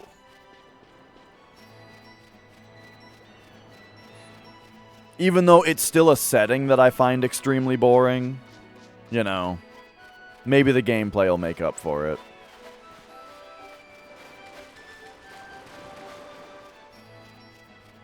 Alright, here you go. I got you another trophy.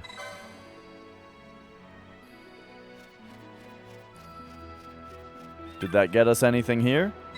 I wish he would say something that would indicate that there's something new to buy.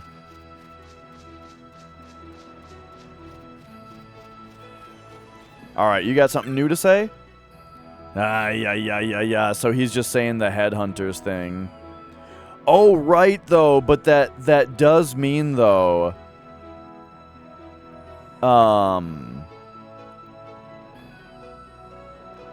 that, like, we might want to go talk... So, actually, I mean, let's pay close attention here. Headhunters are fellows who capture criminals for bounty, and hunters are them what hunt marks, them being creatures and the like for rewards. Now, there was talk once of this headhunter, a banga, a cruel, evil fellow who'd do anything for a little coin. They said he was working in secret for one of them judges up in Arcades. Justice. I haven't heard much talk of him lately, but headhunters that mean don't die easy. He's probably laying low somewhere, most like. So, that says to me that that's a guy I'm supposed to go fight. There's a headhunter banga that's a rare monster somewhere.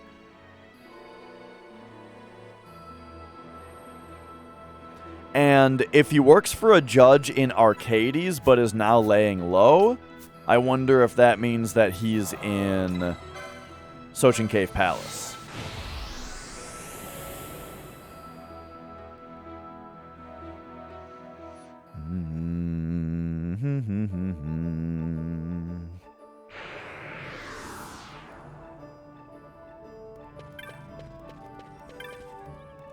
Alright, why don't we just pop up to the bazaar is probably the fastest. Let's try it.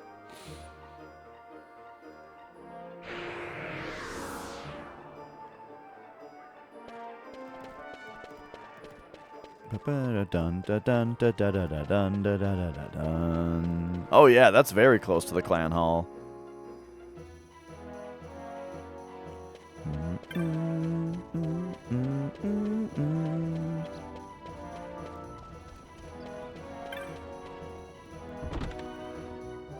So I'm just going to see if Mont Blanc says anything special to me, now that we've got 36 monsters, but I am suspecting it's going to be at least 40 is what we need in the bestiary. So, what do you say, Mont Blanc? Correct. He's got no hunts for me at the moment. Yo, Gravy Robber.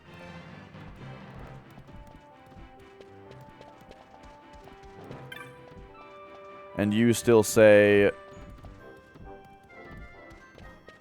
find the higher clan ranks. Because what is our clan rank right now? Besides Knight of the Round. We're almost at 5 million clan points. For whatever that's worth. Bum bum bum bum bum bum. Bum bum bum bum bum bum bum bum bum bum bum bum. Okay. So with that out of the way, I'm going to go to Arcades and talk to that guy that wants to hear stories. See what he says.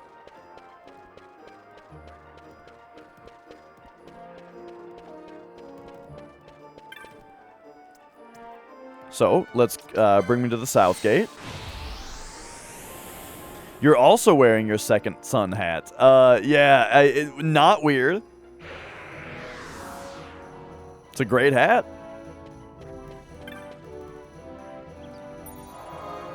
Alright, let's go teleport me to Arcades.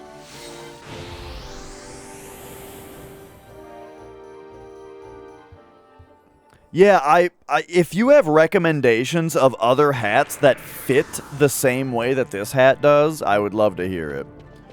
Because this is like the only hat that I think is comfortable.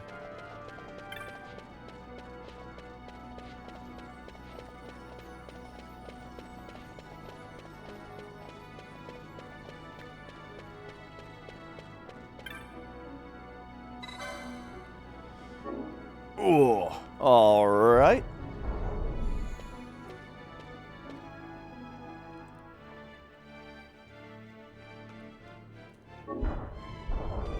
Bum bum ba ba da da da dum. Anti-hat.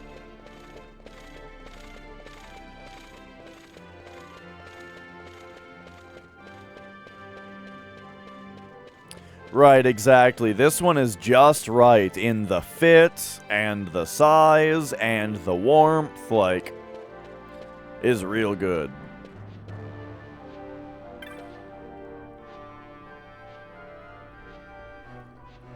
Ah, 'tis you. Was hoping to hear from you soon. Oh, a full 13 foes felled. 13? Now that is a feat truly deserving of a reward. Okay, he got us some gems. I await your word of further exploits.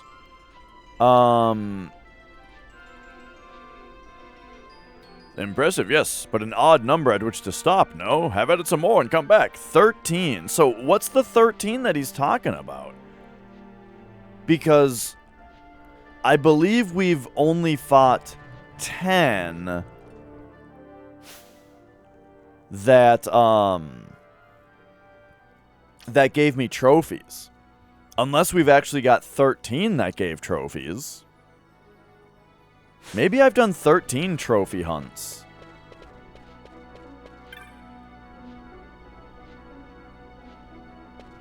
I was hoping that he might have more to tell me. But the fact that there's like another guy that talks about the trophy hunts kind of makes me think that they are that much more significant.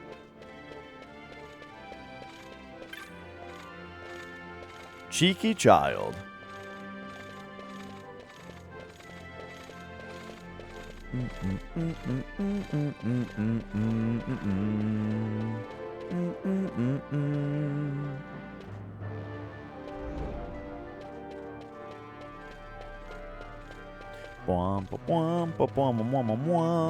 This is where they say, yeah, there's like I feel like there's a whole nother part of Arcades that we can't get into yet.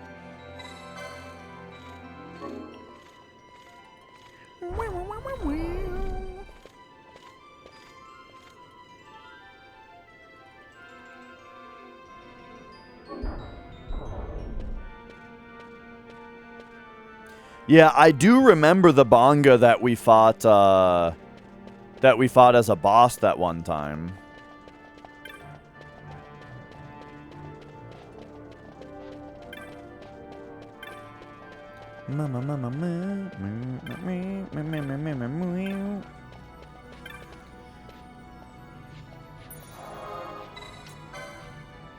Okay, I'm thinking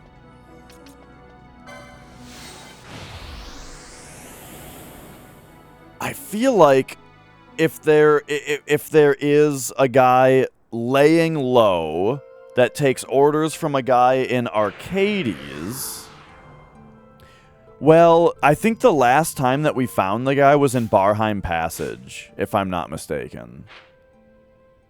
I feel like that's the last place that we saw him. But, I mean, what if he was laying low in here?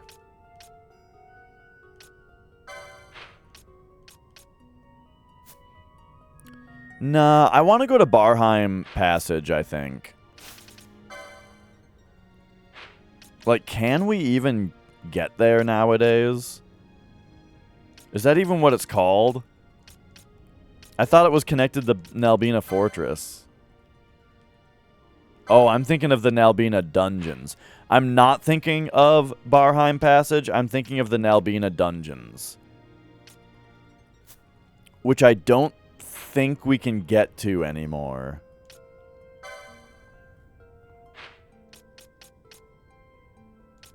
Probably not here either.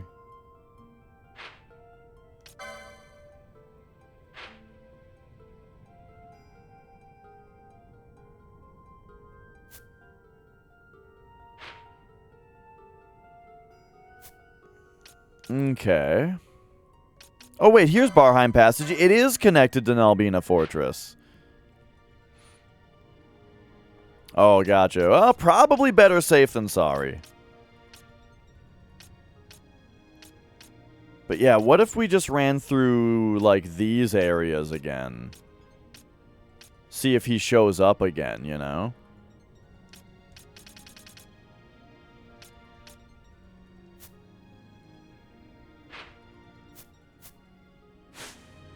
So that's connected to the Ester Sand.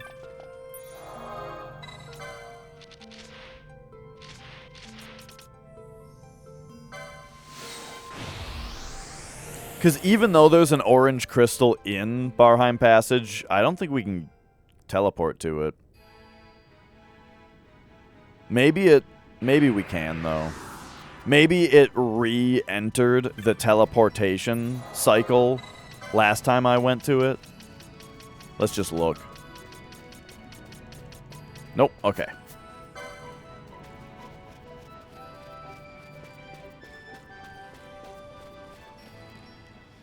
So, yeah, we just go left.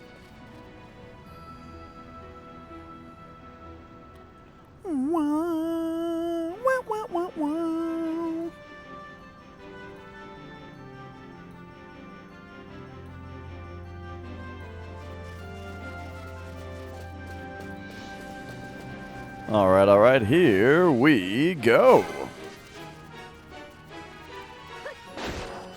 Well, I'm looking for monsters for rare game that gives trophies. And there's one guy in Fawn Coast that gives hints as to where trophy monsters are. But, he's always, all he says is that there was like a headhunter that's laying low. I've got 13 of them so far.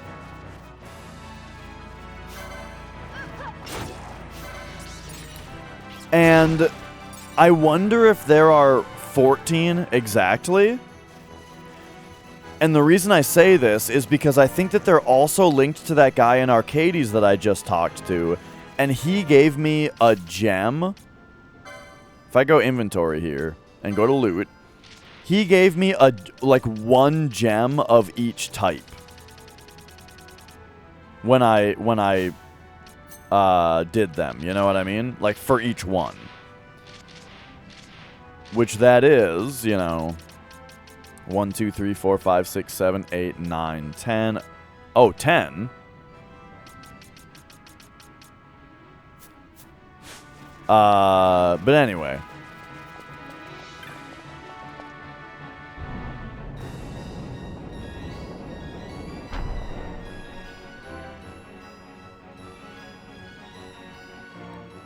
Have I seen Squall's weapon yet? Yes, I have defeated Gilgamesh, if that's what you're ultimately getting at.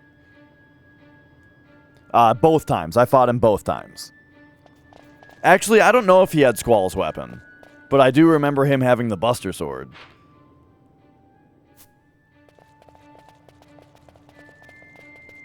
I have done every hunt. I've done 44 hunts. I've done every hunt except for whichever one Mont Blanc is going to give me once I've done enough rare monsters. The Wrought Iron Gate. Oh, I guess we can't go that way?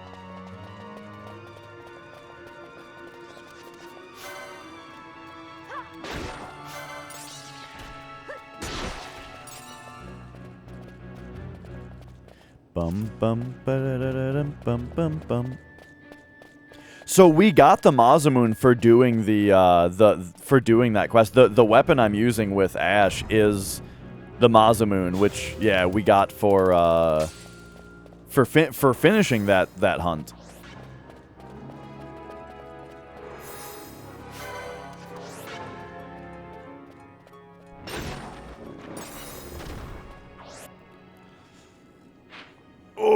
I gotta stretch my feet out.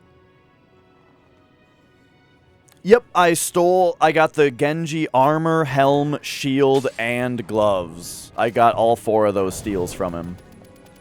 When Gilgamesh appeared on screen, you better fucking believe I was stealing from him like crazy.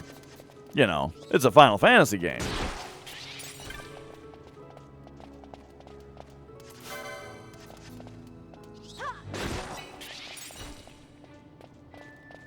And I knew that the Genji stuff was in the game because it's on the license grid.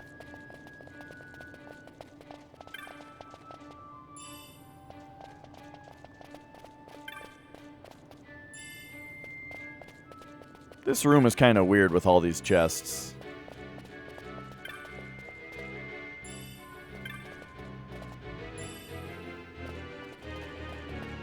Okay.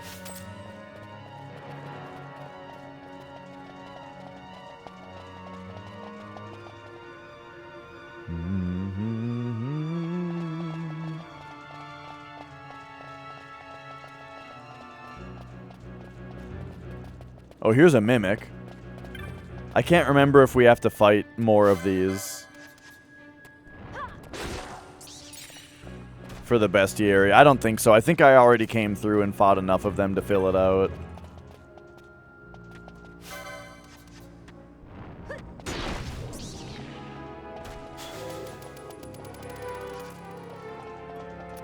We don't need protect and haste on anymore.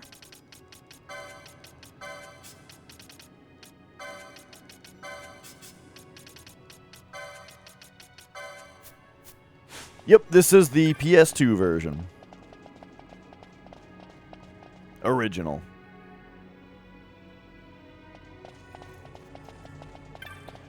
Okay, can this... If we say teleport... Oh, look at this. It does teleport us now. Maybe this one... Okay, maybe we got this one back now that I've touched it. Which makes me say... Which makes me say we should go this way.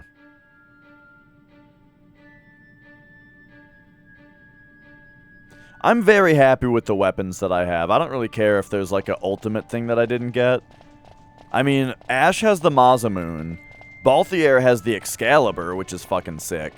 I'd like to get a better bow for Fran at some point. We'll see if it happens. But yeah, I'm not too concerned since my weapons are pretty good and beefy. Okay, let's just... You know, I bet there's a rare monster here I didn't fight, because look at all these monsters. Or, like, I don't remember this place at all. This is from way earlier in the game. I haven't been here in ages. I just always do original versions of games. Basically, when I play an old game, what I'm trying to achieve is I'm trying to play a game that I missed out on, essentially. You know what I mean? Like, the idea is I'm going to play Final Fantasy 12, right? Which, like, basically, I remember when this game came out, and I want to play that game that I never played, you know? I don't want to play a different version where they changed things or anything like that. I want to play the one that I wanted when it came out. And part of the reason for that also is that, that way, like, if there's somebody else who also played this game, or if they played it right when it came out, you know, I can have a conversation with someone who played this game right when it came out, and we played the same game, you know, and I like that. Also, I just enjoy the PS2. I just enjoy games from the mid-2000s rather than remasters from later.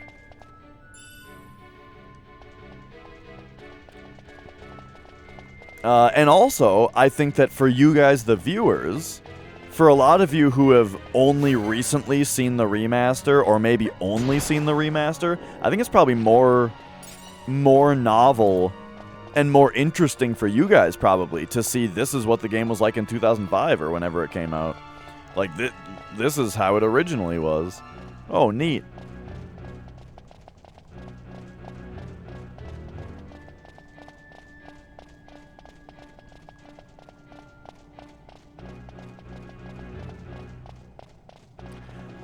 I think in 20 years, PS5 games will be very rough to play. Because games nowadays rely so much on things like patches and extra downloads and things that games that are coming out today won't hold up as well as games that are older than them. Because they're not as complete in their physical form. Or physical only form, I mean, you know what I mean?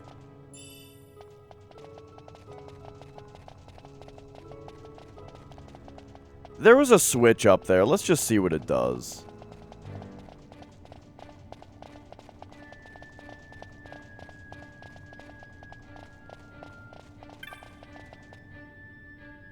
Okay.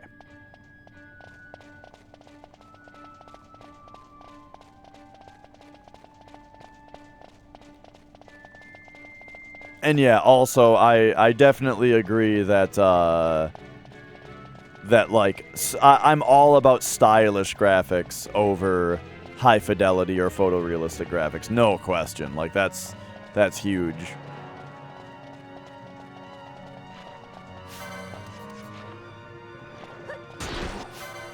And yeah, I play very few new games.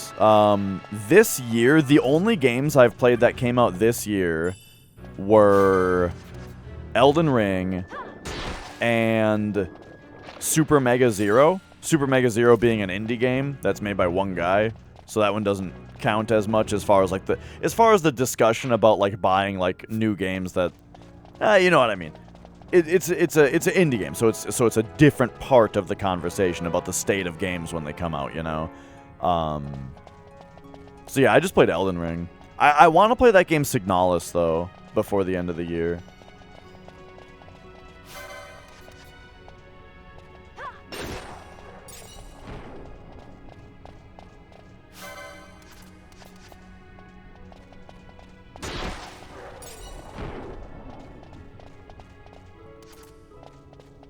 Blum, blum, blum.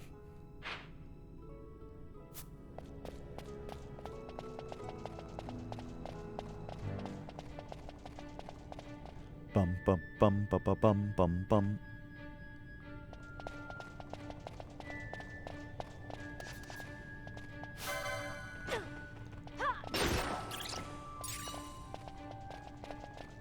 All right. Let's check out this little place in here.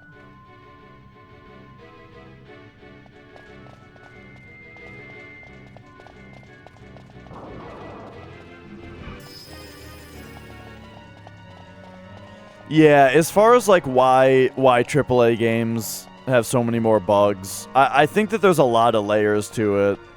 Like one side of it is that games are more complex. Another side of it is that companies are using like other companies' engines more and like outsourced software more and that kind of stuff, you know? While like old games, you know, companies generally made them on their own engines, yeah? And even just the idea of a game engine, if you go way back, the idea of a game engine was much more foreign, you know what I mean? So when you're working with software that you didn't make, then it's more likely to behave in ways that you didn't expect, right? Also, you know, there's an additional thing of like the more programmers you put on a team, the more you run into an issue where like something that one guy does might not work well with something that another guy does. And with the knowledge split out between multiple people, then like their ability to fix a bug without creating other bugs becomes more complicated, you know?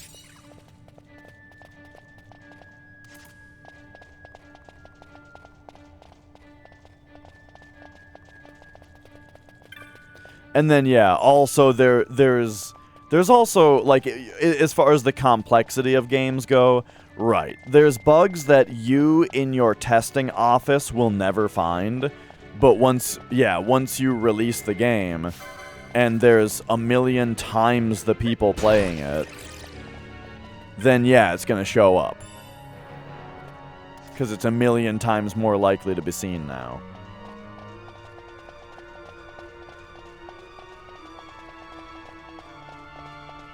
I'm not saying using customers is good for bug testing.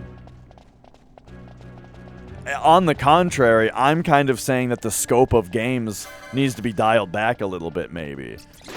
I'm kind of saying that I prefer games that are made by very small teams that are simpler.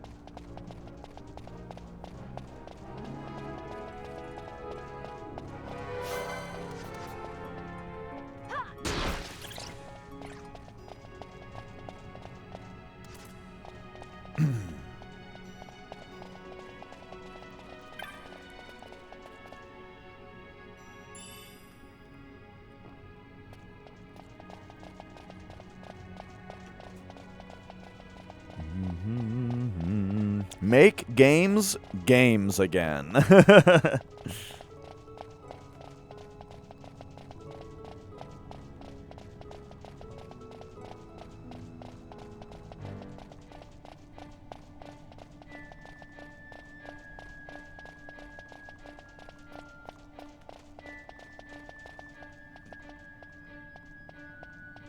This is kind of interesting.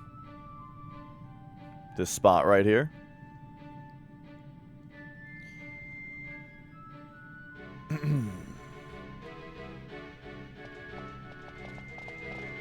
Yeah, just like the kind of the AAA market going stale a little bit. Exactly. I mean, like, I don't like to sound like too much of a hipster, right? But or like too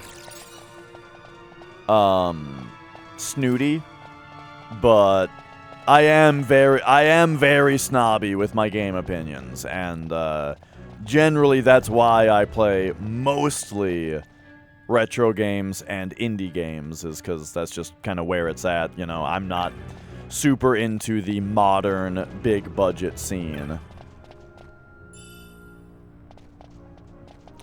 But yeah, what Minin says is true though, you know.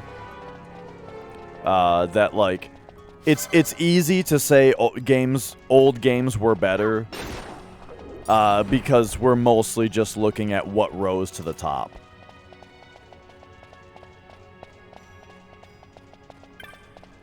You know, same exact thing happens with music.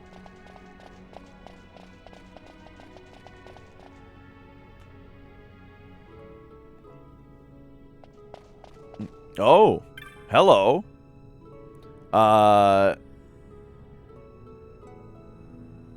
Here's this guy.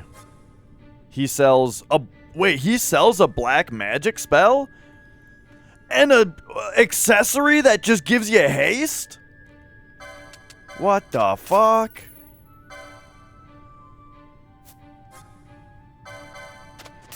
Okay, that's pretty cool.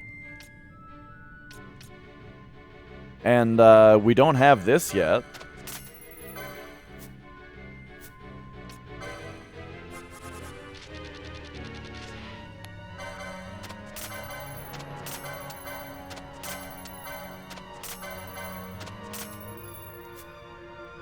Whoa, wait, what's... Hang on.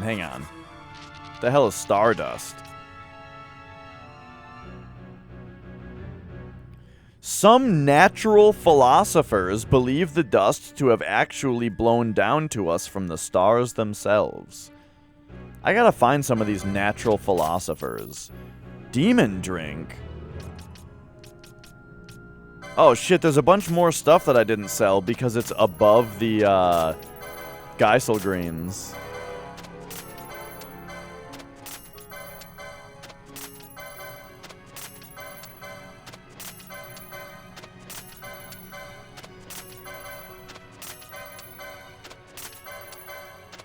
All right. We're getting there.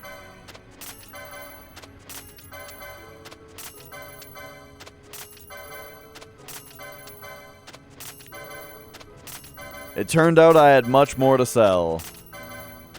There we go. Oh, new bazaar goods.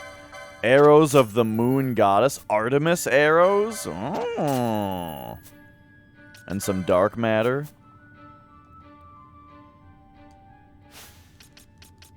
What the hell is dark matter? I can't remember. I feel like it just casts a spell. Deal damage to all foes in range, yeah. Okay, what is Ardor? It's a black magic. Massive fire damage.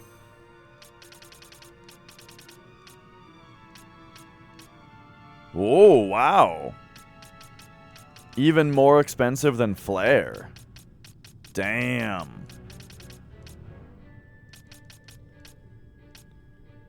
So there must be an equivalent for the other elements as well.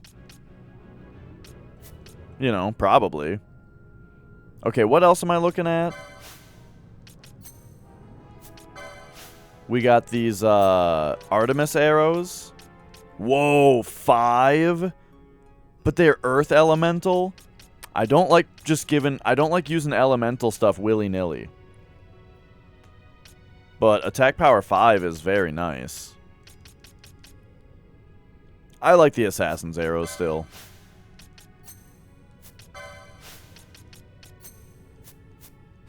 Okay, nice.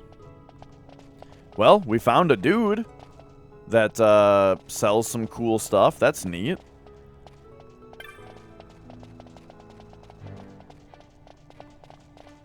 Bum, bum, bum, bum.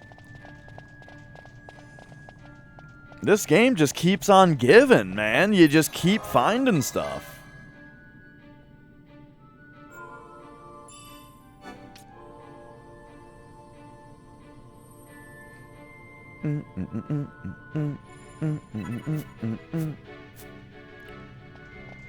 All right. So now, if we go into our licenses, right, and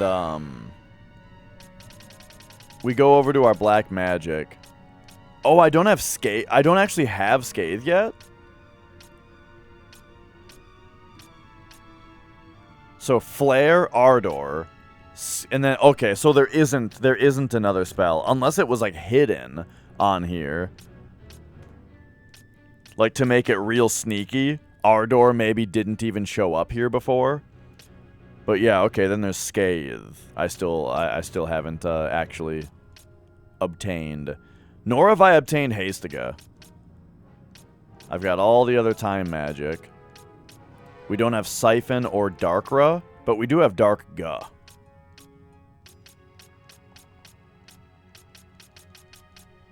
We don't have Cleanse. Or Renew.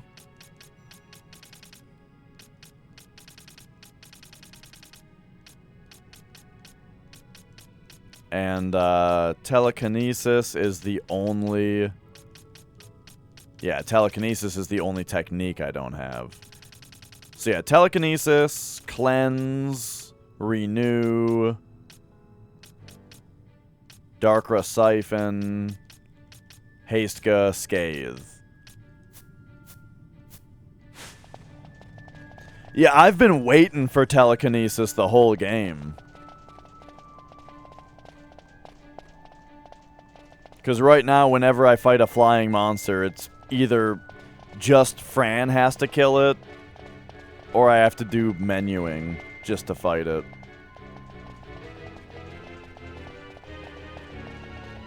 Like, there are other things I could do, but I don't feel like it. I'd rather... I wanna just get Telekinesis. I've seen Scathe. Zodiark did it. And does it. When you summon Zodiark, he does Scathe.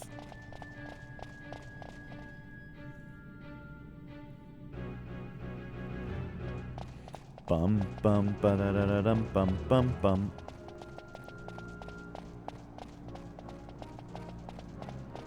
All right, well, we've done it. We've looked through Barheim Passage, which even if it didn't provide us with a new rare monster, it did provide us with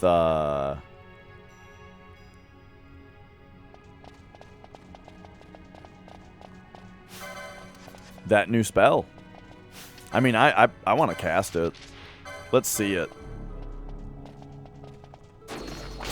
Oh.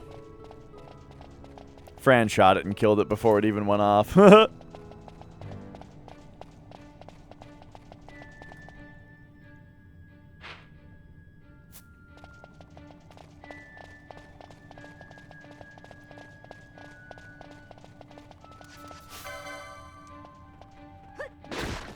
So, I'm thinking that maybe the way to find the headhunter is gonna actually be to go to Arcades and maybe like talk to people and see if any of them mention this headhunter that they have that's in hiding.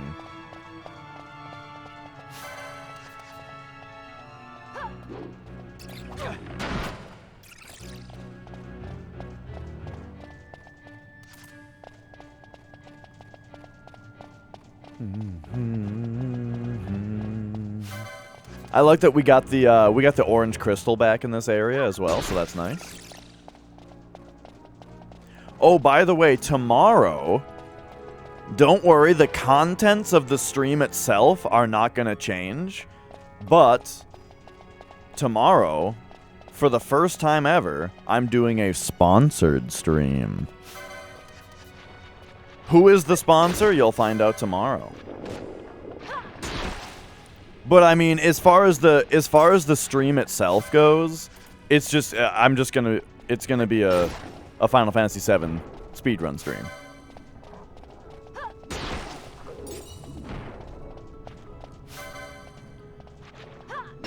But you'll see it tomorrow. It's just one stream that will be sponsored. The sponsor is pretty cool. So, make sure to pop in tomorrow and be advertised to briefly.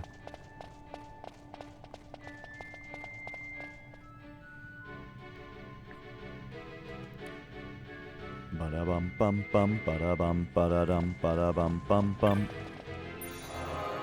Alright, teleport. Fawn Coast, please. Popo, what does that even mean?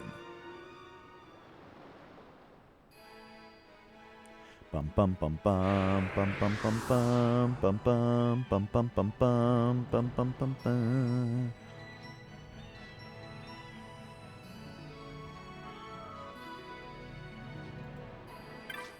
Okay, so here we are on the coast. I gotta see how many trophies I've turned in.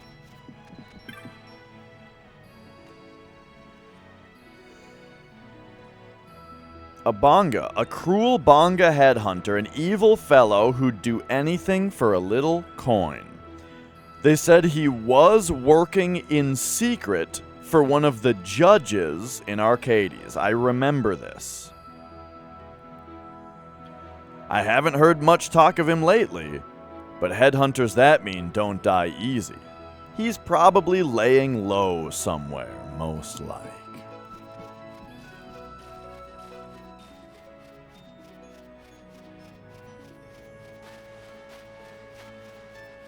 Oh, we're beefy and cheesy.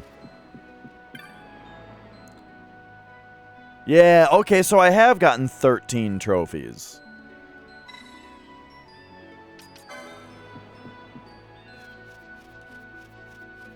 And with the 13 espers and zodiac signs and all that or whatnot, I kind of think maybe there's only one more trophy, and it's this Bonga.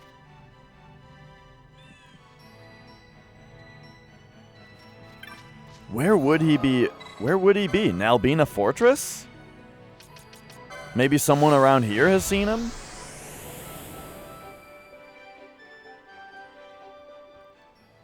I remember when we fought him, if it's the same guy, when we fought him as a regular mark, or when there was the whole thing that where there was a mark but we fought him. That was in the Sand Sea, I think.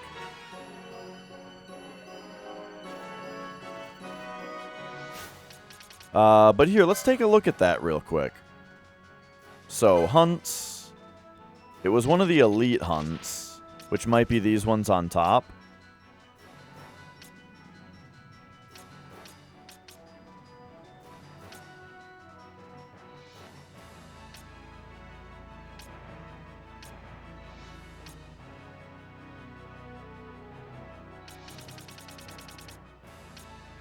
So these are the ones that Mont Blanc gives. Pretty sure it was a Mont Blanc quest, wasn't it?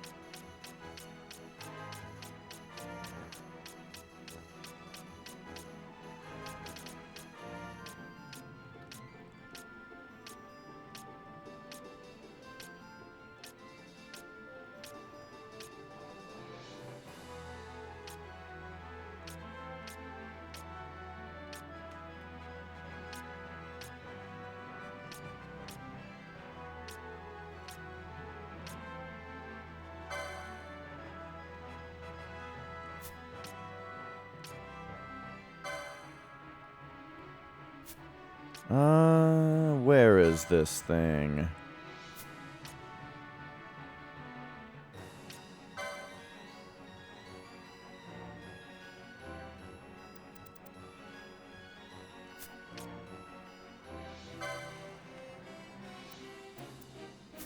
Oh, right. I remember the Jill Snapper. That one was fun. The Trickster was fun.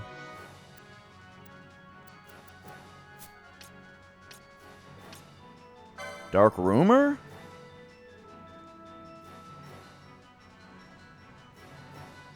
Oh, yeah. This is the one. This is the one. Creating sandstorms with its wings upon the Nam Yensa Sand Sea. I wonder if you can actually find this guy and fight it. The Belito. Headhunter Bagamnan and his crew, while searching for Belito, in an attempt to nab Balthier, he had been lurking near the places where marks were spotted, attacking whatever hunters arrived when Balthier failed to appear. Attacking whatever hunters arrived when Balthier failed to appear.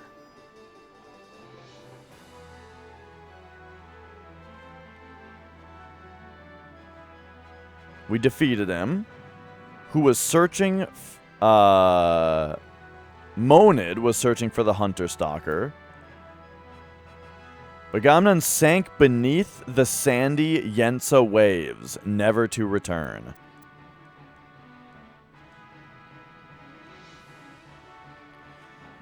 So... that's starting to sound like it's not him. I don't remember him sinking into the Sand Sea. That sounds like he's pretty dead. But the guy also said, though, that, like, a guy that mean doesn't die so easy. So it probably is him. He probably didn't die.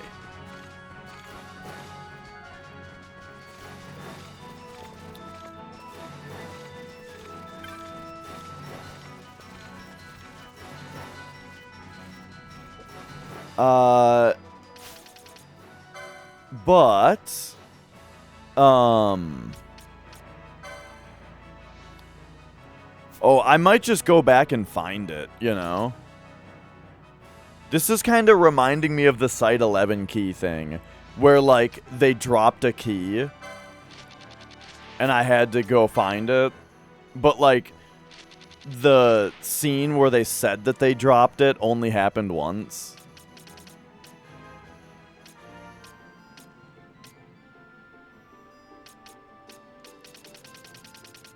Okay, hang on. So this is Dark Rumor, right?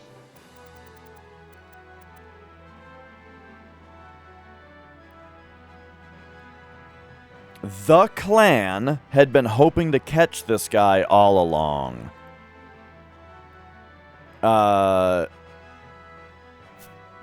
So now I wonder, like, if it's somebody in the clan that'll know more about it.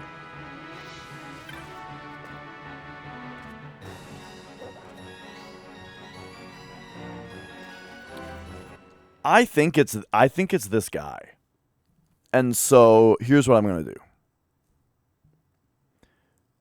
Oh, there's so much to look through. If I wanted to actually find the if I wanted to actually find it. Oh, look at this on my archive channel. I have a you guys won't believe it. There's a comment on one of my archives of this game. Why don't you use Bosch? I don't know. I don't wanna. Didn't feel like it.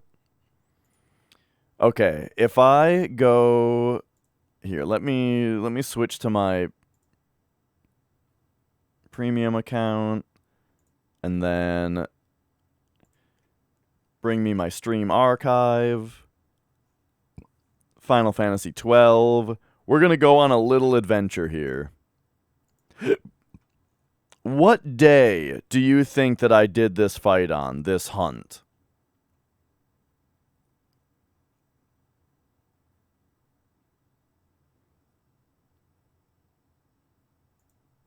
Let's go. Let's see where October 2nd lands us. This is too much to look through. Kind of. But maybe we'll figure it out. I was already in the... Okay, October 2nd, I was already in Pharos. At the time was really big into it. Okay, hang on a second. This is probably me hang on. We're going to go over here.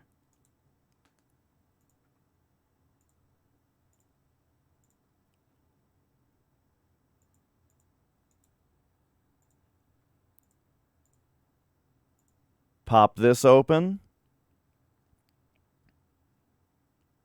Okay, there we go. Here it is. Here it is.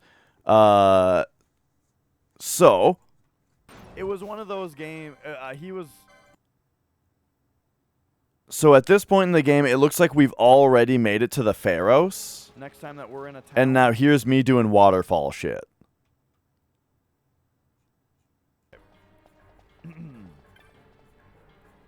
So let's go like 3 days before this. All right. 3 streams before this, we were level 69. Here's me looking for the Site 11 key. And then what's this?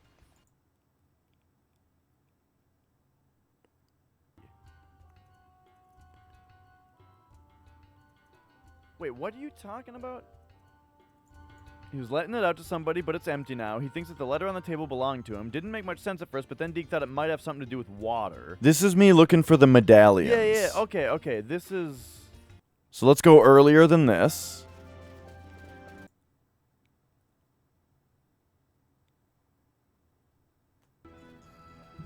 The thing about N64 game reviews is I actually don't own very many N64 games. It's true, I don't own very many N64 games. Okay, so... To Barheim, if you're set on finding the treasure, look past terminus number 7. If you're set on finding the treasure, look past terminus number 7.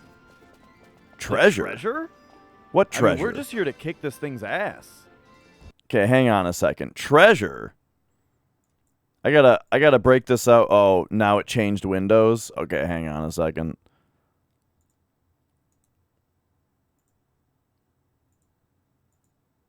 There we go. Terminus number 7?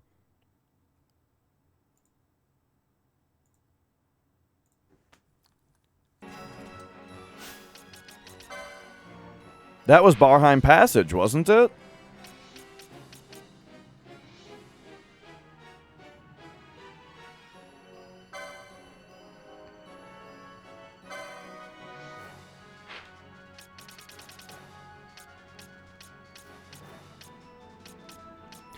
Here we go. Terminus number 7. And then that brings you to the waterway. Yo, Nax. Mark, I'm actively investigating it right now. Yes, I already did that.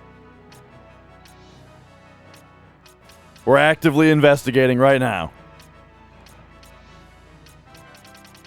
Okay.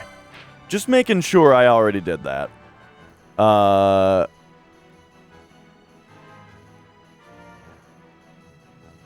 Where I forgot Zalera? I don't even know what you're talking about.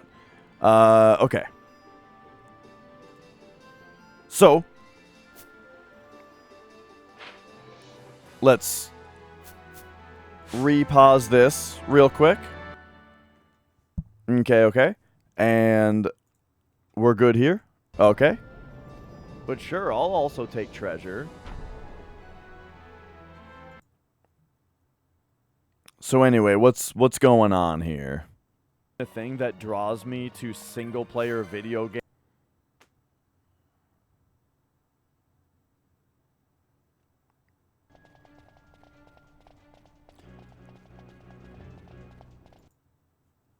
I'm not getting much of a feel for what I'm doing at any point that we go around here. We've counted all the way down to X.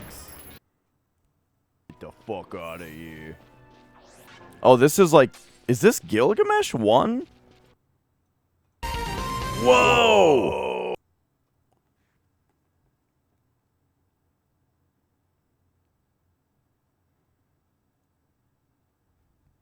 Emulation of their games. Oh, yeah? What about emulation now? Which is not completely Okay, this is me doing fucking waterfall stuff again. Having done so. This is still waterfall. Oh god, I spent a lot of time on waterfall. This is the Deadlands. So all the side quests are just super boring because there's 800 million of them. You know what I mean? And then also the story can't really be all that good about you saving the world because you know that, you know that like... Oh, I'm talking about MMORPGs, probably. X. Oh, hey, it's the Ultima fight. You know, and that was good. You know, get her again. That Ultima fight was fun. Still going off. So this we're still too far. This happened ages ago. Yeah, yep.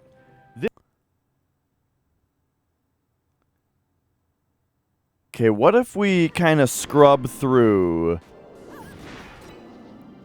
basically just looking for the Sand Sea? You know, all this is too dark to be the Sand Sea. Let's try something for a minute. There's the Deadlands again. This is... Hello, and... I'm going way back here. Dude, I love birds. Just in general. Birds are sweet. Like a good old-fashioned crow, you know? Oh, yeah, like, crows are dope, dude.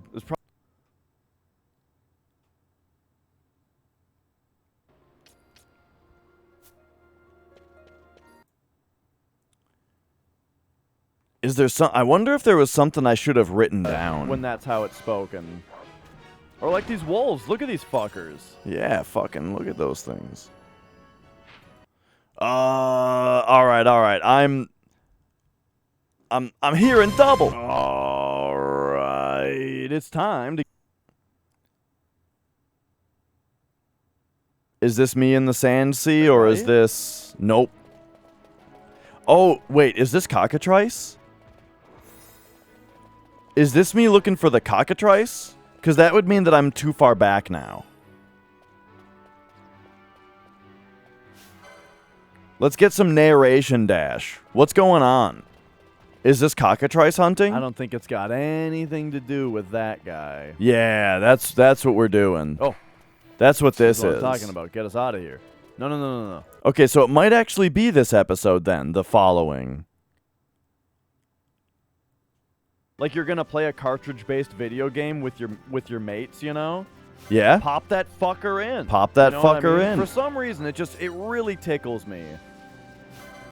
Oh, I think I'm talking about how funny the word fucker is in the right context. He's up in the thing.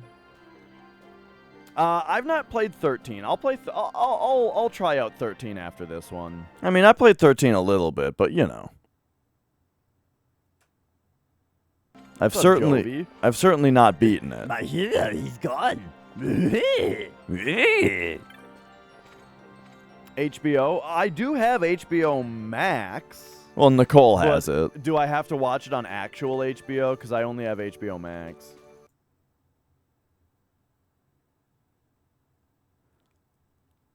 All right, I'm scrubbing around. I'm trying to find another spot where we were in the Sand Sea. Is a good sketch. I hear that that there's a third sketch, or there's a third season in the works. Oh yeah, we're Corn talking Cob about. I think you TV should leave. was, Do any of was these a very fuckers?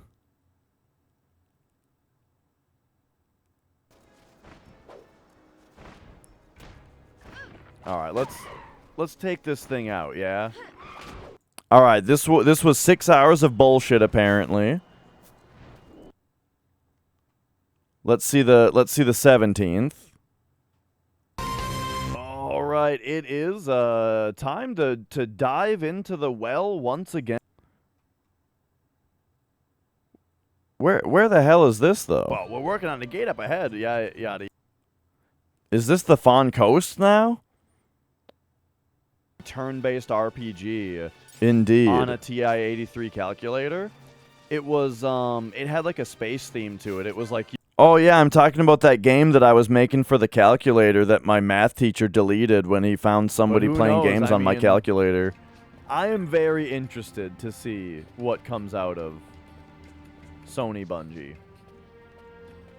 Oh yeah, that's a thing. I wonder what that's gonna So do. Kojima's be. doing a mic. Okay, I might have Time I might to have blown continue past it a here. Final Fantasy 12. Let me just reach. Okay, hang on. I'm switching between. Don't get me wrong. I'm not getting my hopes up. I'm I'm just saying. I wasn't looking at would- chat it for a would minute really there. Be something. What am I looking for? I'm looking for the hunt where I hunted that Banga headhunter in the Sand Sea, and we kicked his ass. I think what I just need to do is go back to the clan hall and talk to everybody and see if anybody talks about it. You know, see if anybody references that guy or where he is or anything like that.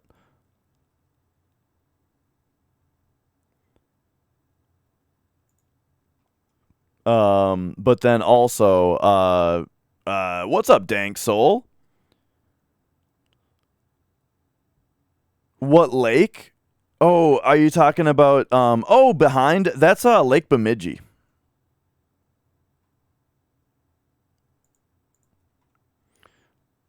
Thing, you know? What more than the remake have they made of FF7? Well, there was Dirge of Cerberus for PS2. There was Crisis Core on PSP. There was a movie sequel, Advent Children. There's a. I believe this. Okay, this I was a Facebook ad back when I had Facebook. I don't I think was that I'm scrolling finding through it this. one day, and there was an ad for this hoodie.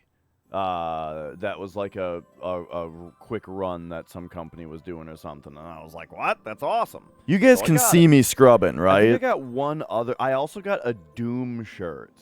That was just like it's just like the cover of Doom, and it says Doom on it, and it's awesome. Yeah, it fell apart though. Like I washed it a few times and it like fell apart, that shirt. So then I had to get a different one that is higher quality. All right. Well, let's just let's go back to the clan hall and see if anybody there says anything about it.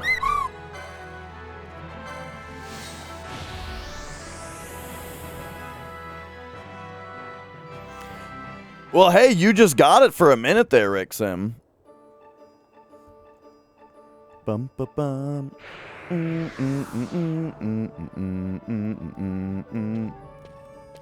Okay.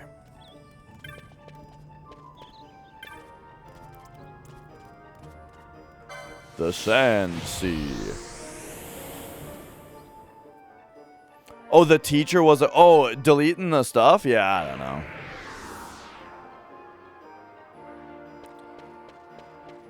when I complained to them about it, they did seem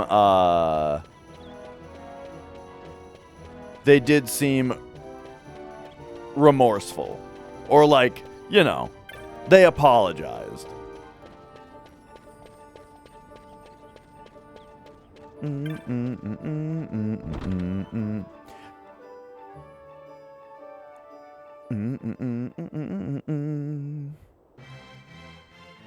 All right. I mean, that same teacher also taught me Pythagorean's theorem, so, you know.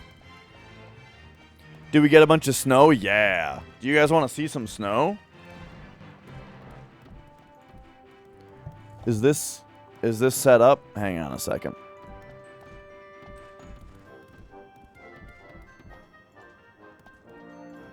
Yeah, I guess it was just a big huffy thing that the teachers were doing because it was such a issue that, like, they, you know, I think multiple teachers started doing a thing where they started just deleting all the games on a kid's calculator when they found them playing it, you know?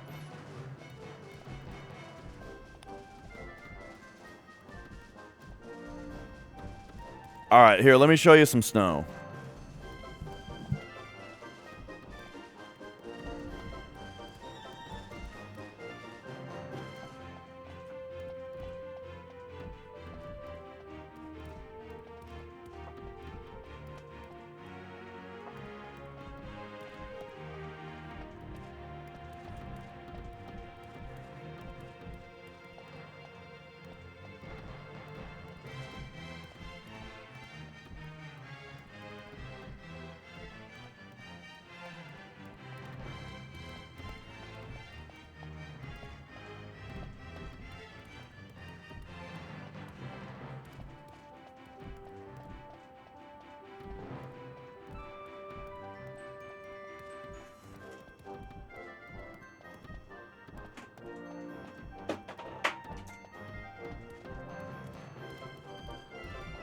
Okay, these cables are making this a way bigger pain in the ass than I expected.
All right, there we go. Yeah, you know, that little porch area, it used to be more peaceful because there used to be a bunch of trees there. But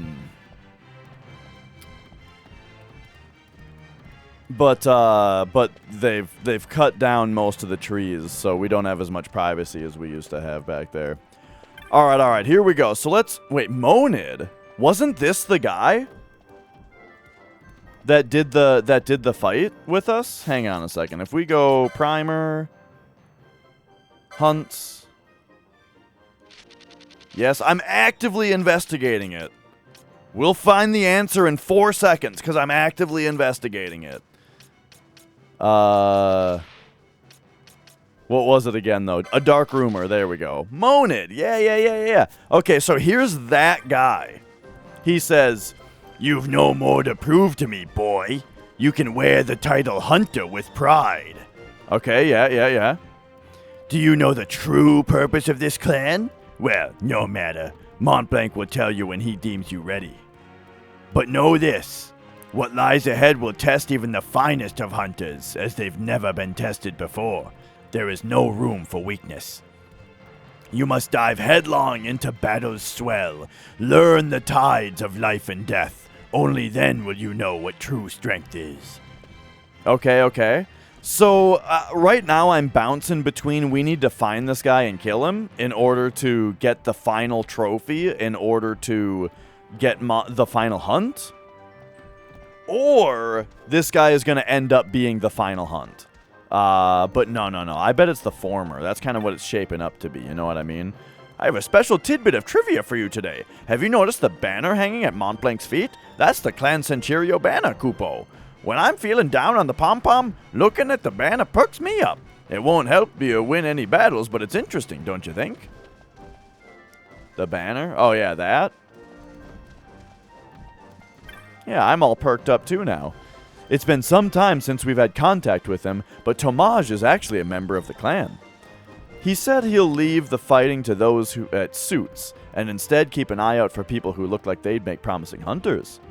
He must have seen something in you, and I'd say he was right on the mark, so to speak. You've become one of the clan's finest.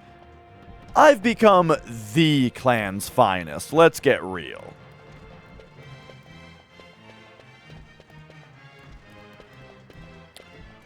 What's this Moogle doing?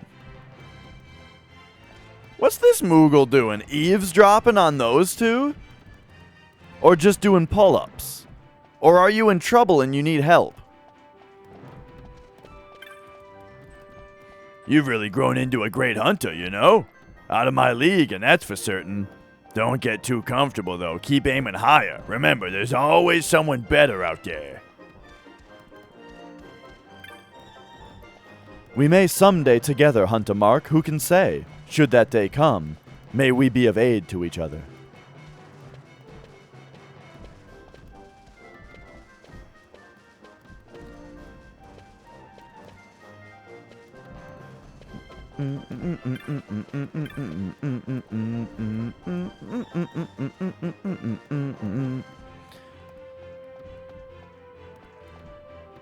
The clan's ultimate goal. Now people are talking about the clan's ultimate goal, and apparently I'm the only one.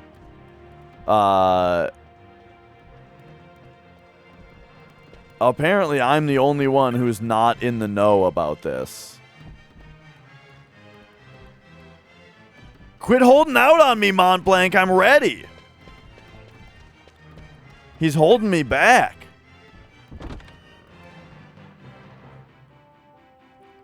Bum bum bum bum bum bum bum bum bum bum bum bum bum bum bum bum bum bum. Okay, well.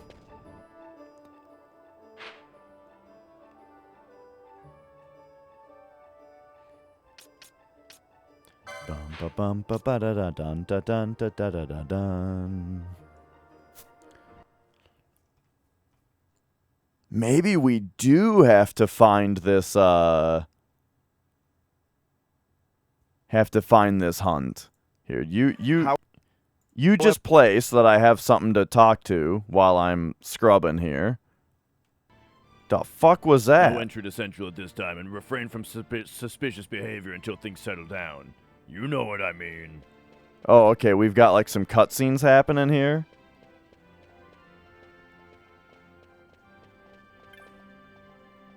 Did you see that judge just now? I think I heard him say something about the Senate. It sounded as if something was afoot.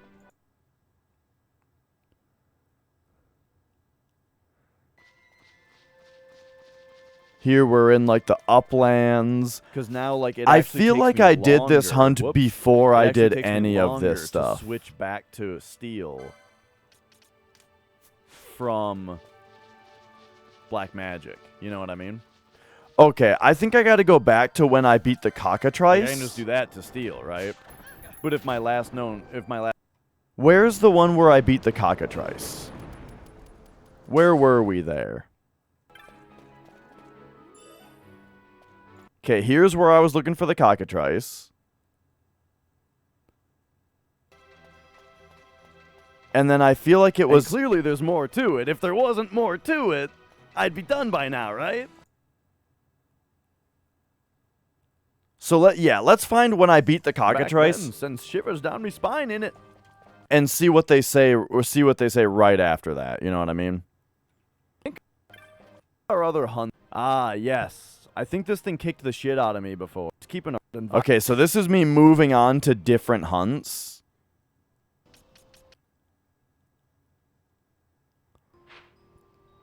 Oh boy.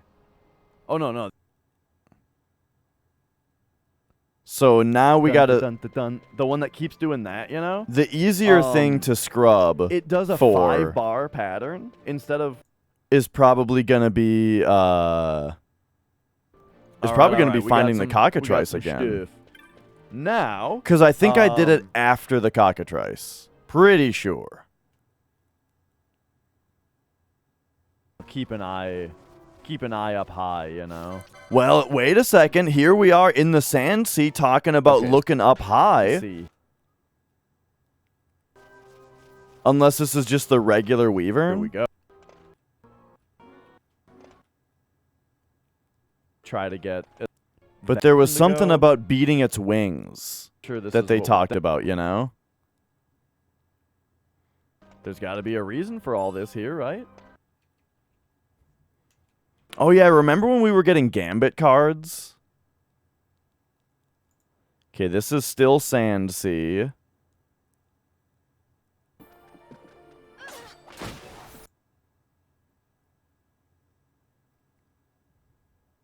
Succeeding to advise someone to steal in Final Fantasy IX? Absolutely. Aim with that gets...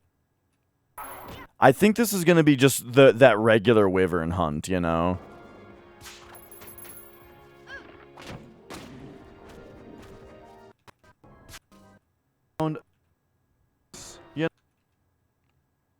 Out, yeah. Okay. Ah, yeah, see, here it is. But I think this has to have been before I did the other one.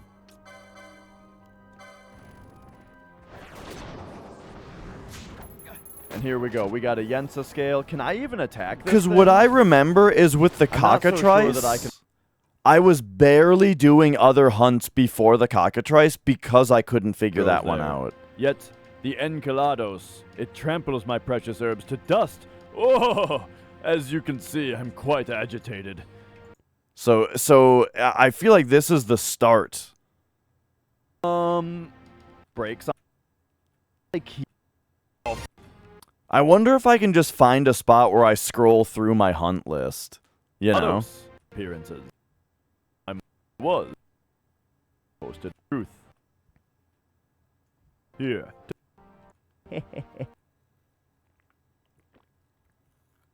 So I could just fucking play NES games with the keys. I'll riff out. So let me give you... Okay, I'm about to go into my hunt log, it looks like. I'll indicate.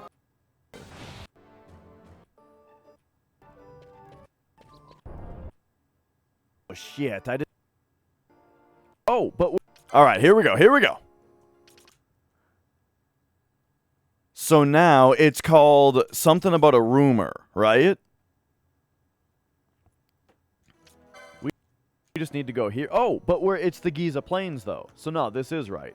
Okay, Sadine in the Nomad Village. But maybe I'm not going to scroll all the way down. Okay, Fuck. I will be right back. Interested in Tazzing? So, a lot. Oh no, how long was I gone?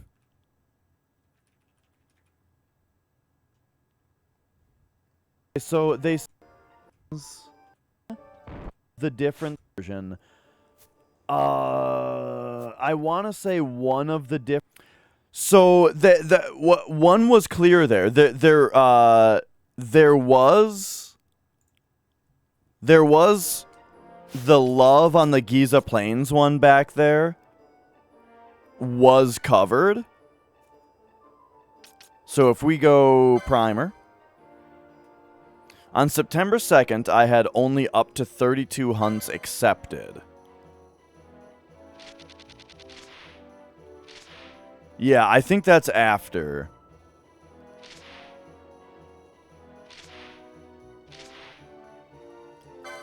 Is this the Cluckatrice? Okay. So what I was just looking at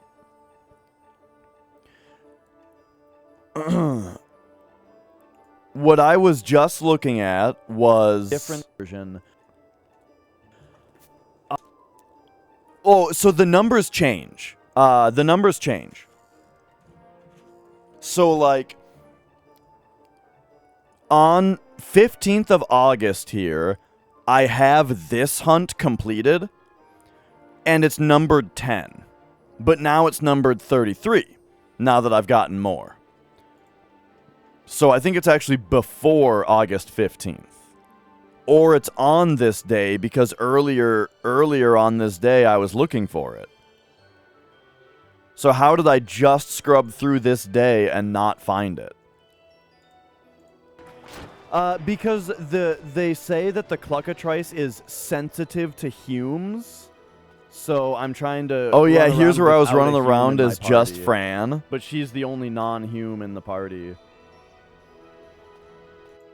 Been getting lately. Site 2 of the Lusu Mines. Right. So we found in Site 2 of the Lusu... Oh, yeah, and here it is. Here it is completed. To mine. And it's not professed me before. That we're on right now.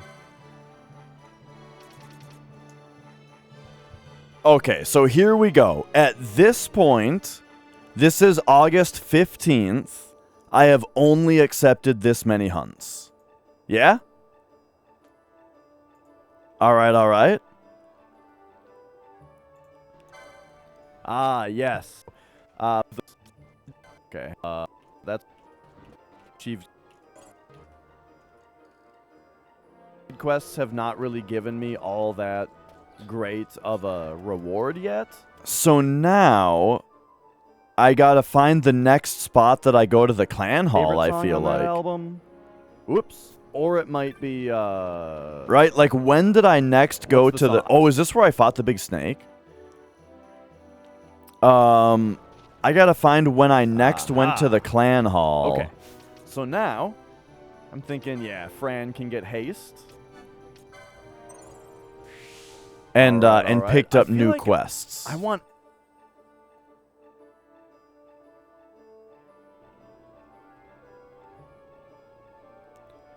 So I spent quite a while in the mines here, it looks like.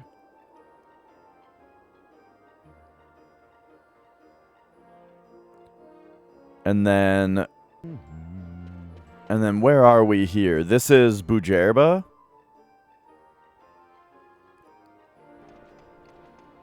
Makes sense that I would be there right after. I can't remember what this place is. The aerodrome? Hey, that's promising. Hello, can I go to Rabanaster? The East Evil Scum. Wait, I was trying. Okay, here we are in Rabanaster. You know, I mean, I'm just okay. I see myself accepting hunts here. Let's go. Up, down. Can be Hunter though, like when I played Monster Hunter World, these are just regular notice board hunts.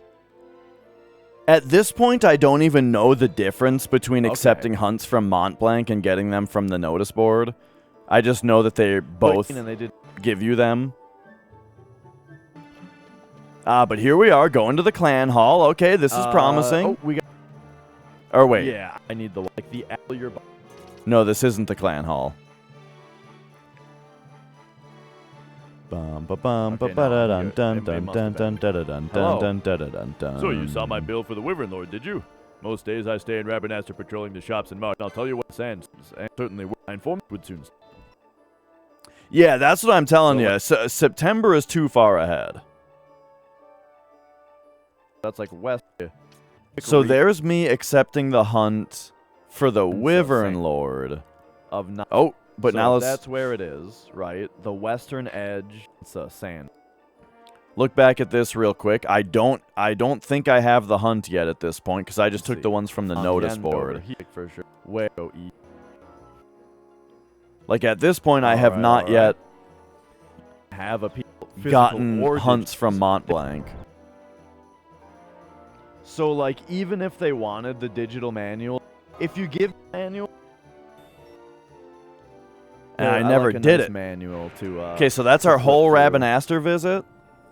No Mont Blanc talk.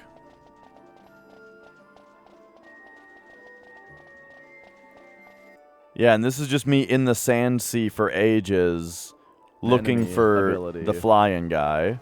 Which I think that one's more important, honestly. What does this say? Oh, yeah, that we got him. Alright. Okay. But we found him. We got him.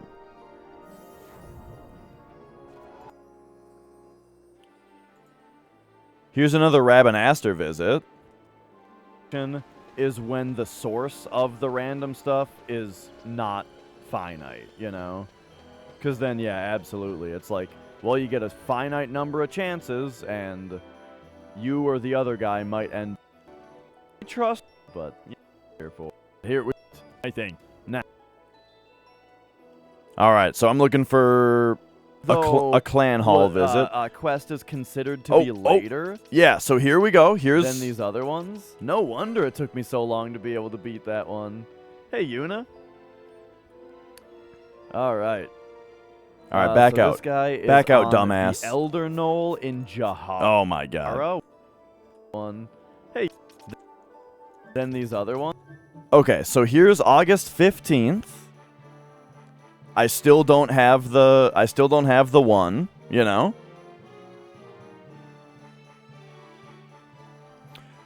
What advice? Look for rare monsters. Fight the rare monsters that you see. No. In Jahara. What? Oh.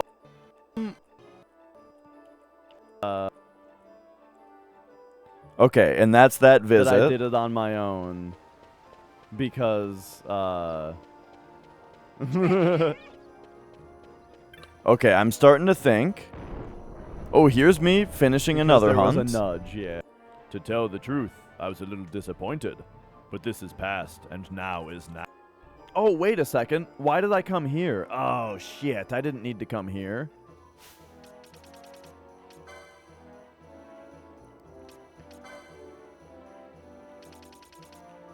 We just need to go here. Oh, but it's the Giza Plains, though. So we're in Rabbinaster again. I'm bouncing back and forth Giza Plains. between Rabbinaster quite a bit here, and Giza Plains and whatnot. I'm probably trying to figure out There's the only a dry very, versus very floods thing going on right now. Oh, here we go. Here's hunts. Okay, I'm finding where we're accepting more hunts. Hopefully they're at the clan hall. No, they're at the notice board. Fuck. Primer, I might be able to get the reminder of where exactly they are. Yeah, I that's what I was saying. So yeah, here's where I picked up a bunch more hunts that are not elite.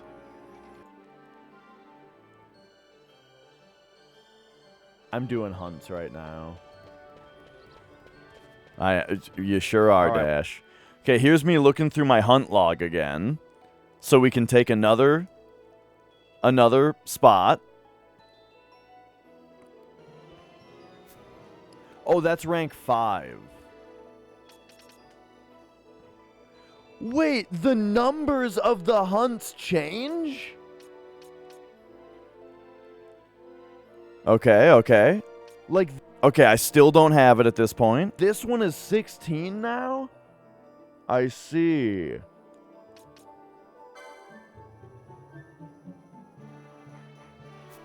Okay, so this is Reigns. And this is just the end. Okay, so that's that day. So that's the 15th of August. Sucks. All figured out. I wonder what I did the next day I was playing this. Did I go straight to the clan hall? Slow just wore off on him again. Yeah. So here we are in the clan hall looking at the hunts list again. So let's see. It was this one. So this is the next what we day. were looking at. Okay, how about? But don't we have two in there right now? Chase through the woods. Do. Yeah, this All right, this let's other go one is way for- later. Let's go for Balzac here. A ringworm. Okay. All right. Yeah, let's go talk to him. So Lowtown is right here. Taking a careful scrub through again. Here we are in Rabanastre again. Here's me in the basically I can pick out this hunt log from a mile away now. Oh, there's the so this one took me a minute. The Jill Snapper.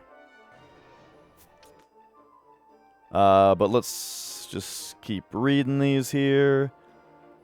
Yeah, so we don't have it yet here.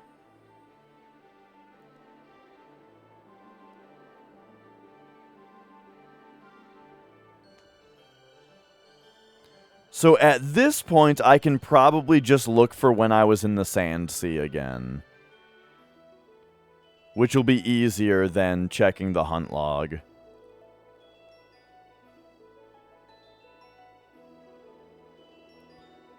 Because I'm on this. We're on this now.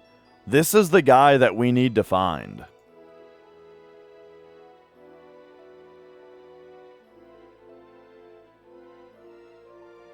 That have played GameCube games in 480p. So that was another really cool thing about the Wii in general, was that the Wii was like an upgraded GameCube, because even if you had the GameCube that had the digital out port on it, no one had the component cables for the GameCube, and so it was like a really nice visual upgrade to be able to now play your GameCube games with component video, you know? It's true.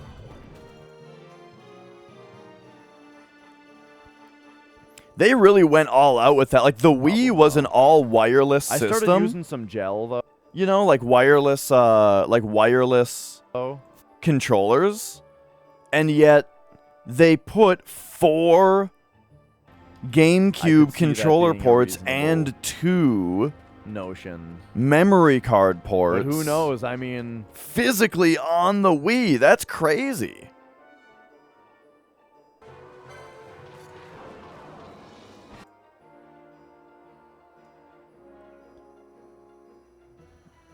choice is easy. You just got to engage those false vocal cords, you know? Here we are in... So, we went through Nalbina. Here we are in the Fawn Coast. I remember... We got some cutscenes going on here. Okay.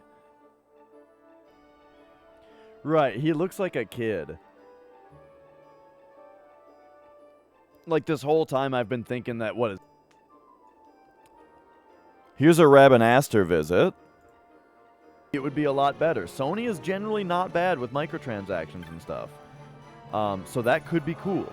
Or... People wouldn't have the playbacks to go back through. Hey, they might have. You might have been recording your whole playthrough on VHS.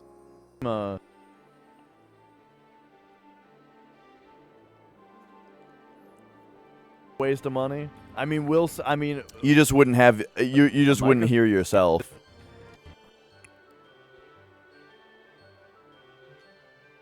or 3 online.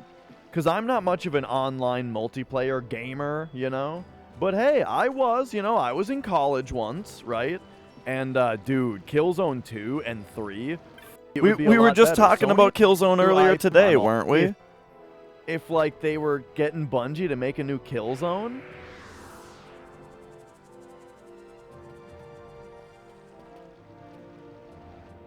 Yeah, so that's a thing that did go through, right? Or was that just a rumor? Sony buying Bungie? The voices in this game are all That's a real thing, isn't it? legitimately so excellent, and so many people, it was like their thing, you know? What more than the remake have they made of FF7? Well, there was Dirge of Cerberus for PS2. Okay, There this was is Crisis turning out Core to on be PSP. There was a way movie more sequel, scrubbing Advent around than Children. I was expecting. There's a mobile game. We already looked through this day. Why did I abandon this? All right. Okay, am I going in here? Are we going to the clan hall? So, here, Okay, here we're at a shop. 80 Sizer sold. Timer have a music is. I was gonna go. Okay, potions. What's Okay. Clan hall? like to? Actually, sure what clan rank. Probably. You mean cute dude? Leo was. Alright, there's me buying a bunch more Technics. All right. Like Gambits. Alright. Clan not halt. tobacco. Oh, here we go. Alright, clan hall time. How Whew. fares your hunt, Kupo? All right. So he's gonna give us some stuff. Nice. And then, oh, this shows up as complete. But I still have to like, find this guy. Right. But look at this. Orthros, Jill Snapper, Trickster, Antlion, Carrot. None of this is the thing yet.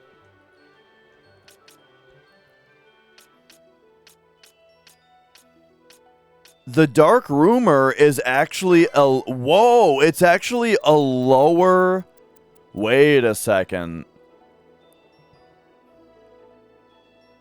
Oh, shit, hang on. The Dark Rumor is actually a lower quest than the Battle on the Bridge, even. Really?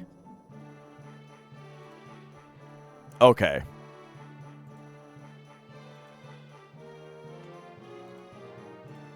Well, oh well.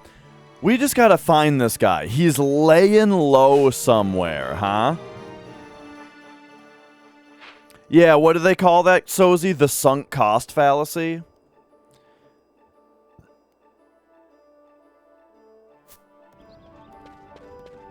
I thought I thought someone else in the I thought someone else in the clan hall would know where he is. Maybe we go to Arcadia, but they said that it was a judge, and we can't just talk to judges in Arcadia. There's not just judges walking around that we can talk to, so I don't think that we would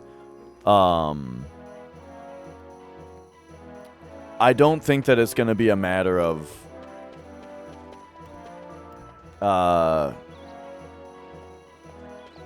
I don't think it's going to be a matter of going to Arcadia to get information.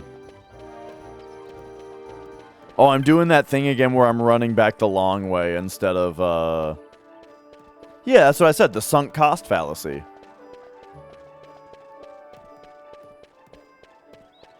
Bum ba bum ba ba da da dun da dun da da da da dun da da da da dun.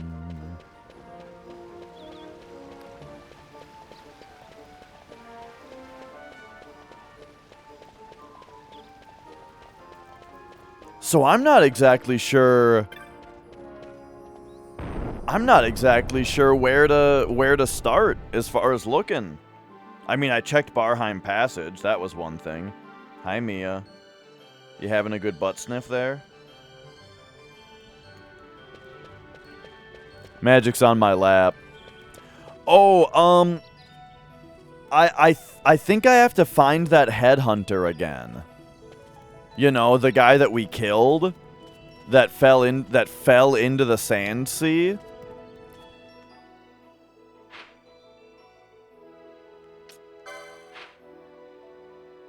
Yeah, we got to find him and get him.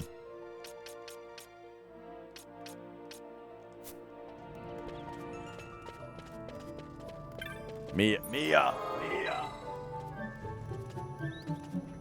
no! God damn it!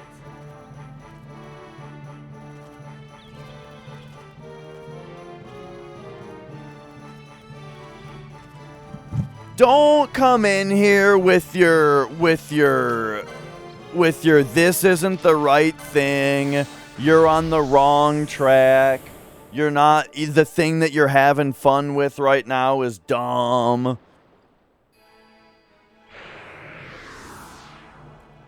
I think you don't know what you're talking about, Rixim.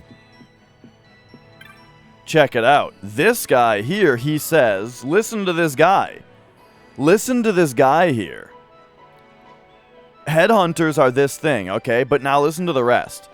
There was talk once. By the way, this is the guy that tells me the information on the rare game. Headhunter, a bonga, a cruel, evil fellow who'd do anything for a little coin. They said he was working in secret for one of them judges up in Arcades. I haven't heard much talk of him lately, but headhunters that mean don't die easy.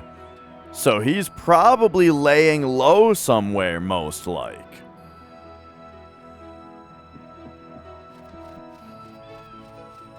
We gotta find him and get him.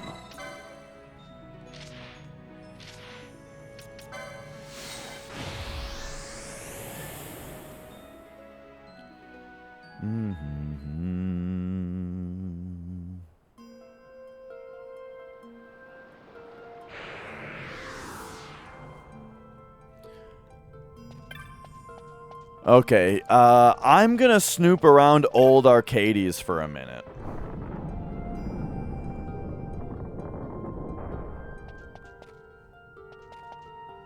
The cats are playing.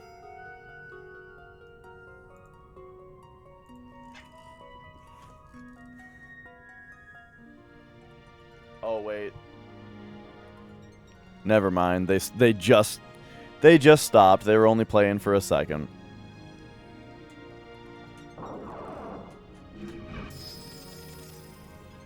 Okay.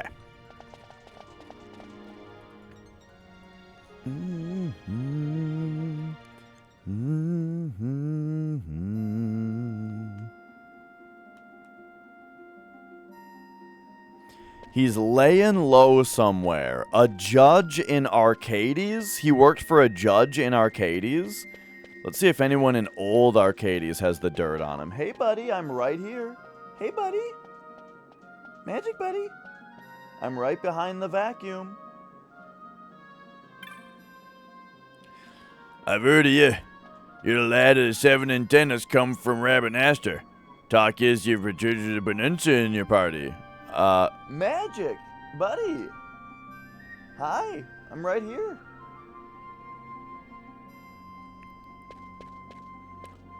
We have a bonanza in our party? What? You're the prodigal bonanza. What? What are these people talking about? Okay, what do you sell anything cool now?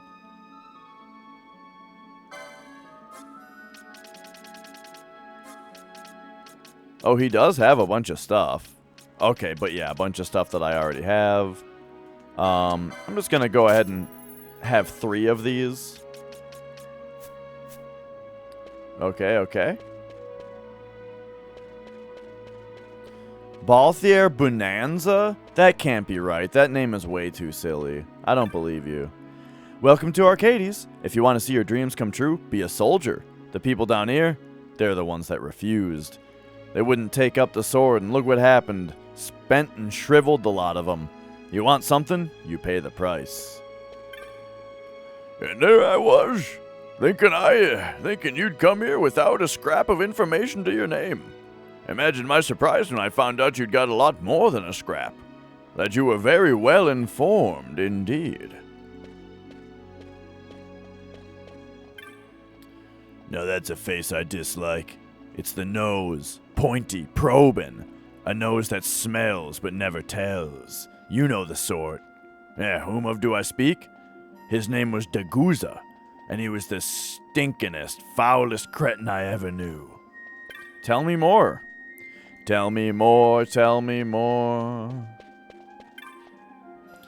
Headed to the city, are you? Going to be a soldier like the rest of them. I wish you luck. Just think on what you lose, well as what you stand to gain. You seem to be keeping yourself busy. Busy's good. Busy's profitable. Tell me a tale of home someday, will you? Of Rabanastre, I mean. See, there ain't much I don't know. What can you catch here? I'm not hoping you'll be able to catch. Yeah, I'm hoping to catch my supper. I wish I could just give this guy supper so that he would give me his fishing rod.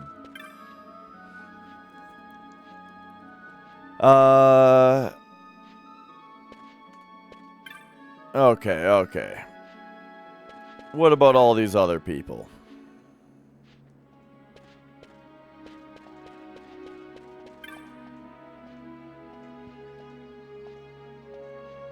Well, so I'm not looking for when I beat the Cluckatrice.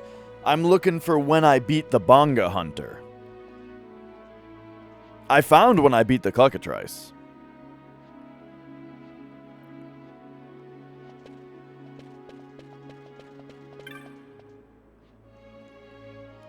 Okay, we've already got all the maps. I've given up late. No good comes of trying, so why try? Starting to think the best thing to do is live and die here. Peace and quiet. What am I doing? There's knowledge what needs gathering, and I plan on gathering it. Think I got bags of time like you oldies? 'Cause I ain't. Do have a question, though. This knowledge, what's it all about? Big old lady cockatrice came galumphing out of here out of nowhere just now. There was this other cockatrice here, see, and the two of them went off somewhere together. Didn't know of any better. I'd say it was love. Okay, yep.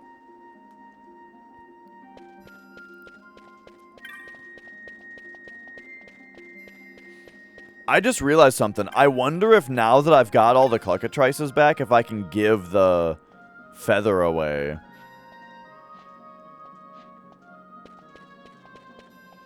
You found it? This is when I killed the guy? On shore.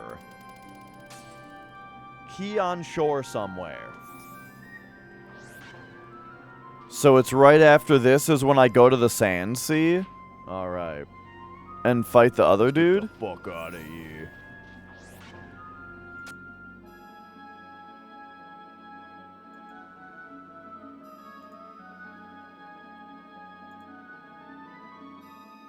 Hole in it.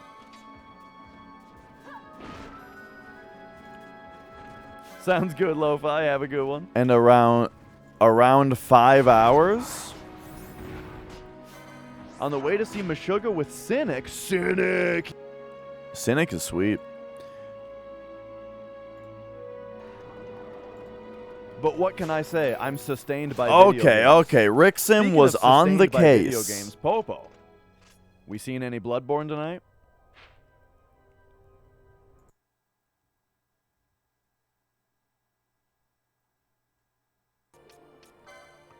Alarm clock. Here seems to be a cutscene. Okay, yeah, this is looking like it. Wants when she wants. Another way to get here? Oh that I wait, didn't see this is I went too far.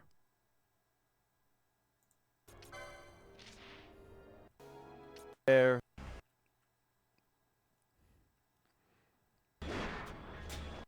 All right.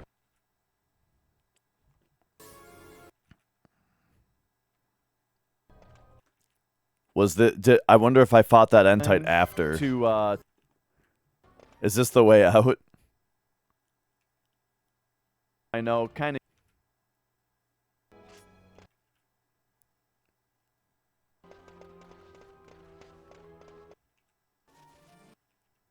Yeah. Oh, jeez. Oh, hey, there's Mia. Oh, wait, no. Here we go.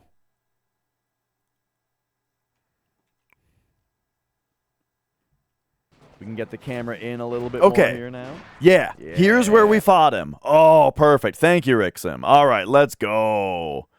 This is capturing, right? I'm yes. just pointing it out is all.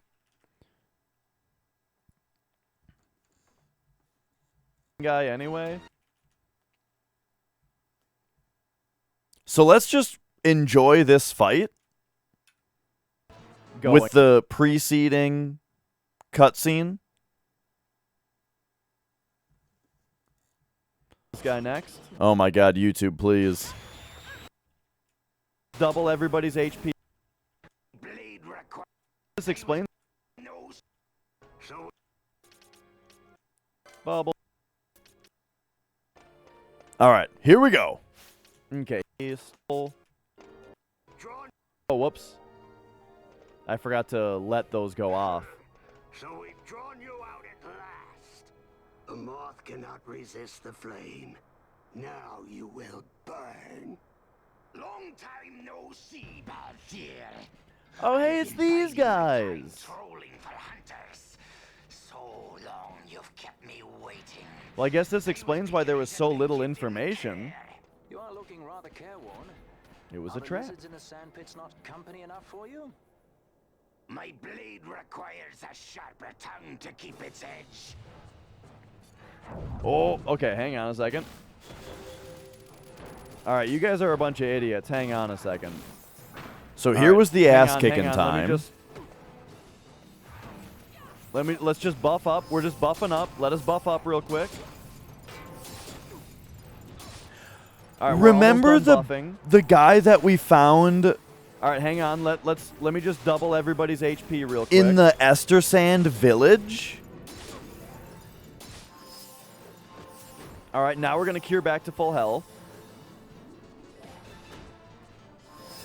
Okay, now are you guys ready for the ass kicking of a lifetime? All right, here we go. Oh, I think we're gonna have to take out this. Gotta take out this mage back here. Ash, will you steal from him?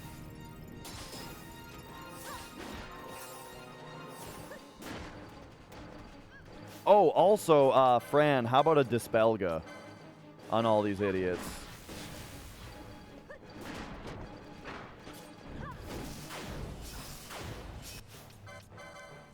All right. Now I suppose we'll get this guy next. Okay, please don't die before I can steal from you. All right, we got him. Got an ether, which is quite valuable. You know, I've used like 3 ethers this entire game. By the time I This guy's needed got to the use whirligig ethers saw from at all, Bloodborne. I was already on high ethers.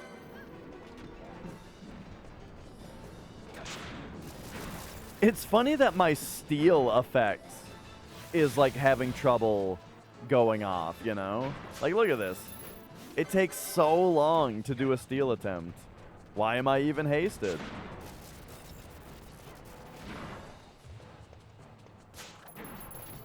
Oh my god, okay, I can't steal from this guy. But it seems like he might be the main guy anyway. Maybe we're supposed to get this. Oh, a high ether. I think I'm supposed to get this guy first.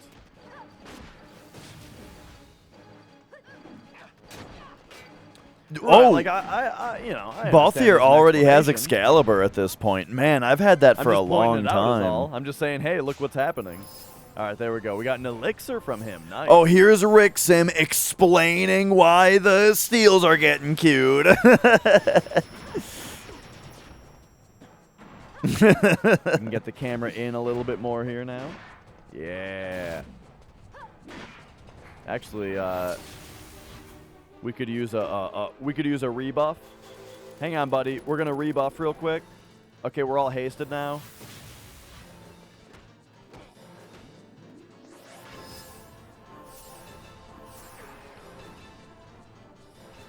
All right, now we're all doubling our max HP real quick.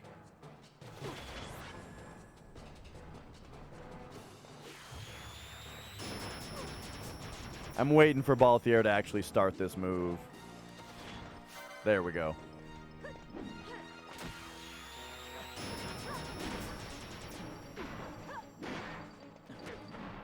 Man, this fight would have been a nightmare if we weren't super over leveled, just with how like all the actions are taking so long to go off.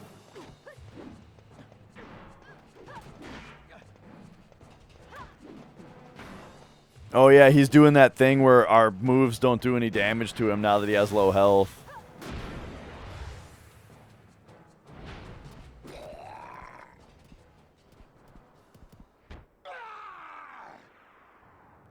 Oh no! We didn't mean to kill him. Oh no! He got eaten by... Oh. A grisly fate.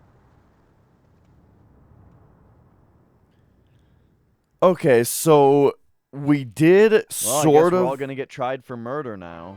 We did sort of actually see him get eaten, which definitely more heavily implies that he's gone for good.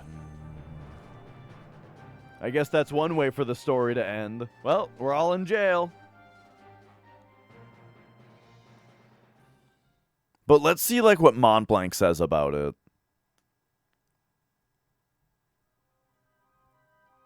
I dare say Bagamnan could have done with a good sand scrub some time ago. He was the hunter stalker. He'd been trying to lure you out all this time. Can't say why, though. Oh, why the long faces? The plan worked, didn't it? Ah, Montblanc didn't tell you, did he? Well, if you hadn't put two and two together, the Bolito hunt was all for show, a way to lure the hunter stalker into the open.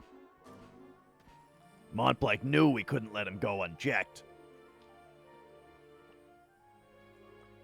So after we hunted the trickster down, he asked me to look into this stalker business. None of my investigations were leading anywhere, and the longer we waited, the more victims kept piling up. So Montblanc and I talked it over and decided to just use Bolito hunt as a trap to lure him in. Figured a hunt somewhere nice and isolated ought to do the trick. And I went ahead and lie in wait. And it worked. Probably had something to do with you. There's something about you folks. Either way, it worked. Oh, and a phony hunt means no bounty, obviously, so don't go expecting one. I'm only pulling your tail. Oh, tough crowd. Anyway, don't worry. Montblanc gave me your bounty. You should probably give it to you. He is all the same. Probably best to do it out here, actually. Phony hunts and lures. Can't blame the boss for wanting to keep that quiet. Here you go. I'll be heading back to the hall. Good hunting. All right. Oh, a mega elixir. Holy shit. So the information that I've gleaned All from right, this So, is there's not really any extra information about his whereabouts except he is probably actually dead because he not only fell but appeared to have gotten eaten. So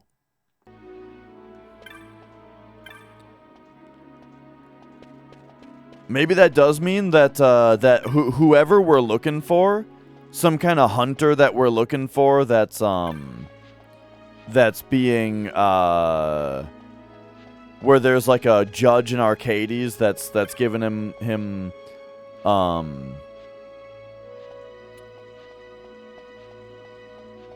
that's giving him orders or whatnot, and he's laying low now or whatever. It might be someone else. This geezer? Nah, he ain't dead, not by a stretch. Funny you should mention it, though. Turns out he was known for a peculiar talent. He was a genius at playing dead. That's how he made such a ripe old age. Soon as the battle went sour, there he'd be, flat on his back. The Stone Warrior, they called him.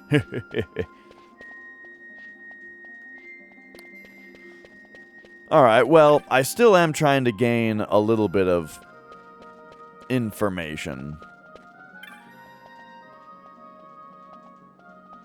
My granddad was a judge in his day. Just so's you know, best get lost before it gets all judgmental on you.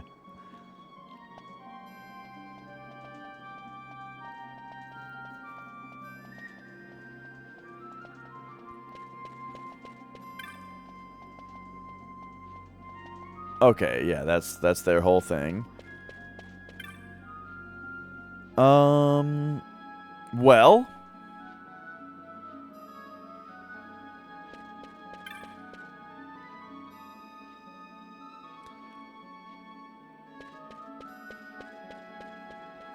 this sort of stops my investigation a little short here.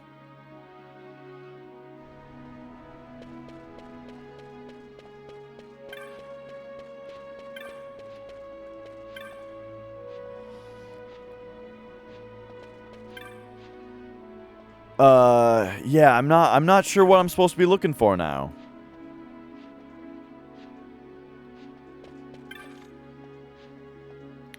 Maybe there's another rare monster with a trophy somewhere. What up, Popo? Oh, we're just well,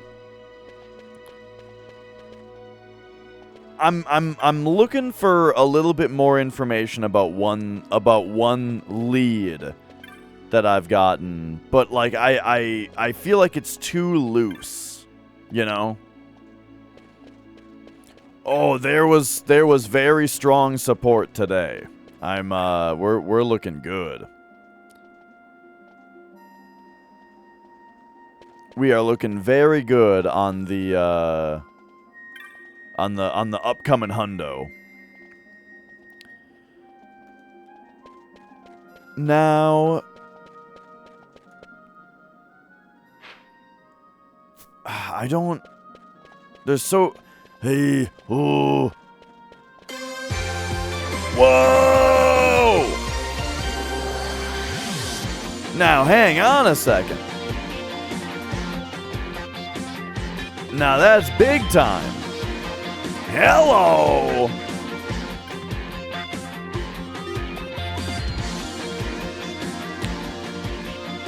Five gifted subs? Oh shit, hang on a second. I have to do some math in my head real quick. It was like...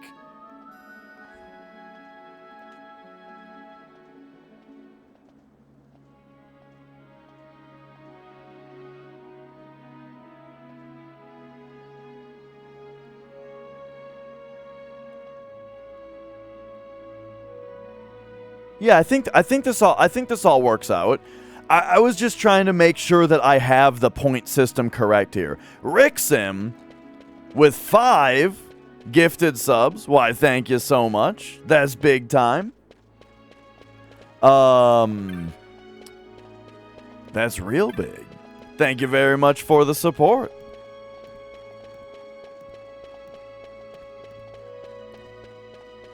Okay, what am I actually doing right now? I'm starting to get real like unfocused here. Basically what's happening is the guy that used to tell me where to find trophies isn't telling me where to find them anymore, and he's instead telling me a story of an old bastard hunter. So I figure that that means I have to find the old bastard hunter now, but there is no information about where he is. It just says that a judge from Arcades used to, like, send him or order him around, but now he's laying low. Or something. So I don't know where that means that he is. I mean, I'll pop back into Arcades for a minute here and look around. That's why I was in old Arcades there talking to people, is to see if there was any information there. Well, let's pop. I'll pop in. I'll talk to a couple people. But like, I very sort of feel like this is one of the last things before I get this final hunt.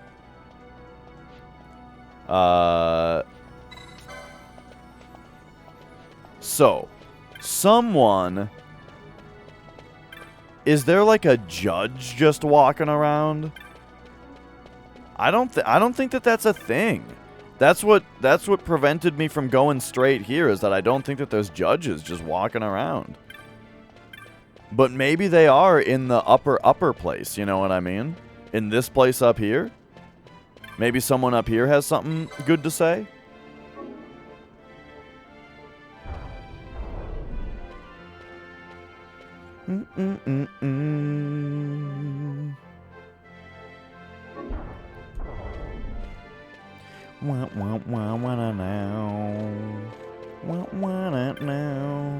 Researcher. Perfumed lady?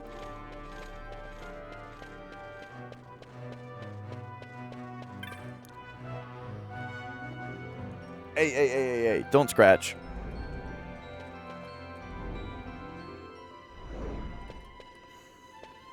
We got researchers,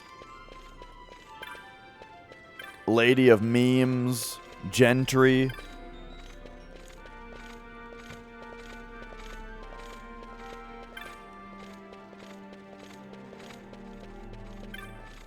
The proper gentleman.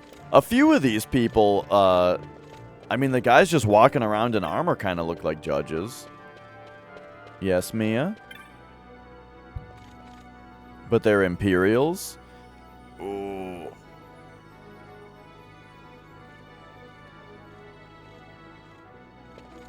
That guy says ask a judge about something else, which sort of implies that, you know, they're just walking around ready to be asked questions. The gentle gentleman?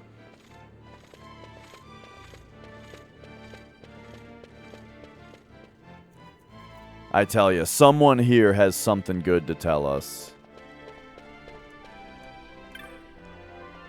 Peaceful, so very peaceful.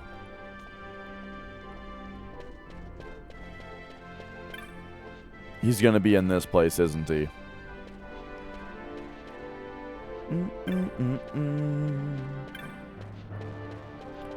The idle gentleman, the hunt club owner.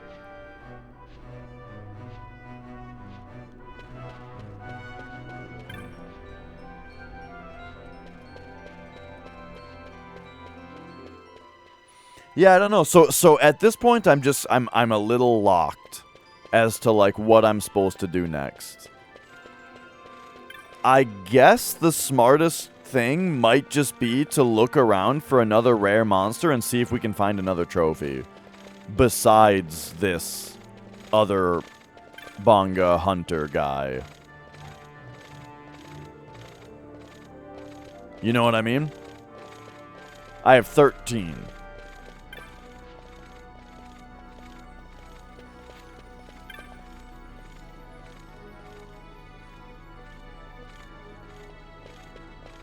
Yeah, and I mean, all I really did was go through all the areas again, trying to fill out the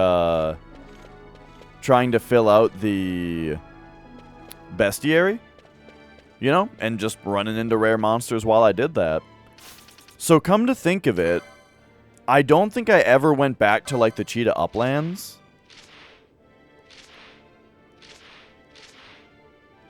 If we look there. Yeah, there's still Feral Crocs and Earth Elemental for me to fight there. Also an Air Elemental somewhere on the Fawn Coast that I never found. And then in the Feywood, I never fought these guys. Or there's also apparently more of these guys. So like, and you have to fight 14 more of those guys? There's got to be something crazy about that that makes sense. So maybe we'll just do that next, I guess. Just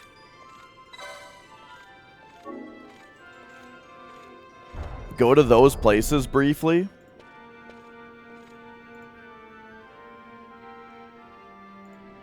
Kind of do the same thing that I was already doing that got me the 13 trophies.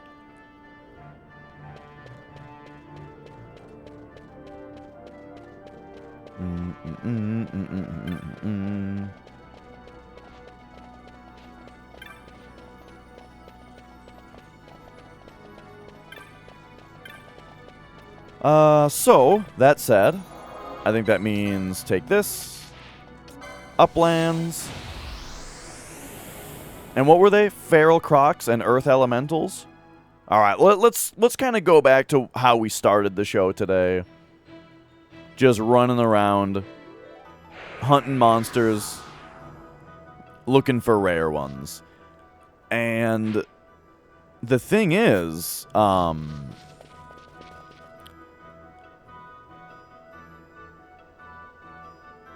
I was finding about one rare monster every hour before I got sidetracked on this other thing.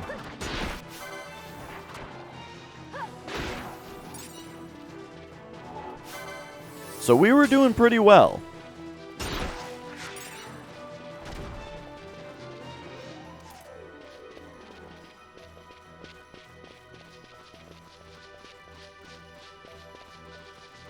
But yeah, the fact that this guy used to tell me where like different things were, but now he just says this other thing about this other hunter. I mean, maybe someone else in the Fawn Coast even might have more to say about it.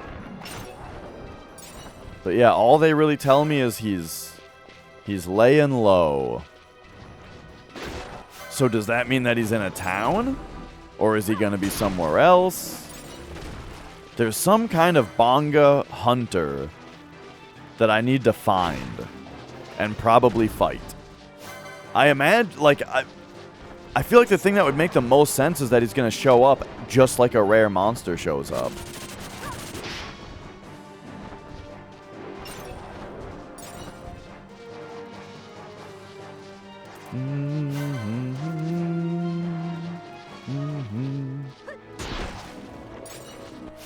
So yeah, basically what we've been doing is just running around fighting everything. And sometimes rare monsters show up.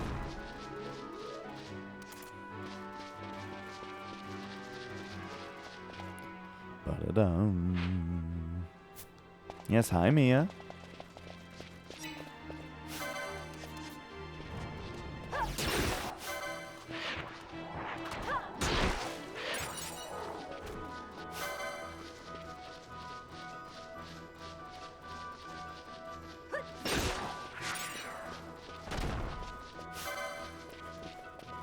Oh, whoa, these guys are like Sikhs. Hang on a second. Won't this also fill them out in my bestiary?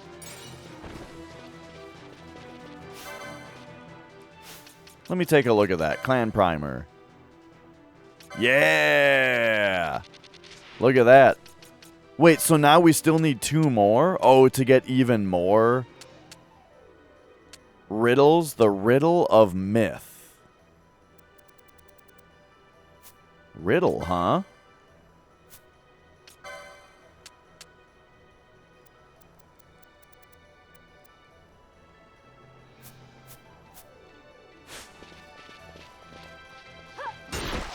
See, I'm enjoying the filling out the bestiary because, like, some of the stuff that it's unlocking sounds like it's going to be pretty interesting to look through.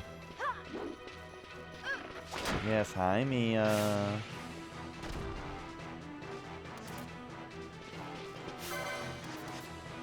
You're being sweet, alright. Oh.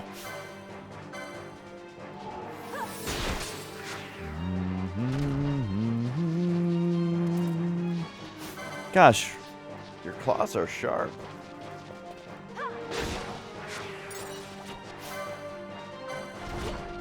Whoa, look how many serpents there are in this little area.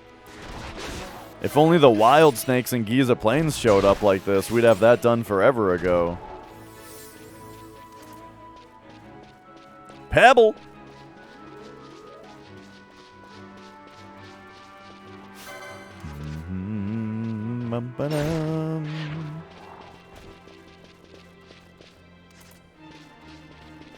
Uh-oh.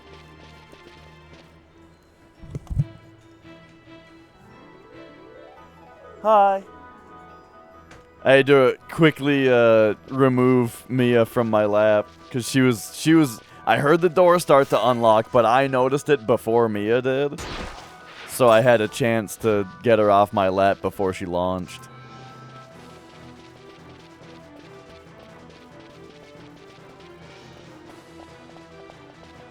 Okay, so where are we going right now? I guess I should go west?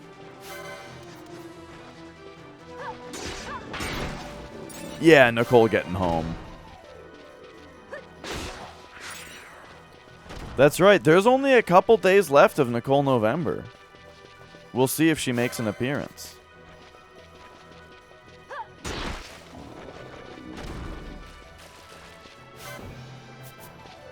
Oh.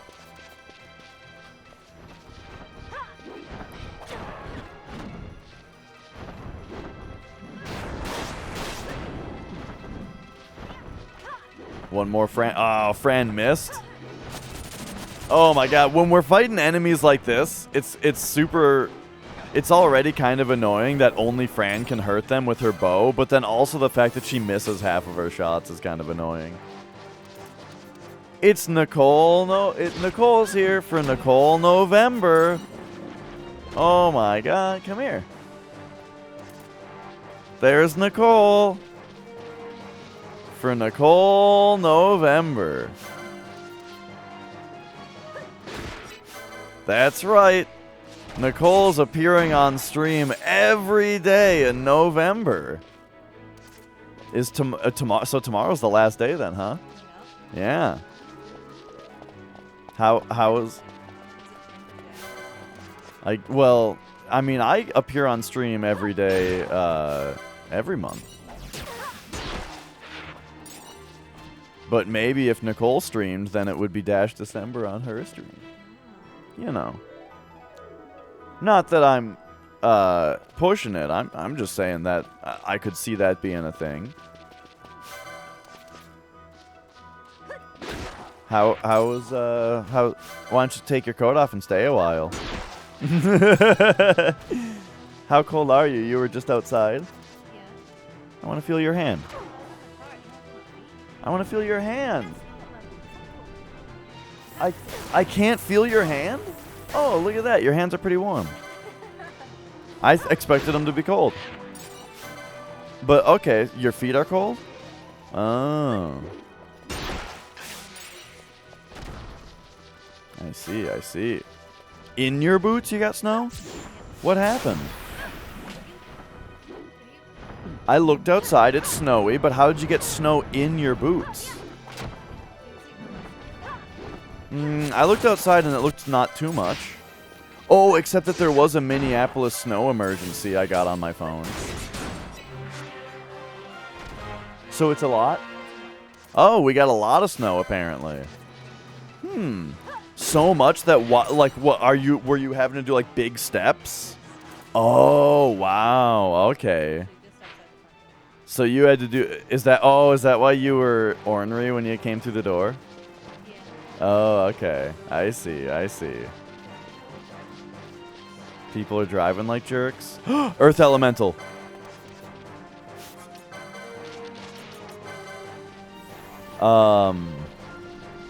Gotcha.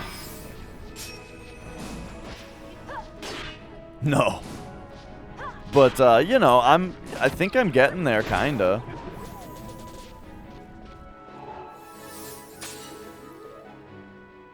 But that was good, what just happened. I found another thing for my bestiary.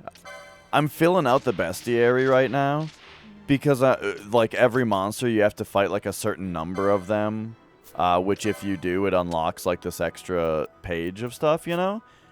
And, well, but really what's important, so, like, we just unlocked this, you know? But the thing is, the important thing is that down here, there's this particular section called Rare Game, and there's 80 monsters in here that are rare spawns, right? Okay, now here's the other deal. There's these hunts, which I've done 44 of them, but look at the bar on the bottom. It's not quite full. And also, there are...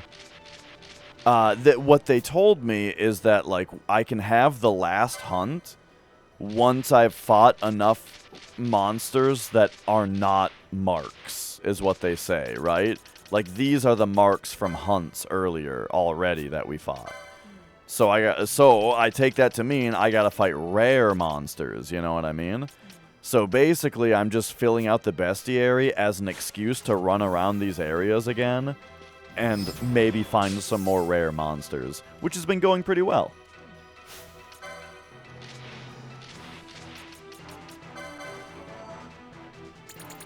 I found 4 today. I found 4 rare monsters today.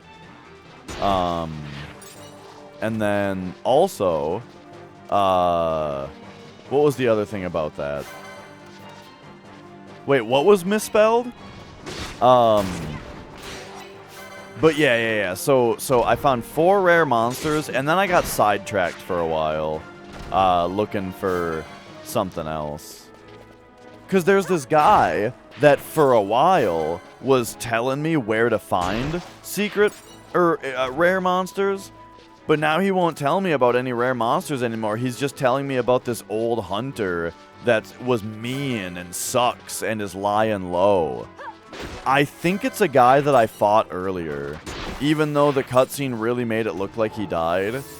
I don't know. I think he made it out, and I'm supposed to find him and fight him now. And I think he might be... I think finding him and fighting him might be the thing that triggers me to be able to do the last hunt. But I have zero direction as to where he is. All they say is he's laying low.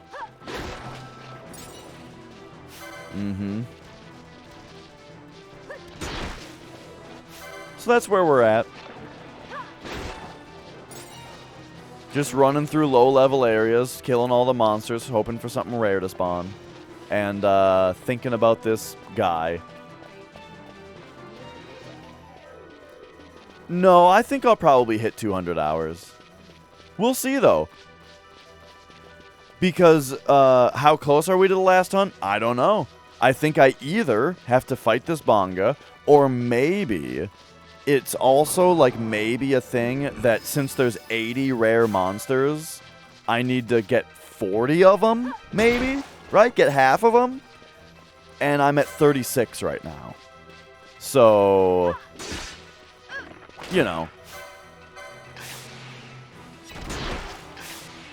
Wait, was that a rare monster that I just didn't even notice? Hang on, whoops. That guy took more hits than usual. No, okay, never mind. Anyway, what was I saying? So either I need to find 4 more rare monsters, or I need to find this one specific guy. And those are my 2 leads right now. Those are my 2 hunches. But then on top of that, oh, this is the Fawn Coast? Shit, I shouldn't go this way. But also, there's this other puzzle that I haven't solved yet either, that I'm pretty lost on. So I'm waiting until, like, it's the very last thing. Yep. Good game.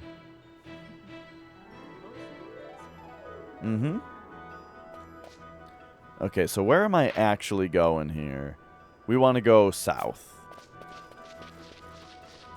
The last 2 days of Nicole November, that's right.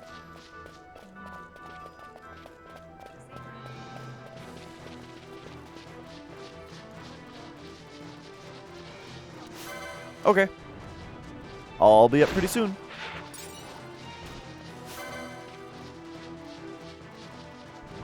Nicole says bye. Ducklet December.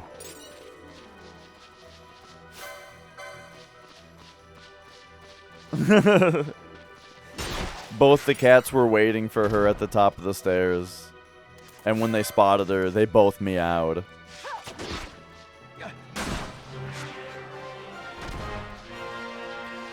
Usually, Magic will meow, like, in response to Mia meowing, you know what I mean?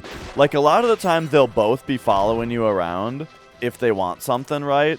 And Mia will be like, wow, wow, wow. And then you'll look at Magic and he'll just go, meh, like once, you know?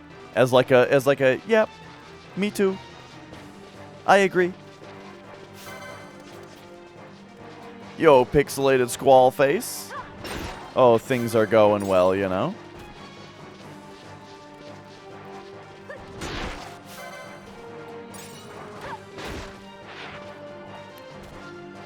Oh, they had plenty of food. they get, you know, they've got their diet. I keep them up on their diet. Mia does try to bully me into giving her extra food, though, for sure. Or, like, at the very least, she tries to push dinner earlier. Nicole feeds them butter. Oh, dude, there's a feral croc. We need more of these.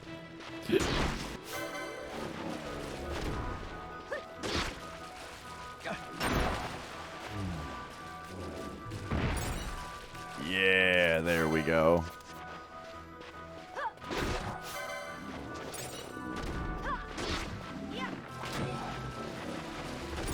Okay, okay. Now, here's something that I'm thinking, but I'm not sure about. And now that Popo's here, we need to discuss it. Okay, so here's the deal. I have been thinking about I've been talking about how if the Dashathon goal is met, then that means that we're doing a hundo on Friday. But then I remembered that, wait a minute, Friday is like a special day nowadays. I don't have time on Friday because that's Elden Ring Day. So, I'm not exactly sure how to solve the scheduling conflict that I threw myself into. We could do co-op Elden Ring on Thursday. Or Saturday? But Saturday is probably both on the same day. We got to do co-op Elden Ring straight into a hundo. Saturday probably wouldn't work for Popo. Nicole's giving me the thumbs up for it, but that would be up for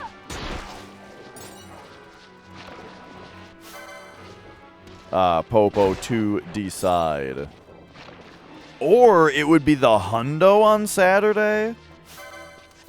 Maybe the hundo would just be on Saturday instead, actually. What's the thumbs up? Oh, yeah, maybe we'll just do the hundo on Saturday. That's probably a good idea. That's probably the best solution. That also gives another day for the hundo meter to fill.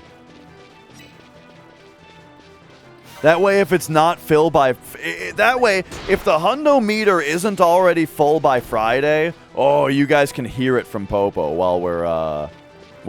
you know, he can really be the hype man for it.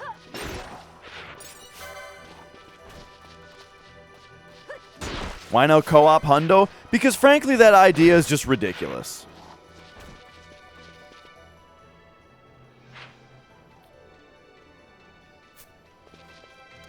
Alright, here we go.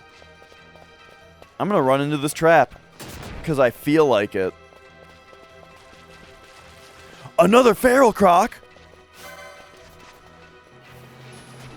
Everlasting torment. Why does that phrase sound so familiar? I feel like I've heard those exact words before. Is that like the name of a magic card? Or like... It's probably the name of a magic card. Yeah, that's what I was thinking.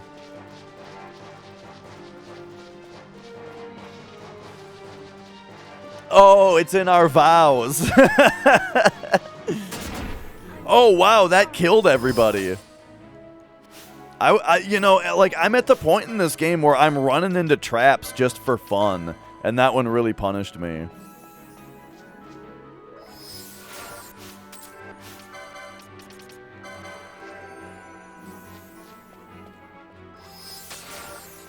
Alright, there we go. We're back. So now I feel like I'm running back and forth in this room a little bit extra to try to get that feral croc to respawn. Because how many more do we need? 2?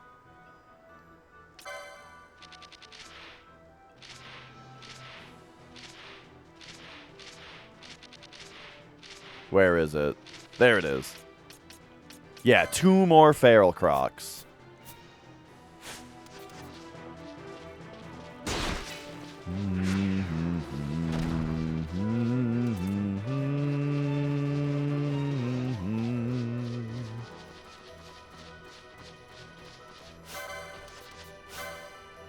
Over King.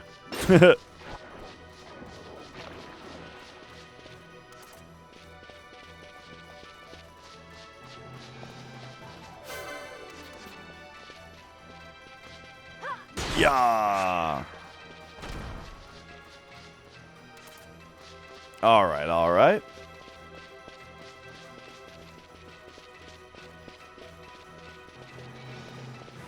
The feral, or I think there was a croc in another place that turned into one of those mobs that's just like, this thing is rarer than the rare ones, and so I just didn't even bother. But this one, I got it to spawn twice in the same, without even reloading the zone. Okay, but it did not respawn again.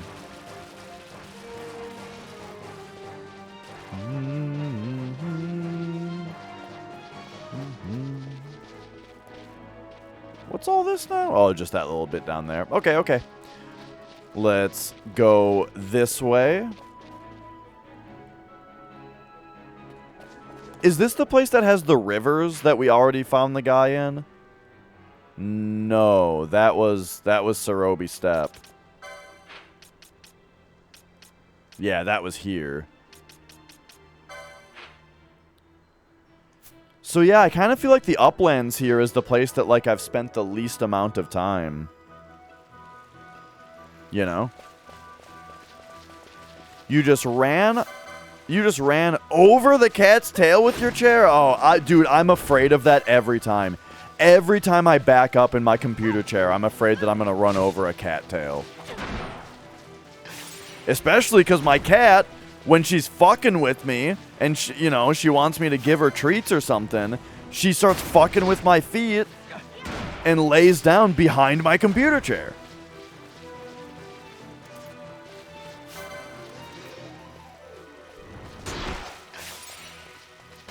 Poor cat, though. Hopefully you can pick her up, give her plenty of pets. She'll forgive you.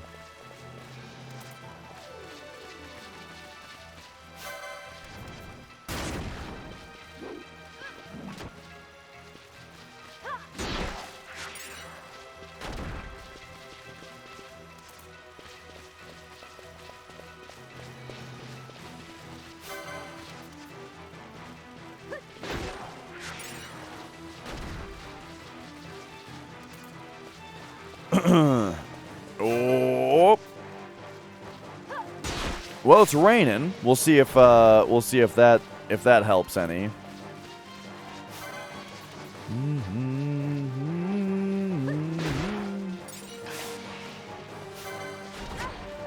Oh, and after the stream, I gotta find Popo's stream from last night and catch up on the ending. I wasn't able to watch the whole thing, but like Dark Souls 2 is getting spicy, so like I gotta make sure I didn't miss anything.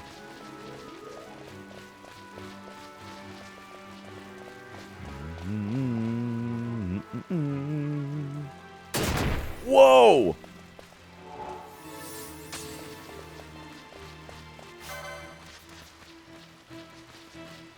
Bwom, bwom. Too spicy.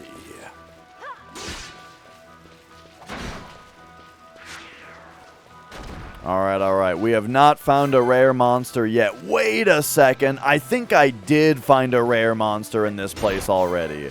It was one of these coerals. If I remember right, I found a coeral that, like, looked, it was just like all the others, it was just a little bit bigger.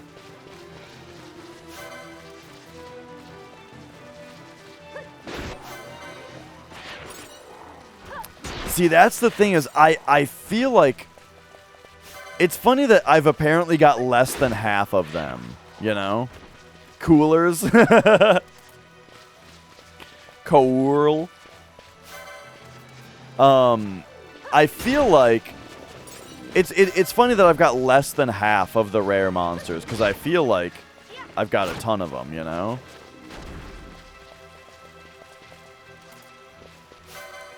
But if we find 4 more of them, that'll be half. Pebble.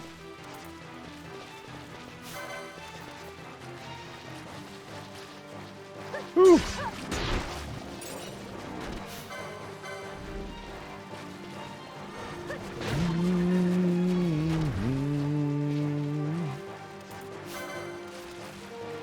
Would 2006 Dash have enjoyed this game? Dude, if I got this game when it came out, I think it would have altered my entire perspective on life. It would have been a large fork in the road that I would have taken the other way. I think I would have gone fucking ham on this game. Probably never would have gotten a PC. You know? Because I just had more Final Fantasy XII to play. Am I doing the complete bestiary? I mean, I'm just doing as much as I think is fun. Right now, the idea, the full thing that's happening right now is I am trying to find as many rare monsters as I can to try to unlock the final hunt. And the way that I'm going about judging where it's most likely that there is a rare monster for me to find are the places where I have a lot of bestiary entries still to fill out. You know what I mean? So like in this place, for example, I still have feral crocs to kill.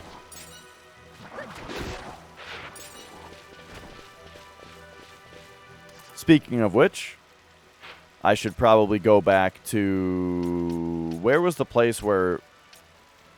Yeah, here.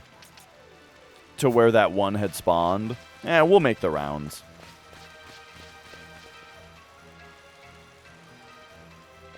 But yeah, I would have absolutely loved this game if I had gotten it when I was younger. What up, Take?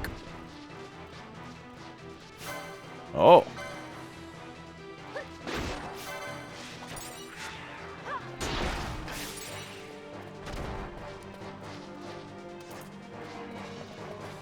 And I'm also interested in filling out the bestiary because I think that there might be some clues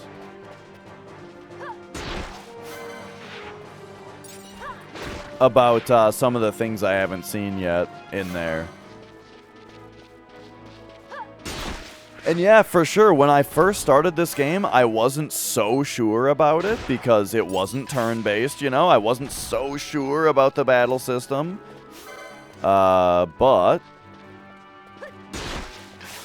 it has turned out big for me. Yes? Good job. I do remember this game coming out specifically because I went to a GameStop to, like, buy a game or something, and I remember playing it for, like, 10 minutes on the PS2. I remember when this game was in the demo PS2 at GameStop.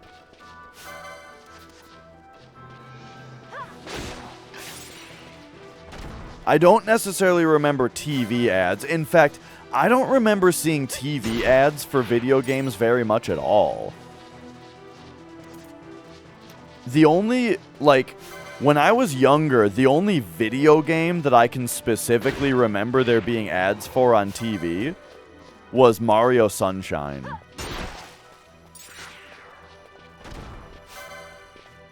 I remember Mario Sunshine having ads.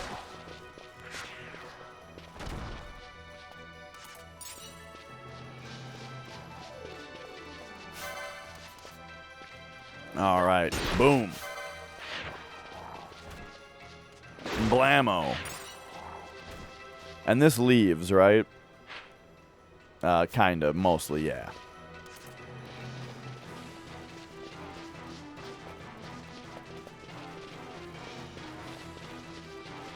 There was some kind of Bonga hunter that I saw.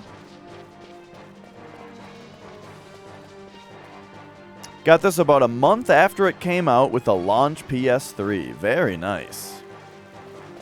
Yeah, that's right.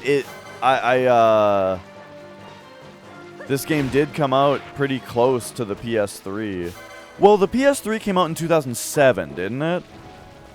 Do you guys remember that the PS3 launched 2 days apart from the Wii?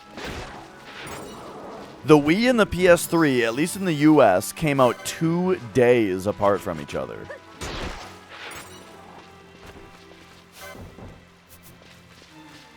If I remember right. Pretty sure that was the thing.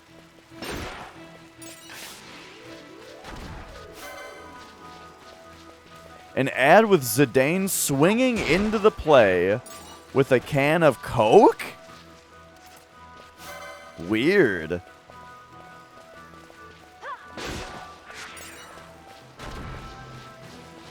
Yeah, this was a... Oh, it was 2006.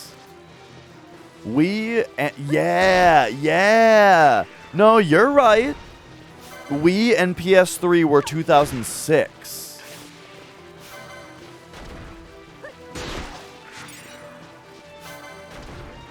And I got a Wii right away. And then I didn't get a PS3 until like 2000... I think it was probably 2007 that I got a PS3. I got a Wii on launch day. I camped out at a Walmart for a Wii. And I'm glad I did, because that fucking system was impossible to find in stores forever. I also grew up with the PS1 and the PS2, but I also grew up with Nintendo. I mean, the PlayStation is what my parents bought for me. But like before PlayStation, we had an NES. And in my daycare, we had a Super Nintendo. And then at some point, like when I got an N64 from a friend when I was a little older, you know, I always loved Nintendo. The first system, the first home console I ever bought for myself was a GameCube. But that was much later than it came out. My brother bought a game, because my brother had a job, right? He bought a GameCube. But then when he moved out, I was cubeless, you know. But this was when the GameCube was much cheaper. So, but it was the first thing, right? I had a job. My brother moved out. I bought a GameCube. So yeah. So, I mean, even though I did have a PS1 and a PS2, I was much more of a Nintendo person. And, so yeah, the Wii I was super, super pumped for. Camped out for it. And it was great. Loved it. Loved the Wii. I mean, the thing was, though, the Wii slowed down on the number of games, you know? I had some games for it that were very, very good and I really enjoyed. Like No More Heroes, Mario Galaxy, you know? And I enjoyed playing GameCube on it still. But... Oh, Metroid Prime 3, I liked that game quite a bit when that first came out. But, you know, so Super Paper Mario. But, you know, it did slow down, though. The Wii slowed down a bit. And then I started looking over at the PS3's library. And by that time, the PS3 had Metal Gear Solid 4 on it. And it had this game called Infamous on it. And there was this game called Little Big Planet coming out that looked really good. And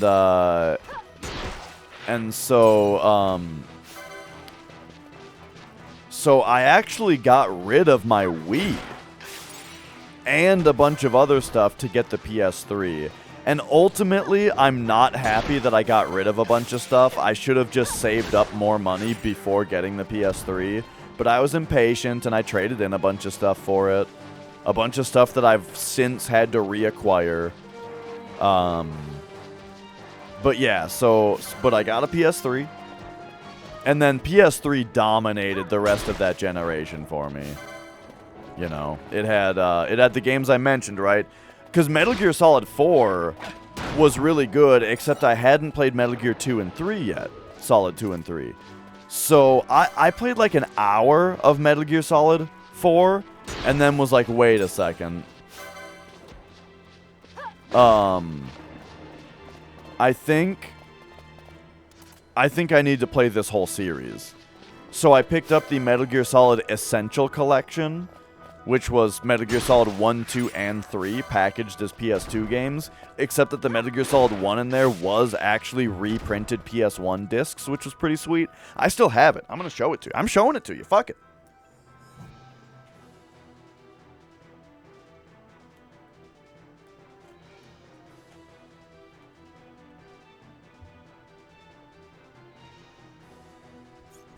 Oh.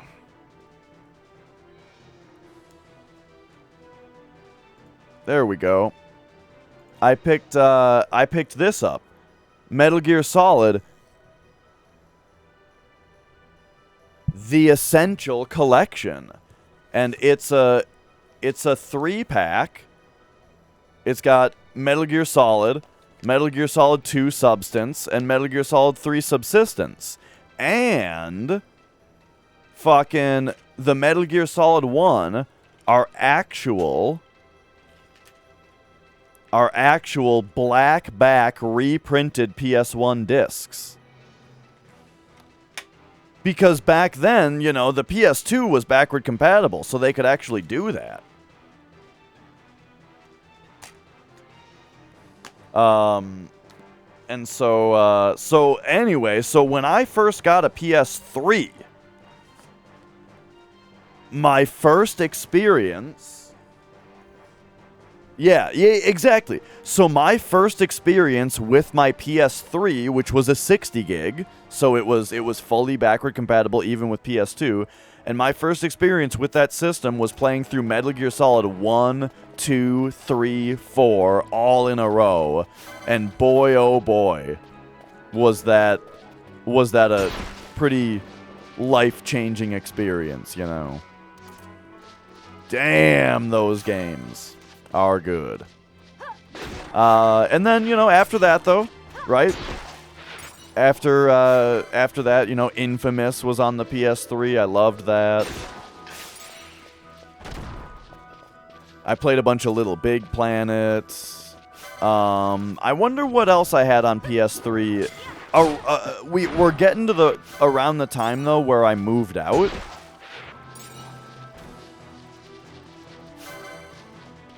Because, yeah, I think I moved out pretty soon after that. And after I moved out, I remember getting Heavy Rain and playing that a bunch. Killzone 2. And then Demon's Souls came out. Then comes 2009. And Demon's Souls comes out. Whoo, boy.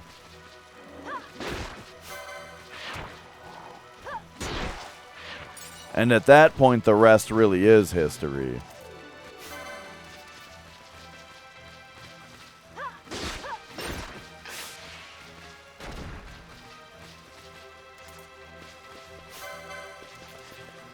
But yeah, you've been on a Metal Gear kick lately. Very nice. Yeah, so I played Metal Gear Solid the first when I was 14. But then when I got Metal Gear Solid 4, I played through it again, you know, and then played through the whole series. And then at some point later, I played through them again at some point later. You know, because they're awesome. And then on Twitch at some point, I played through all of them on hard mode. Right? I played through 3 on hard mode, including, I think. I think so. And 4? Yeah. Yeah, I did the whole series on hard mode. Not on extreme, I just did hard, you know, because the first one only has hard. Or maybe maybe the first one unlocks extreme or something after you beat it on hard. I don't remember.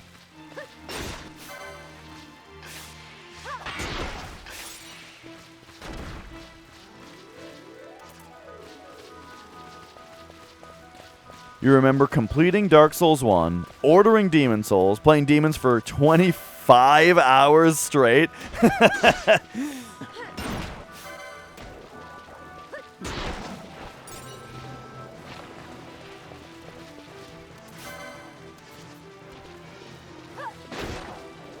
Yeah, I was right in that first wave of Souls players, you know, when Demon Souls first came out. No one knew what it was. It was this shitty game for masochists that was stupidly hard, and that's all anyone knew about it. Where the game is so masochistic and stupidly difficult that other players can come into your game and kill you. How dumb is that? You know what I mean? Like that's what the game was, and oh my god, I just loved it. You think the Wii is the greatest console of all time? I would not go that far. I think the Wii's got some bangers on it. Like Mario Galaxy and Mario Galaxy 2, both bangers. No More Heroes is an incredible game. But, you know, Super Paper Mario 2 is enjoyable. Okay, let me ask you this. IHQMD. When you say... when you say that the Wii is the greatest console of all time, are you one of those people that includes the GameCube library in your rating of the Wii library because it plays GameCube games? Or are we talking about the Wii on its own merit? You are. Okay, see, that makes a big difference. Because the GameCube might be the greatest console of all time. The GameCube is fucking incredible.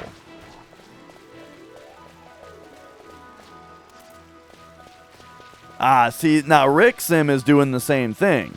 Right, like the Wii is incredible if you consider that the GameCube is standalone, maybe the best game console of all time. But if we're including backward compatible libraries, well then the PS2 includes the entire PS1 library. And if we're going that far, a fat-ass 60-gig PS3, including the PS2 and 1 library, you can't compete with that.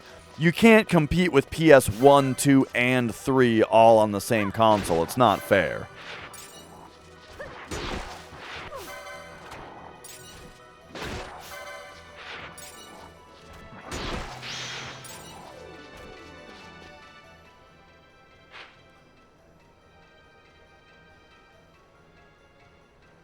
Okay, I'm gonna go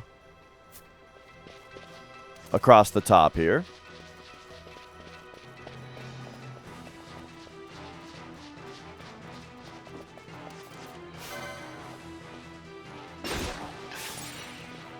Yeah, I could definitely see one preferring a PS2 with the 1 library and having the better hardware have that be considered overall better. You have no memory of ever playing a GameCube. Really? Not even Smash Bros. Melee?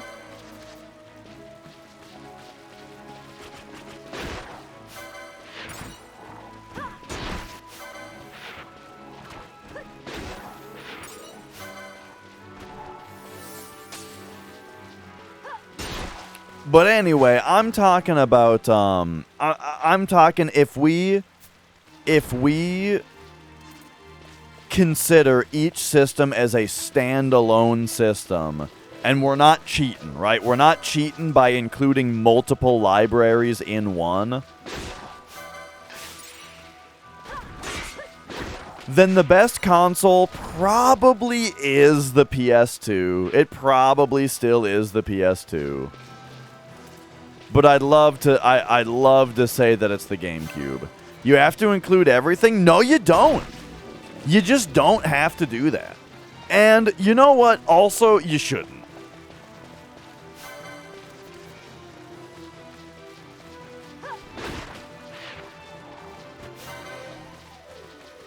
It's just, it's ridiculous. It makes the conversation too convoluted to include other game libraries. Like, I guess the GameCube includes the entire Game Boy Advance library then, because it has the fucking Game Boy player on it? That's stupid. If we want to have that conversation, we can. But I don't think we should. I think a more interesting conversation. Okay. It depends on whether we're talking about what's the best system or like what's the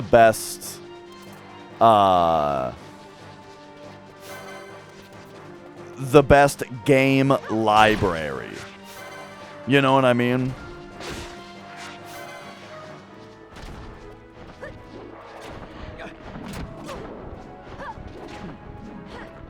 Like, what console, not including other consoles that it's compatible with, not including other consoles, right? What single console's own game library is the best?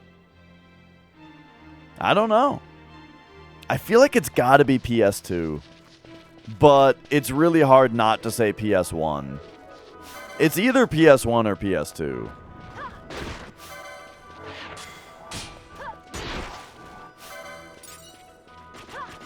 But but think about it though. Is it really not Super Nintendo? Is it really not Nintendo? I mean, look at Nintendo, dude. It's got Super Mario Bros. 1, 2, and 3 on it. It's got Contra 1 and 2 on it. It's got Castlevania 1, 2, and 3 on it. Like, the NES fucking bangs, dude. It whams.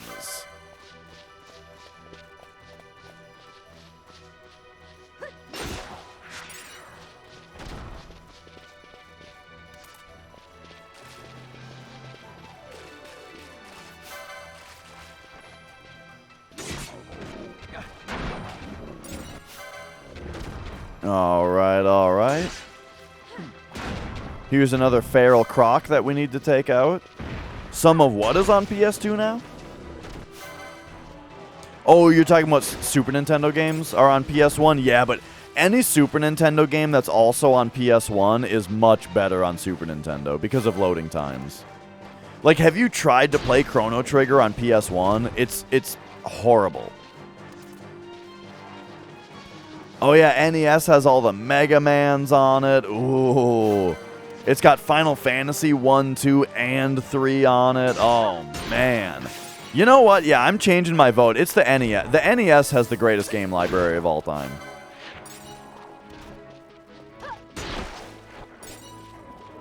They're still there? Yeah, but they're bad there, so they don't count. Chrono Trigger on PS1 is borderline a bad game.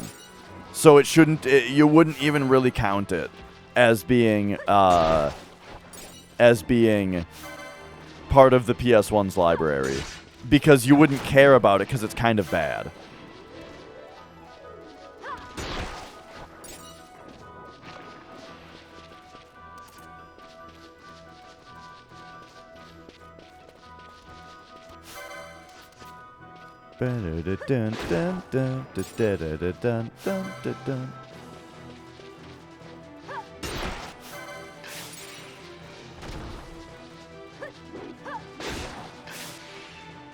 People say Atari's got the best games on it.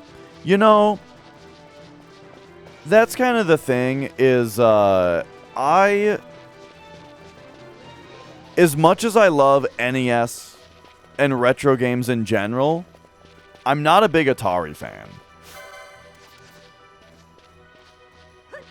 I wouldn't, I would not say Atari's got the best games on it. Like, I respect the Atari, but the NES, like, when the NES came, okay, let me put it to you this way.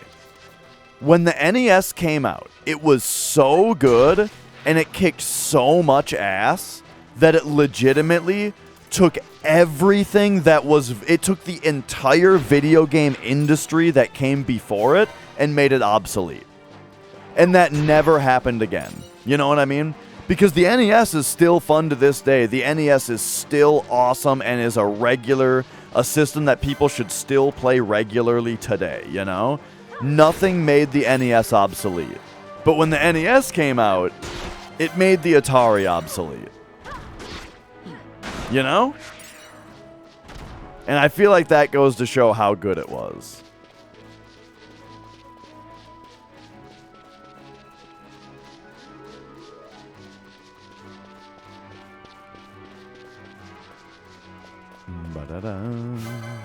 Oh, the controller was huge. I mean, the D-pad alone revolutionized video games. Hey, there's our last feral croc.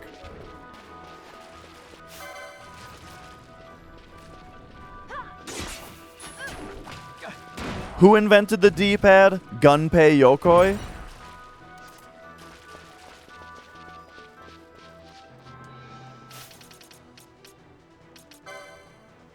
That guy, man. Changed video games forever. Alright, we got him.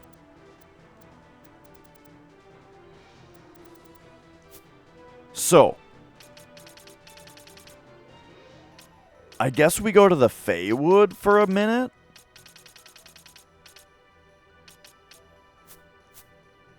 See what the deal is.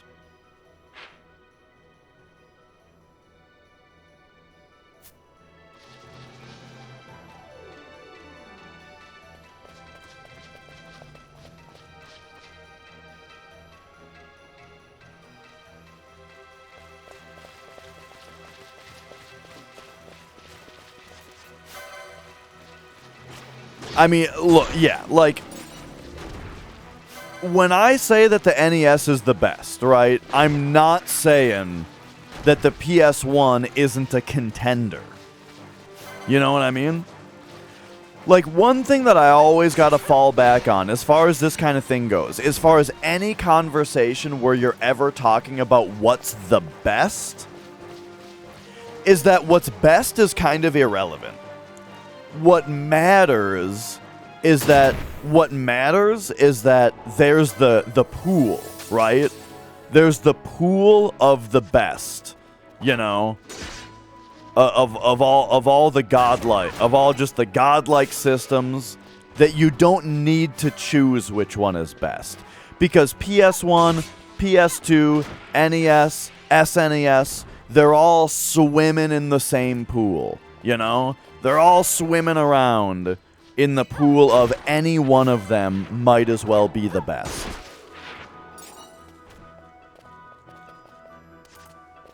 Oh yeah, as far as great RPGs go, I mean, the PS2 had fucking Persona 3 and 4 on it. Like, get out of here. Persona 3 and 4. Digital Devil Saga 1 and 2. Nocturne! Nocturne! Is on the PS2.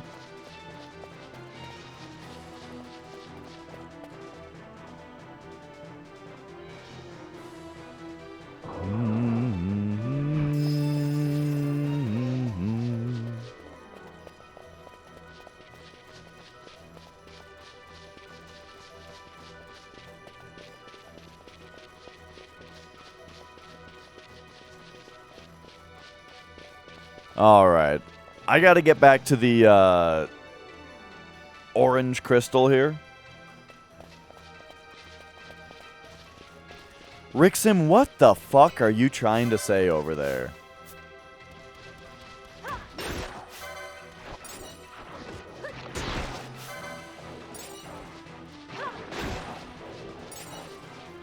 The original Xbox does have the clock capacitor problem, where if you don't, if you right now, if you have an original Xbox and you have not replaced the clock capacitor in it, you should. Because that shit is going to explode and it's going to eat away at your board until the board needs repair. If you don't.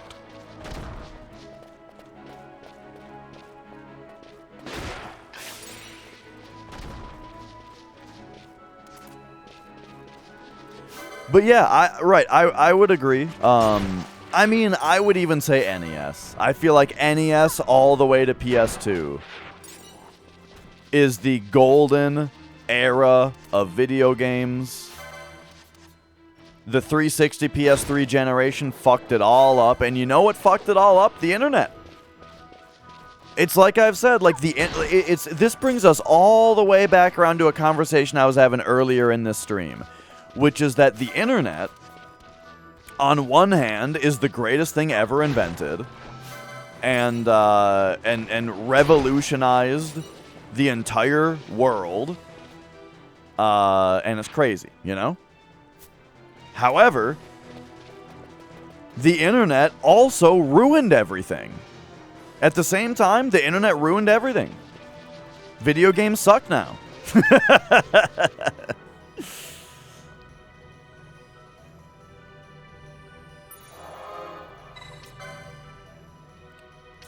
All right, what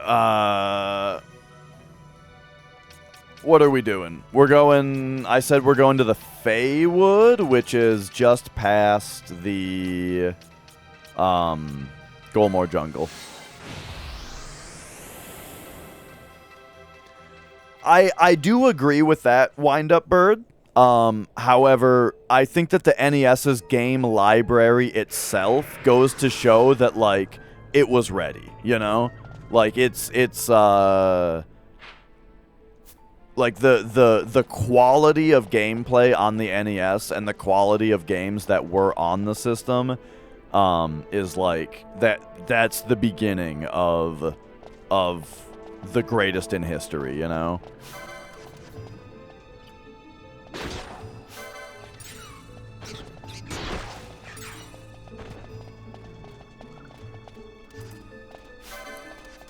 And I mean, one thing about it, like, for me at least, one of the big indicators for me is that, like, personally, I play the NES probably more than twice as much as I play Super Nintendo. Like, it's the games on the NES that I go back to most frequently. As far as, you know, Mario 1, 2, and 3, Castlevania 1, 2, and 3, Contra 1 and 2, Battletoads, right? All this stuff that I already said earlier. You know, those are games that I can just go back to and I can play again and again. There are a few of those games on Super Nintendo. Right, like Super Nintendo, of course, has some wonderful stuff on it. I mean, Super Nintendo is one of the other greatest of all time, I'm saying. But I do find myself returning to the NES more often.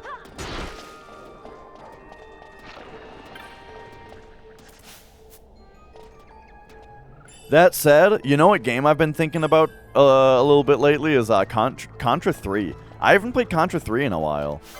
And I don't think I've ever beaten Contra 3 on hard mode. So I think I gotta do that.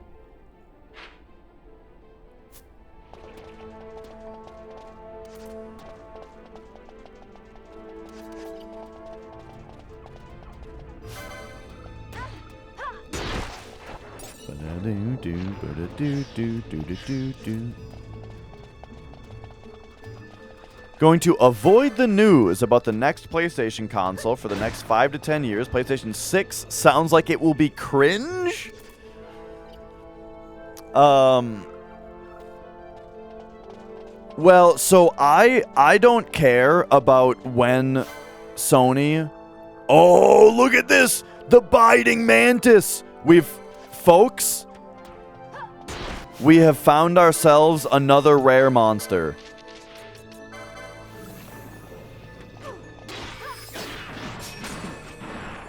Let's go.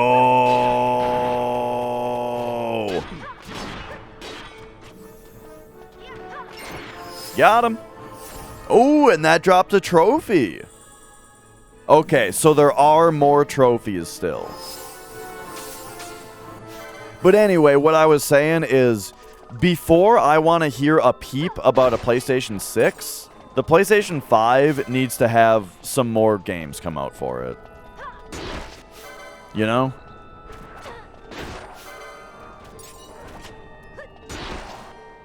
I mean, we're not even at the point yet where you can go into a store and buy a PlayStation 5. So, yeah. I'd love to get a Steam Deck, but it's just a little spendy.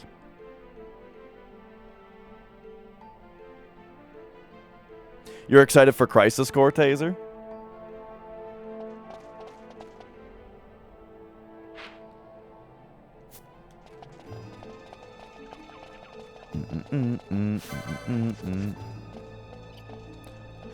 Yeah, the only thing I would add to that pixelated squall face is Returnal. Returnal kicks ass. Love that game. But that was it for me, though. I mean, I'm not even a Gran Turismo guy, so for me, it was just Demon Souls and Returnal are the two games. And that's it. Other than that, the nice thing about PS5, exactly kind of what Rixim is saying, is that the PS5 is just a nice PS4. It's a quieter, faster PS4 Pro.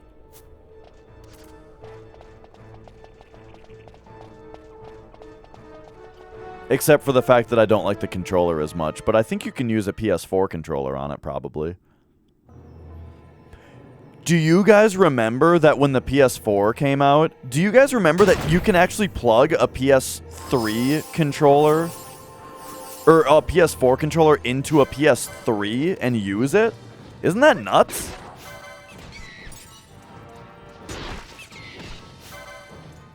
You can use a PS4 controller on a PS3 as well, which is really cool. It does, yeah, it has to stay wired. But I mean, I'm used to wired controllers anyway, you know.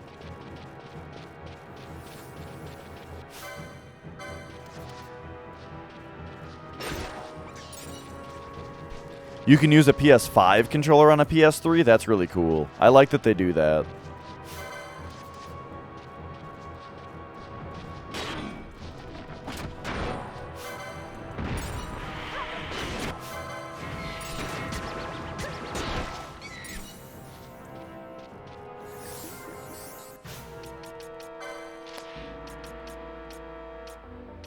Let's just remedy.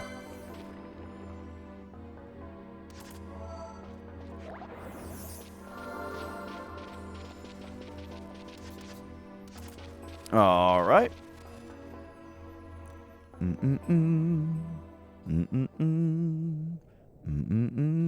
I should take apart my PS4 controllers and fix the analog sticks. Now that I have experience doing that, I bet I can. Both of my PS4 controllers. The thing is, I really like the DualShock 4 in general. However, both of my DualShock 4s have analog stick problems.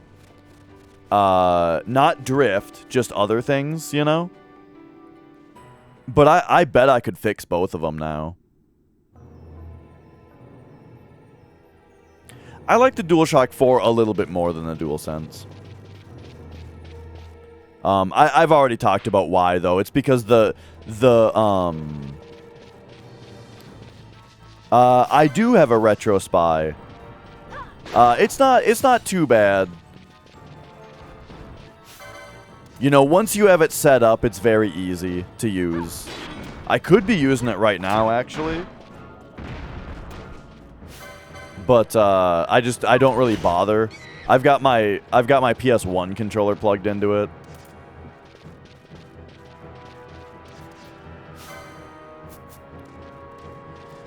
Yeah, so I had an analog stick issue with I had a very similar issue with my Switch Pro controller. And what it turned out being is that the copper contact ring on the potentiometer just needed to be bent out a little bit. So that it would press firmer pressure on the carbon pad, you know? And then that just fixed it. And I bet I could do the same thing to both my DualShock 4s and fix both of them. But yeah, you know, just the toughest part is desoldering the existing analog sticks, but I have a desoldering gun for that. And yeah, the toughest thing here, let me show you, Salary Man. The toughest thing about setting up the Retro Spy is that I couldn't find the information that specifically said where to plug these in. But, you know.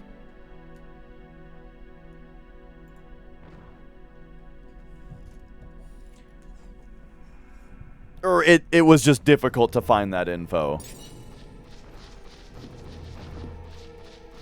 I mean, it's not even really a project. I can, if you're getting one, I can just send you a picture of where to plug the things in, and then you'll be fine.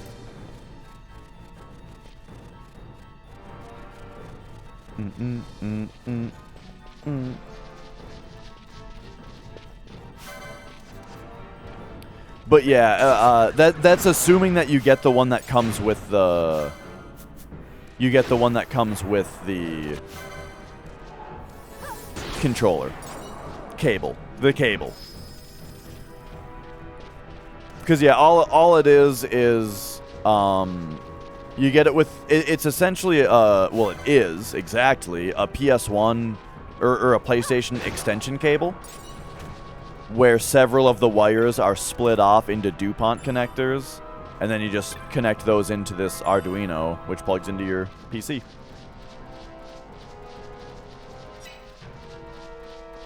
Yeah, I've been hearing about magnetic analogs.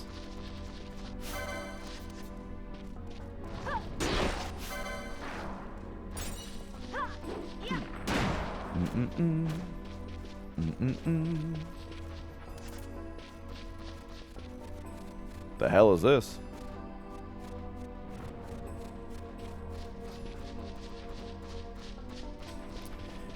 Yeah, I heard something about magnetic, I forget what the technology was called that people were saying, but I did hear someone talking about how it's the future of analog sticks.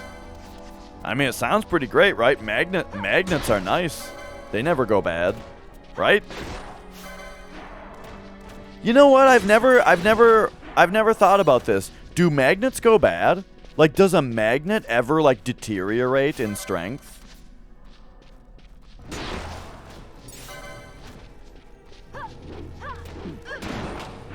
It'll take decades? I mean, we're talking about controllers that have lasted decades. This controller's 20 years old, you know? And this thing's still working perfectly.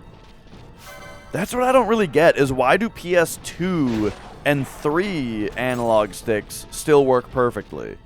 But not PS4. But then PS4 analog sticks die, or they start acting fucky after like a year.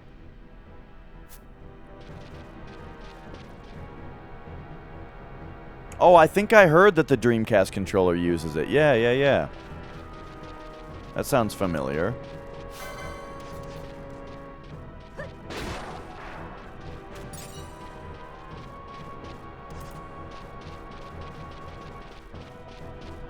It's a conspiracy to make us buy more controllers. Dude, when I was younger, my dad wouldn't let me connect my game consoles to the VCR because he said that it would ruin the VCR.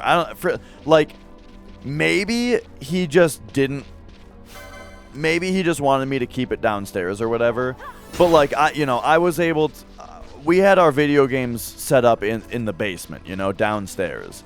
But I always wanted to play them upstairs because the TV was nicer, you know? But my dad had it, like, in his head that video game consoles... No, that the consoles themselves would ruin the VCR, and that they were made to do that, so that you'd have to buy more.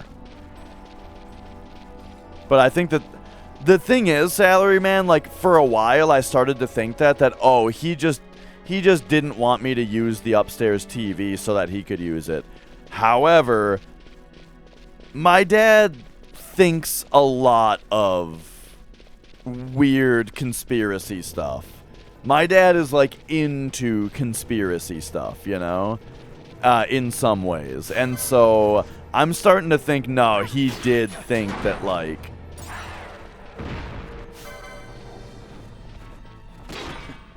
that it would ruin it.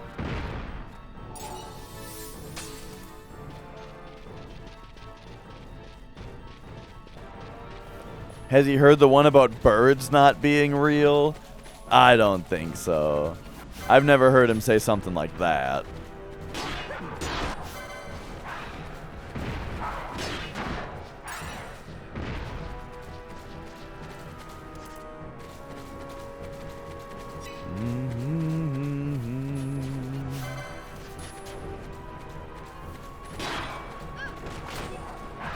Eat a book.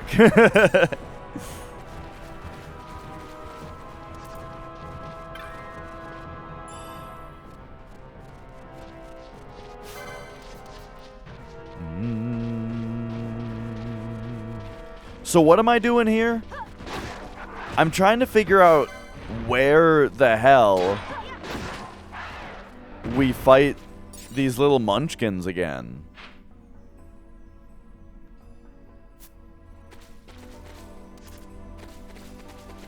But also, like, maybe we'll fight a rare monster around here. Dude, this music, Rixim, it's bringing me right back to the Behemoth King hunt.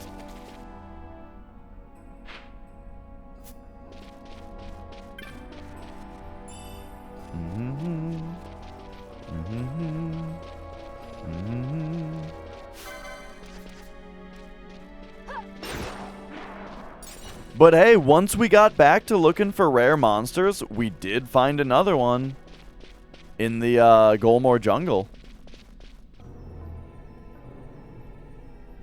Which, it's not super surprising that I found one there, because I feel like it has been a while since I've been there.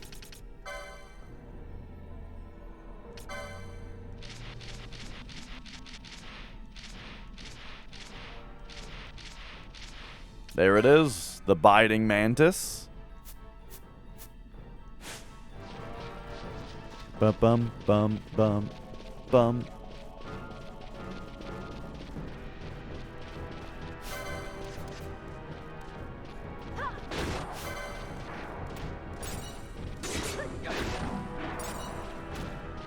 Remember when we had to, like, try really hard in fights? I guess that only happened a couple times. But it did happen a couple times. After all of this, like, farming of one-shot kill monsters, next time we get to a boss that actually takes some chutzpah, I'm not gonna know how to play this game anymore.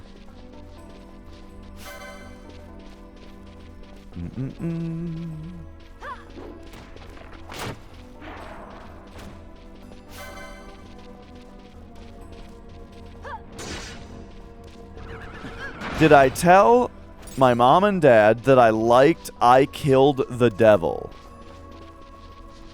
What? Oh, that... I don't know why I read that you and I killed the devil as I liked. I don't know how that got to my head with that way. Did I tell him that? I don't think so. No, I did not.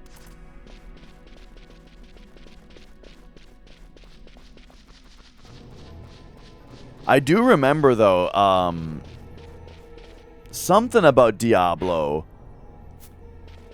coming up with my parents at one point.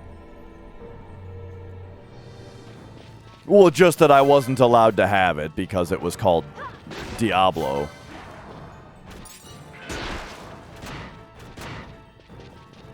Because regardless of the fact that you're fighting against the devil, the fact that the game is named after him makes him seem cool, you know?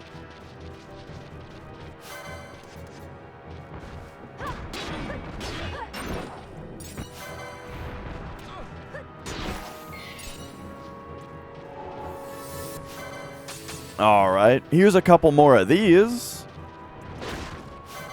I feel like this area I need to spend a little bit more time in.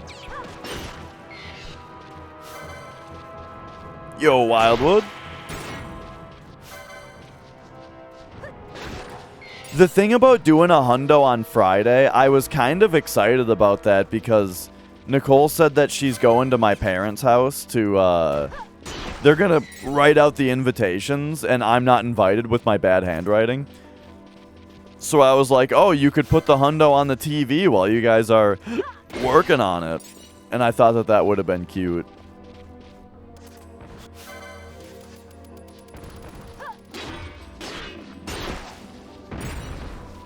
Dirt Devil. You know what? I think we did. I think we did have a was it a Dirt Devil or a Dust Devil? I think we did have a Dust Devil when I was younger. Maybe I'm just thinking of like one of my aunts or something.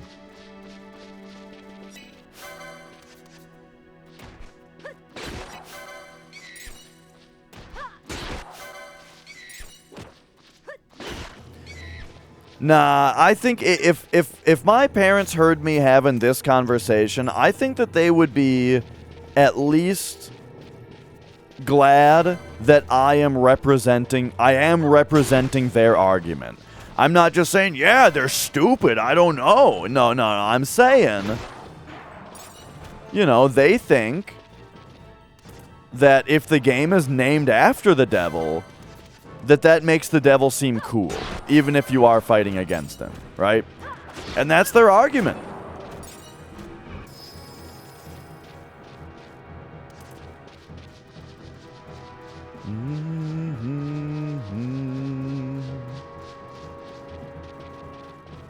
And hey, if they're not happy with that, if they're not happy with me with me presenting their argument in that way, well, then I guess they should have had a better argument.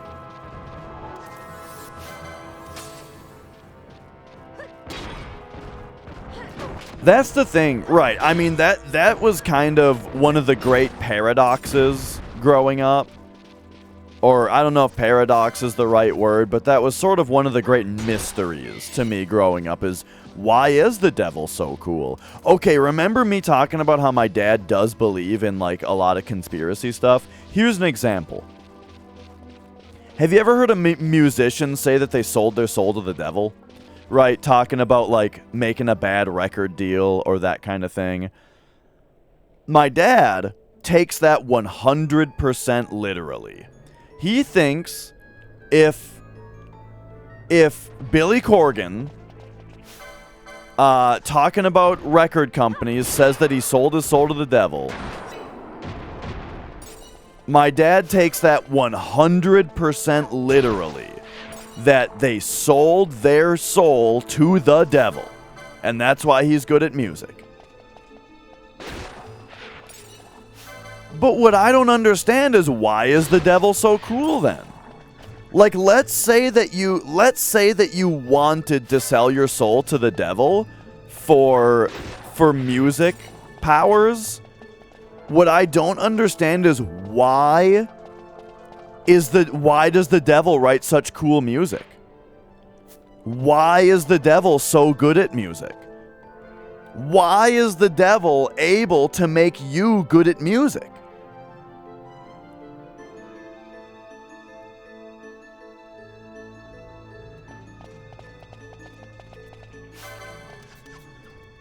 That's what I don't understand. people are like, oh, Judas Priest couldn't have written.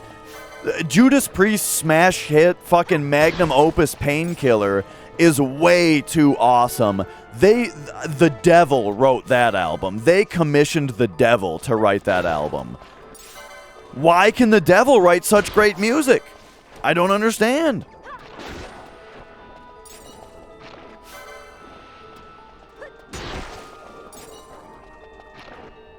Where does this come from?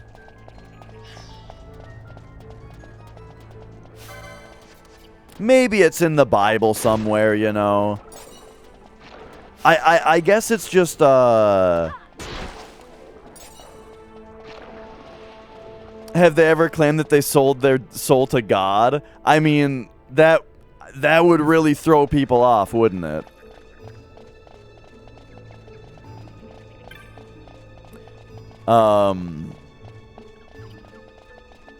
But yeah, right, like that's kind of the thing though, is when it comes to that kind of thing, people never say that, you know. They never say that God claimed their soul. They just say that they're doing it for the Lord, right? Or that kind of thing, you know. But anyway, I've just always thought that that's funny. Just the idea that, like, also just the idea that, like, all the thing, like, I mean, now I'm just getting into a general religion talk, but it's just funny that, besides, like, the Devil writing good music, just the fact that the Devil is cool, apparently, you know? Whenever there's, like, a new, cool, interesting thing, anytime where it's the work of the Devil, you always just gotta wonder, like, why things that are cool have to be the Devil? Why is the Devil cool in the first place?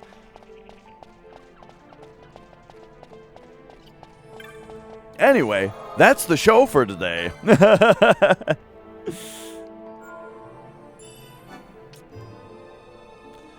Right, Fox, but, like, the establishment of why he's so cool in the first place, I just think is dubious, you know? That's the part I don't get, is how it became to be established that way. That's why I've always been much more compelled by stories like the way that Shin Megami Tensei does the story, where it's like, angels and demons are both cool, and you might be tempted to go with either of them, because it's less about good and evil, and it's more about law and chaos, right? And I think that that's much more interesting, right? The idea that, like, on one hand, you have the angels who want to set laws and say this is how it is and this is the way that we live and it's the right way to do it, right? And that's just what they're into, you know? While the other side of things is about the opposite and about every man for himself, right? And believing in revenge and that kind of thing. And do whatever you want as long as it doesn't harm someone else. Not because it's wrong to harm someone else, but because they, in being harmed, will seek revenge and that kind of thing, right? That's like the chaos side of things, right? And those two sides opposing, right? I think that kind of ideology is really compelling and interesting, you know? Anyway, chaos.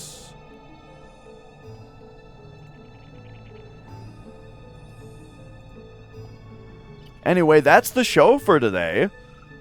We got the hundo marker went all the way up to 423. So we are looking very, very good. We are on very good pace for a hundo on Saturday. I will see you guys tomorrow for a Final Fantasy VII. I did just save, right? Yes, I did. I will see you guys tomorrow for a Final Fantasy VII speed run. For today, thank you so much for watching. And let's just take a quick look around here. Who else is streaming? Who are we raiding today? I'm going to raid Camel. He just quit his job, and he's making video games now. So I'm going to send you guys over there.